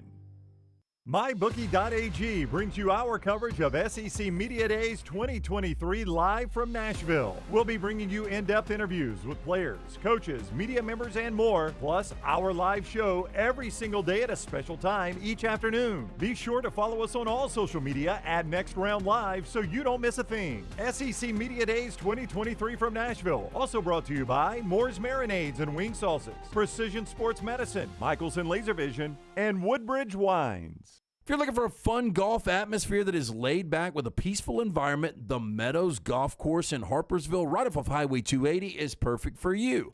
Just a short drive from Birmingham, this 18-hole, 200-acre track with rolling fairways and ample greens is the definition of peacefulness of the country just miles from the city. Enjoy a great lunch before your round and a cocktail on the wraparound porch after 18.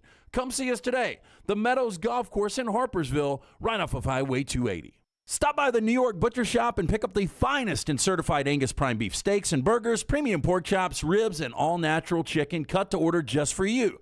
Their chef-prepared entrees and side dishes are the perfect dinner-to-go choice for your family and are ready to heat at home. With a great selection of fine wines and desserts, the New York Butcher Shop is your one-stop dinner shop. 2 locations to serve you, Cahaba Heights and on Highway 119 in Greystone. The New York Butcher Shop, rare quality, well-done service.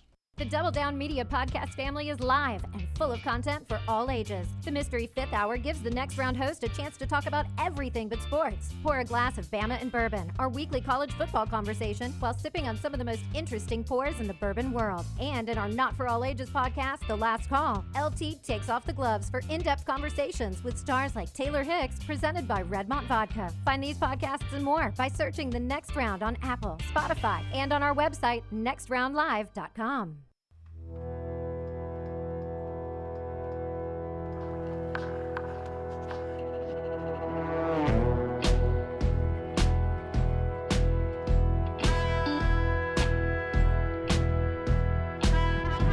You know, as you talk about these teams, it is in the state of Texas.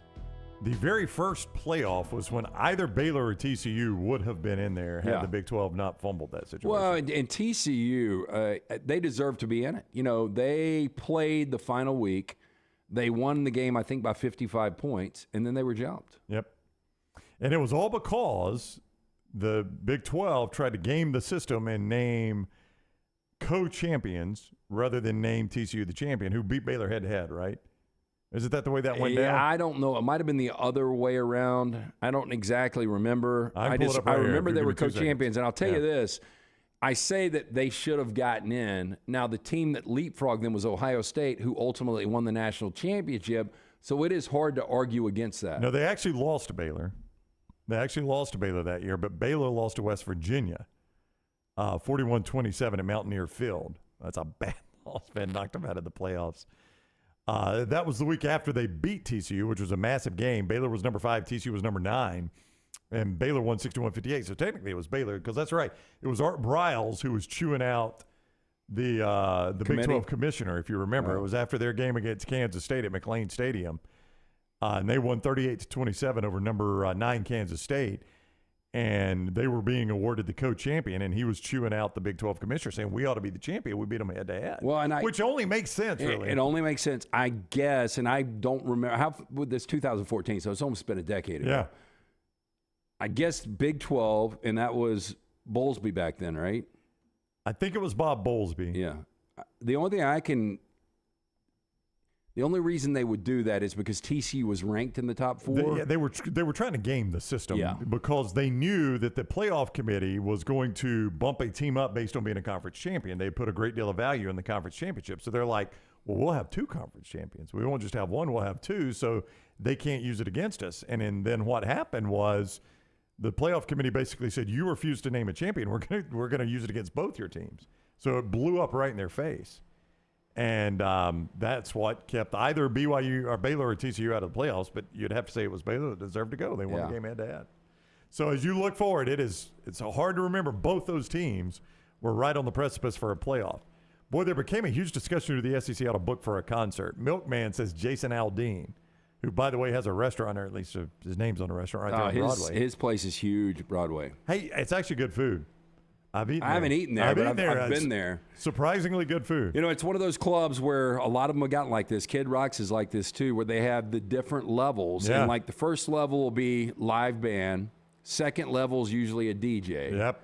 Third level is kind of that rooftop. Rockstar, have you spent much time on Broadway? I think of you almost every time I walk down there because it'd be your hell. I went there. Nancy and I went there. I think when my parents went to Nashville, and we went on Broadway on a Thursday night, and live music venue, boot store, live music venue, boot store. But to Lance's point, if you stand like right outside Kid Rock's, there's a band on each level. Then you can hear the band next door and the band across the street. It's just and then girls screaming for the bachelorette party on the bus. It's just a den of sound. It is terrible. For you. The worst is the bike bars. Yeah, that's what he's talking about. Is those bachelorette parties pedaling the pedal bars? But the pedal bars are everywhere. Yeah, it's just too much. There's too much stimulation, and if it's not the pedal bar, it's the old school bus that they've made into the party bus. Yeah.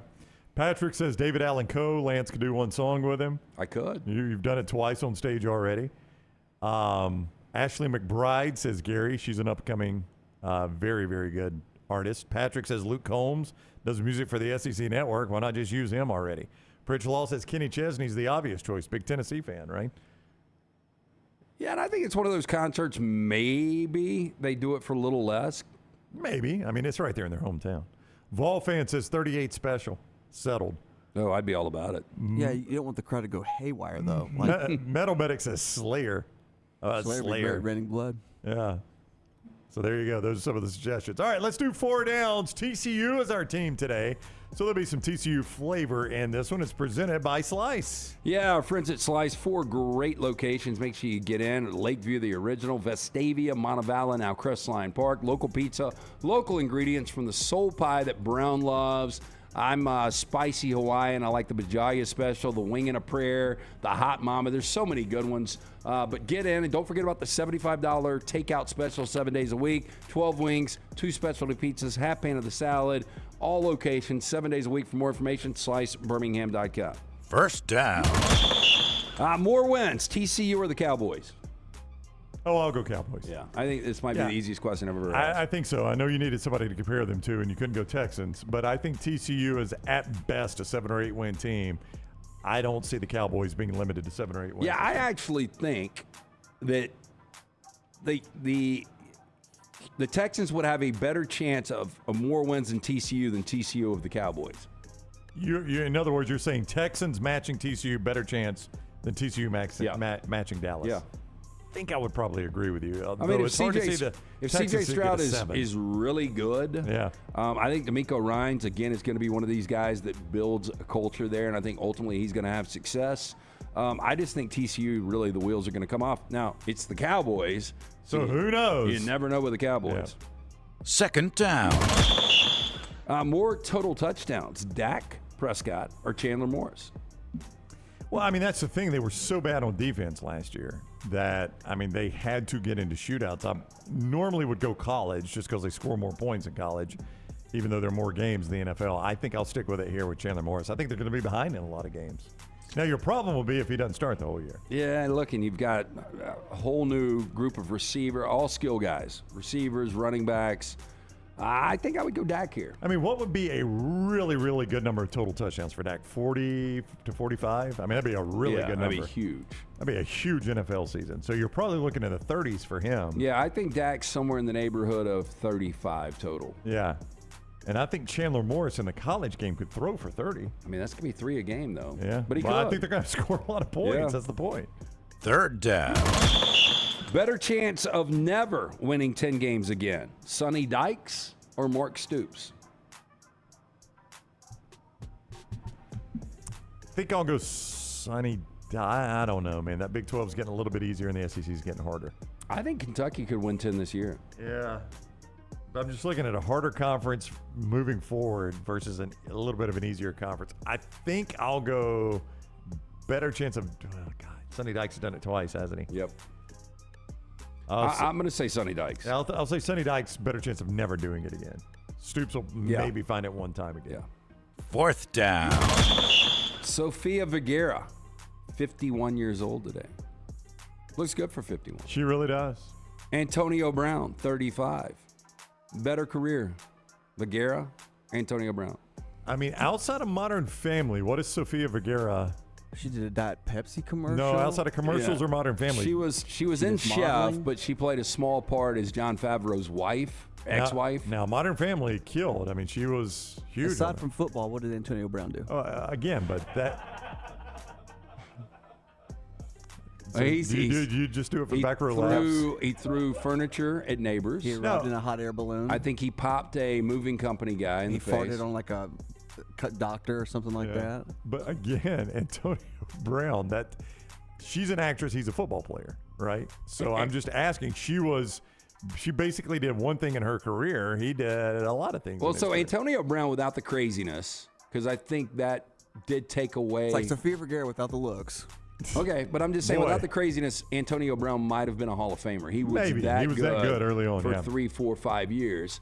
She is the one, along with the kids, and we've talked about this, that drove me away from a really good show in Modern Family. It was good for one season, that role. Then it's just like, oh my God, it's just grating on you. She was so over the top. You think she's still with Jay right now? No, and I was going to say, though, although Jay is probably on an oxygen tank right now, the real life Jay, the way he was with her, he would have been done with her. He couldn't have put up with her. And son. Yeah, the real thing that killed that show to me were when the kids got older, and when kids hit puberty.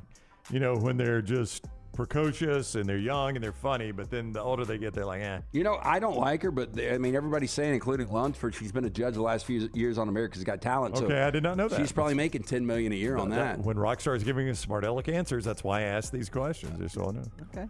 Yeah, so your wiseacre answers. Yeah. I think I'm going to go Vergara. I'll go Vergara too. I guess still I will. doing it. She's still welcomed in some places. Yeah, it's true. And she's not. If you think about it, she is not bad looking. So what is her? I mean, yeah. What is her net worth? She's married to the dude that was in. He was in True Blood, and then he was in Magic Mike. I am out. No idea. You're gonna be shocked, dude's Hey, really ripped. He's really ripped up. Really? 180 million. Oh, it's more than Antonio Brown for dang sure. Antonio might have. She's married to Joe Manganiello. Yeah. Do you think she knows how much Joe Manganiello makes? No, probably not, because I he don't doesn't make think as much she as she cares. does. That's right. Would you be shocked if Antonio Brown had $18 in his checking account? I mean, Antonio's probably a spender, if I had to guess. Yeah. That is 4 Downs presented by Slice. For great locations, again, get in the Bajalia Brothers, created by Jeff, the late Jeff Bajalia. Great dude. His brothers continue the legacy. Jason and Chris, get in. Tell them the next round sent you. 4 locations. For more information, slicebirmingham.com. Zach says $10 million to be a judge on a talent show. How much were the American Idol? Wasn't Katy Perry making $30 million a year? Well, I don't know. I don't think they're all the big names make No, that. I get that. But I'm curious, like, because I'm Stern not got gonna so much for the America's Got Talent. It might not be 10. I guarantee it's more than $5 million a year. Lunsford, you're up. Forbes reported that Vergara earned $10 million per year as a judge when she joined. Boom. That's when she joined. So it's been 3 Yeah, years. I'm sure it's upgraded so from there. she's probably got more.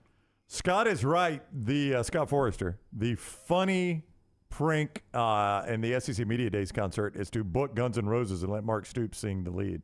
That'd be awesome. I mean, he and Axl Rose are twin brothers. He could probably hit the same notes too. I mean, these it days. could not get much worse than what Axl's running out there right now. I mean, if you would have told either or, if you would have told Axl Rose in his prime, you're going to look like this thick, husky Kentucky coach. That's right. In 25 years. Or if you would have told the Kentucky coach, hey, one day Axl Rose is going to look like you. He'd be like, I'm in. No, I don't know. Where do I sign up? I mean, if you would have if you take Mark Stoops back to the late 80s, early 90s and say, one day you're going to look like Axl Rose, he'd say, sign me right up. Where do I sign up? 60-year-old Axl Rose. No. If he would have said, I would have been like, so I'm going to be dead. I'm going to be bones. Yeah. Like, Axl ain't going to make it that long.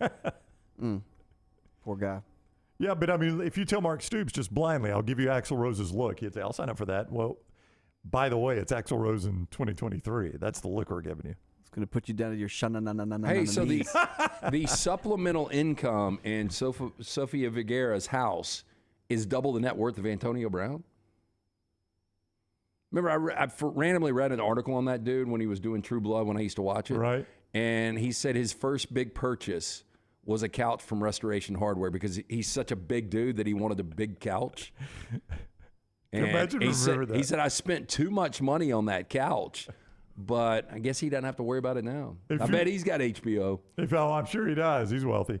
Listen, if you're going to be a super fan that everybody knows, there's a couple things you probably never need to do in life. All right? We'll tell you one of those when we return on the next round. Everything Next Round is on demand now in the podcast section at nextroundlive.com. Hey, Lance Taylor from the Next Round. You've heard me for years talk about our friends at Bromberg's Jewelers, and we welcome you to stop by and see that great customer service at the Mountain Brook and Summit locations. But we'd also love for you to check out their new online shop. They've got plenty to choose from. Great gifts, big and small. Available online, they've got David Yurman, Tudor watches, select diamond and gemstone jewelry, William Henry, seasonal and favorite giftware items and baby gifts as well. They've even got an online sale section. For more information, Brombergs.com. For 50 years, our friends at Wayne's have been doing things around your house that you don't have time to do. Warm weather is coming. You want that lawn looking great. You want mosquitoes not around. Our friends at Wayne's, they can help you out. Right now, they will do $50 off for each of those services to continue to celebrate their 50th anniversary. Again, our friends at Wayne's, they take care of all of us here on the Next Round. You don't want those mosquitoes. You want the lawn looking great. Call them today, 866-WAYNES1 or call Waynes.com. Summer is here, school is out, and that means moving season. If you need help buying a home or selling your home, you need Holly Mack Wilson. Let Holly Mack Wilson do for you what she did for 70 people last year. Find you the home of your dreams. She is a professional who helps you with every step of the buying and selling process. Holly Mack Wilson will help you find a home, negotiate the best price, and help you get your home ready to sell. She helps you get the most out of the house you are selling and helps you get into the home of your dreams at the best possible price. Holly Mack Wilson can help you find a home anywhere in Alabama, from Huntsville to Mobile. So call Holly Mack Wilson today, 205-901-9446, or check her out online at hollymackhomes.com. Then sit back and enjoy your summer. Who knows, she may even help you plan your summer vacation. That's Holly Mack Wilson at 205-901-9446 or hollymackhomes.com. Holly Mack Wilson, your trusted and professional travel planner and Keller Williams agent. Tough Dog Garage Floors is a leading provider of high-quality garage floor coatings. Jared and his team specialize in the installation of polyasparatic flake garage floors. This is good for residential and commercial clients. Garage floors, concrete flooring, basement coatings, flake flooring, patio coatings, driveway coatings, pool deck coatings, and more. From get-togethers to oil changes, your garage experience will change forever. TUFF, Tough Dog, GarageFloors.com or call 205-273-8813. The Next Round is so much more than the show you get from 9 to 1 each day. So make sure to head to our official YouTube channel at Next Round Live and subscribe to get all of our latest content. We, of course, have plenty of specialty content and shorts based all around the sports in the heart of the SEC. But we also talk pro sports, gambling, lifestyle and entertainment, and so much more.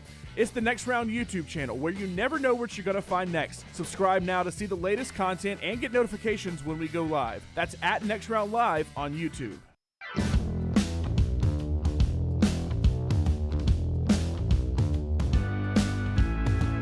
Rockstar, if I can request a Google image search to go along with the story I'm about to tell, can you Google Chiefsaholic, like the Kansas City Chiefs? There's a Chiefs fan. I want you to see how he dresses at games, Chiefsaholic, before I tell the story of Michael Babudar, who is known as Chiefsaholic.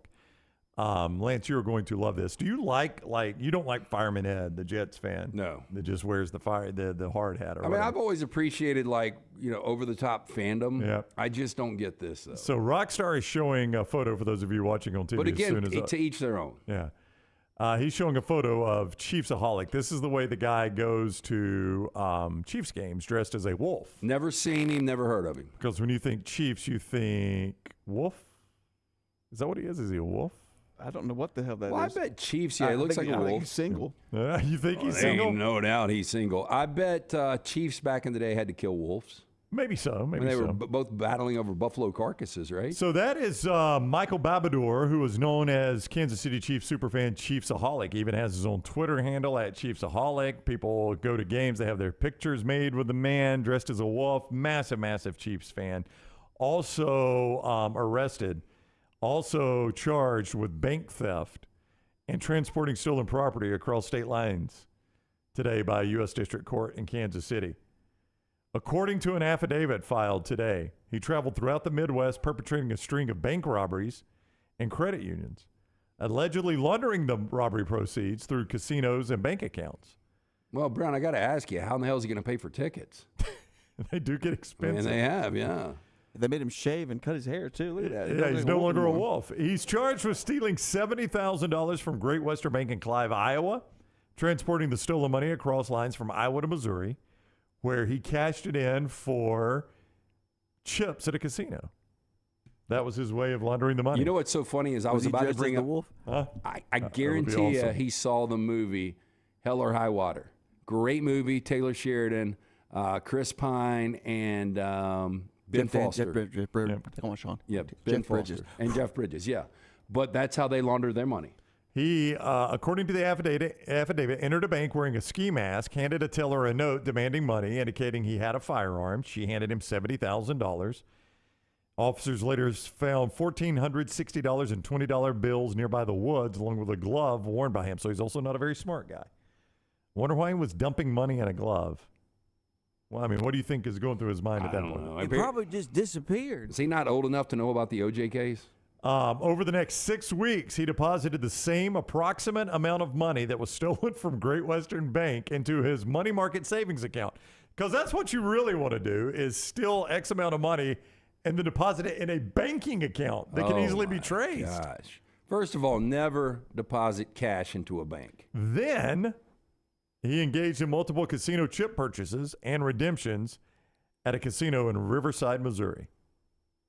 If this guy was smart... That's the charges, by the way. Now, the way to wash the money was pretty smart to do that, because there's so many different casinos in the Midwest where he could do this. He could break it up. But you got to get a couple of safety deposit boxes. That's where you put your cash. You cannot have a paper trail. Yeah, but if I go into a casino and drop 10 grand cash on casino chips, is there some sort of paper trail of that transaction? Nope. There's none whatsoever? Nope. Not even. Is there a certain number where there's a paper trail? Maybe. I mean, I've never been in that situation, but you can go get 10 grand worth of chips and I can say a word. And there's no paper trail whatsoever. I mean, you got surveillance cameras, so if the authorities thought it might be this guy, then they might be able to go look and say, hey, there's the wolf at the Chiefs game. I mean, if he's in the wolf costume, he's going to be easy to track down, right? I mean, what I do is, if anybody else knew about this, and I have a hard time believing the brainiac that he is, was able to pull this off by himself, I would have had my partner go in, or at least we would have split up and we would have taken money to different casinos and actually washed it that way. You know, when Brad Bohannon got fired at Alabama, I did some reading on these casino security systems, because, you know, supposedly the way he got popped is the guy was in the casino with him on the phone, and everybody's like, how did they know it was him on the phone? And these casino camera systems are so intricate. They say they can easily zoom into a phone and tell who is on the phone, see the number, how long they've been on the phone, read everything on the phone. So, I mean, anybody that's going to walk into a casino and buy a bunch of chips, they're easily going to get your face. You're not going to get I mean, if police suspect that's what you did, you're not going to get away with it. I mean, I agree. It seems like a good way to launder money, except for the video evidence that you've done it. You know, you could end up, if you had some kind of like service on the side, your side hustle was, if you work surveillance at a casino, like spouses that were worried about their like husbands or boyfriends going out of town and cheating on them. Yeah. You could be that eye in the sky for them, where you like get their phone and get whoever they're texting and their messages, and then you could sell it to the suspecting spouse. Yep, you could do that. You know, I just think if you're going to steal cash, you're just going to have to spend cash the rest of your life. I don't think there are ways you can launder it, but boy, you are rolling the dice. Like you said, safe deposit boxes. Krusty says you got to sign for a safe deposit box. Now supposedly you're the only one that knows what's in it. Again, if they've got like I mean, they go in. Supposedly, I said, yeah. Well, I mean, there's only two keys. Well, I know, but I would imagine they could get a search warrant. Oh, yeah. They could, absolutely. But what I'm saying is, I mean, obviously he was probably already on the radar, so they would have done a background check on that. But if he wasn't, then they're not going to necessarily, I mean, they'll have no idea what's in a safety deposit box. Well, Volfan says in Hell or High Water they use an Indian reservation casino because that's another layer they have to go through because they're their own sovereign area. Yeah, but most of those casinos in the Midwest are Indian reservation casinos. Yeah. But yeah, he's right. Yeah. I don't know, man. I think if you steal that kind of cash, you just got to spend cash the rest of your life. Lunsford would put it in crypto, like Tom Brady did. Well, I mean, but give me Lunsford's mic. I mean, Lunsford, that's creating a trail as well. I'm kidding. That was my I got a lot better sarcasm. way to do it. Did you hear that? Lunsford's thought through this. Did you hear how much Tom Brady lost? Lost like $30 million. Yeah. But that was just in his investment in Crypto.com. Investment in FTX or whatever. Not Crypto.com, but the other company. That wasn't necessarily an actual crypto. Yeah. That was in the trading platform. And Pritchell, I am not ratting myself out. I've not robbed a bank anytime soon. Don't plan on it. I think bank robbery is one of the risk versus reward. Yeah, I don't know how much cash a bank has on them right now. Like if I walked in just a normal branch of a known bank, how much cash do they actually have on them? And you got to know what you're doing with the die packs. Yeah. And, only money from the drawers is the way to go. Yeah. And, the chances of getting away with it. Great. I know, Lance breaking it down. No, I'm just saying. I mean, you get a die pack, your day's over. Volfan says Ozark taught us what to do if you have a lot of cash, groceries and gas the rest of your life. That's it. You could go groceries, gas. You probably could scalp some tickets. Yeah. You could nickel and dime it. The problem is one day we're going to get to a point where places aren't going to allow cash, like the Mercedes Benz Dome. Yeah. You go to Atlanta, you can't use cash. Yeah. And that's why I'm saying why knock a bank over, because I think most transactions are electronic now anyway. I don't even know how much cash they got in them. That guy got $70,000 though. We put the wraps on the Next Round Monday edition after this. Follow Rockstar on Twitter @RockstarBHM. Don't miss your chance to win at Birmingham Racecourse Casino. Open 24/7, so come on in for non-stop gaming action. You'll find the latest, hottest, most exciting games around. And you'll love the fun bonuses and big jackpots. Plus, you can watch and wager on horse and greyhound races from all over the world. Your best bet for big wins is just minutes away at Birmingham Racecourse Casino, where you can be a winner too. Birmingham Racecourse Casino off I-459, exit 31 Derby Parkway. Must be 21 or older. Hey, Lance Taylor from the Next Round to tell you about one of our favorite places for breakfast, lunch, and dinner. That is Hamburger Heaven since 1982. Hamburger Heaven has been serving Birmingham's best hamburgers, cheeseburgers, French fries, hand-spun milkshakes, and sandwiches made fresh to order. All of their ingredients are fresh and prepared daily. This includes their beef, always fresh, never frozen, hand-pattied each and every day. For breakfast, lunch, or dinner, visit any of the 4 locations, Highway 280, Irondale, Gardendale, and Homewood. Stop by the New York Butcher Shop and pick up the finest in certified Angus prime beef steaks and burgers, premium pork chops, ribs, and all-natural chicken cut to order just for you. Their chef-prepared entrees and side dishes are the perfect dinner-to-go choice for your family and are ready to heat at home. With a great selection of fine wines and desserts, the New York Butcher Shop is your one-stop dinner shop. 2 locations to serve you, Cahaba Heights and on Highway 119 in Greystone, the New York Butcher Shop. Rare quality, well-done service. If you have water or fire damage to your home or business, DryTech is here to help. They work for the customer, not the insurance company. They respond quickly, within 20 minutes when you call 205-637-0143. They have 5 crews ready to go 24/7, built to go on the job when it happens. DryTech has 65-star Google reviews, so call DryTech, not the insurance company. Find more online at mydrytech.com. Hey, Lance Taylor from the Next Round to tell you about my friends at Michelson Laser Vision, located conveniently UAB Highlands. Almost 20 years ago, I went in for the procedure. Only took 12 minutes for both eyes. When I went in, I had 20/200 vision. I was legally blind. Now I have 20/15 vision, still 19 years later. Make the call today. Schedule a hassle-free consultation. 969-8100. Dr. Mark Michelson, Dr. Jen Michelson, Michelson Laser Vision. Make sure you tell them the Next Round sent you. 969-8100 or MichelsonLaserVision.com. Hey, let me tell you about our friends at Urology Centers of Alabama. Compassionate and comprehensive urological care with 35 physicians, 17 locations across Alabama. Their patient-centered approach to all of your urological needs. Remember, they've got that new men's health center. It is beautiful, helping men with a wide range of sensitive male issues in a comfortable environment. You can always go online, visit urologycentersalabama.com, schedule an appointment with one of their many urologists today.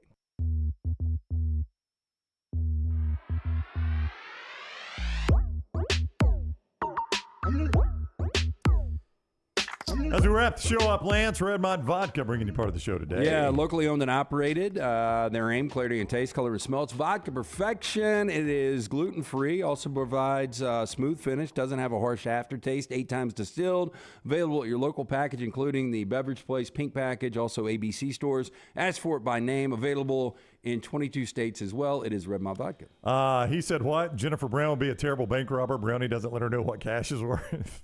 What's in the bag? Don't worry about it. Don't worry about it. We don't talk about that. Well, she wouldn't ask. She wouldn't ask. Yeah. It's got a big cash symbol on the bag. And you're wearing a bandit mask. Caleb says, LT, I've never robbed a bank, but if I did, this is how I would do it. I mean, options. You always got to consider what you would do. I mean, I've talked to some people that are in the industry, not the bank robbing industry. I don't know if that's an industry, really, is it? I mean, I think it used to be. It's a niche. Yeah, I think it is a dying niche. Yes. So a lot of bank robbery talk, by the way. Charlie says he believes the Fed requires banks to hold cash for 10% of cash deposits at all times. The problem with that, though, is so many banks have all these branches. Like my cash is deposited with the bank, but not necessarily the branch where it's. See what I'm saying? Yeah. How is it considered? I don't know. Like if I'm with one of those national banks, it's got a bunch of branches. Is my cash deposited with that bank or with that branch? Oh, it's deposited with that bank. So how would you consider, how much cash you have to have on hand? I don't know. That's what I'm saying. I just don't think banks have as much cash on hand as they once did. Well, I think because most stuff is done electronically. So I would think, and maybe I'm wrong, on the 1st and 15th, I think people are still paid like that. I would think. And again, this is not like expertise at all. No, I'm taking it as gospel. Yeah. Go ahead. I would think the 1st and 15th, you've got more money, more cash on hand. I would think on Fridays you have more cash on hand. Again, I'm not giving a PSA to anybody out there that wants to rob a bank. I'm just saying the PSA would be don't do it. Yeah, don't do it because you're probably going to get caught. Because if you're robbing a bank, you're probably not the smartest guy in the world. I mean, this guy was dressing up as a wolf for Chiefs games. I think we established he was probably on the low-end intelligence level. Yeah. Before he even started Hey, so do you think potentially robbing banks. Does he get more of a following now that he's – I mean, if he's out of prison. Well, Chiefsaholic, I don't think he's going to be going to many games. So is he a robber in wolf's clothing? But do Chiefs fans still think he's like – But there's Chiefs fans that had no idea he existed. Chiefsaholic. Now they do. Oh, I bet there are some that are pissed. Like, he's being framed. No way Chiefsaholic would knock over a bank. Chiefsaholic's an honest man. He's an honest wolf. All right, that's going to do it for today's Next Round. Thank you for joining us on the Monday edition. We'll be back with you 9 o'clock. Don't forget, give us a thumbs up on YouTube. Set your alerts because all next week, we're 2 to 5 in the afternoon for SEC Media Days. Set those alerts. Give us a thumbs up on YouTube. Thanks for watching and listening to the Next Round.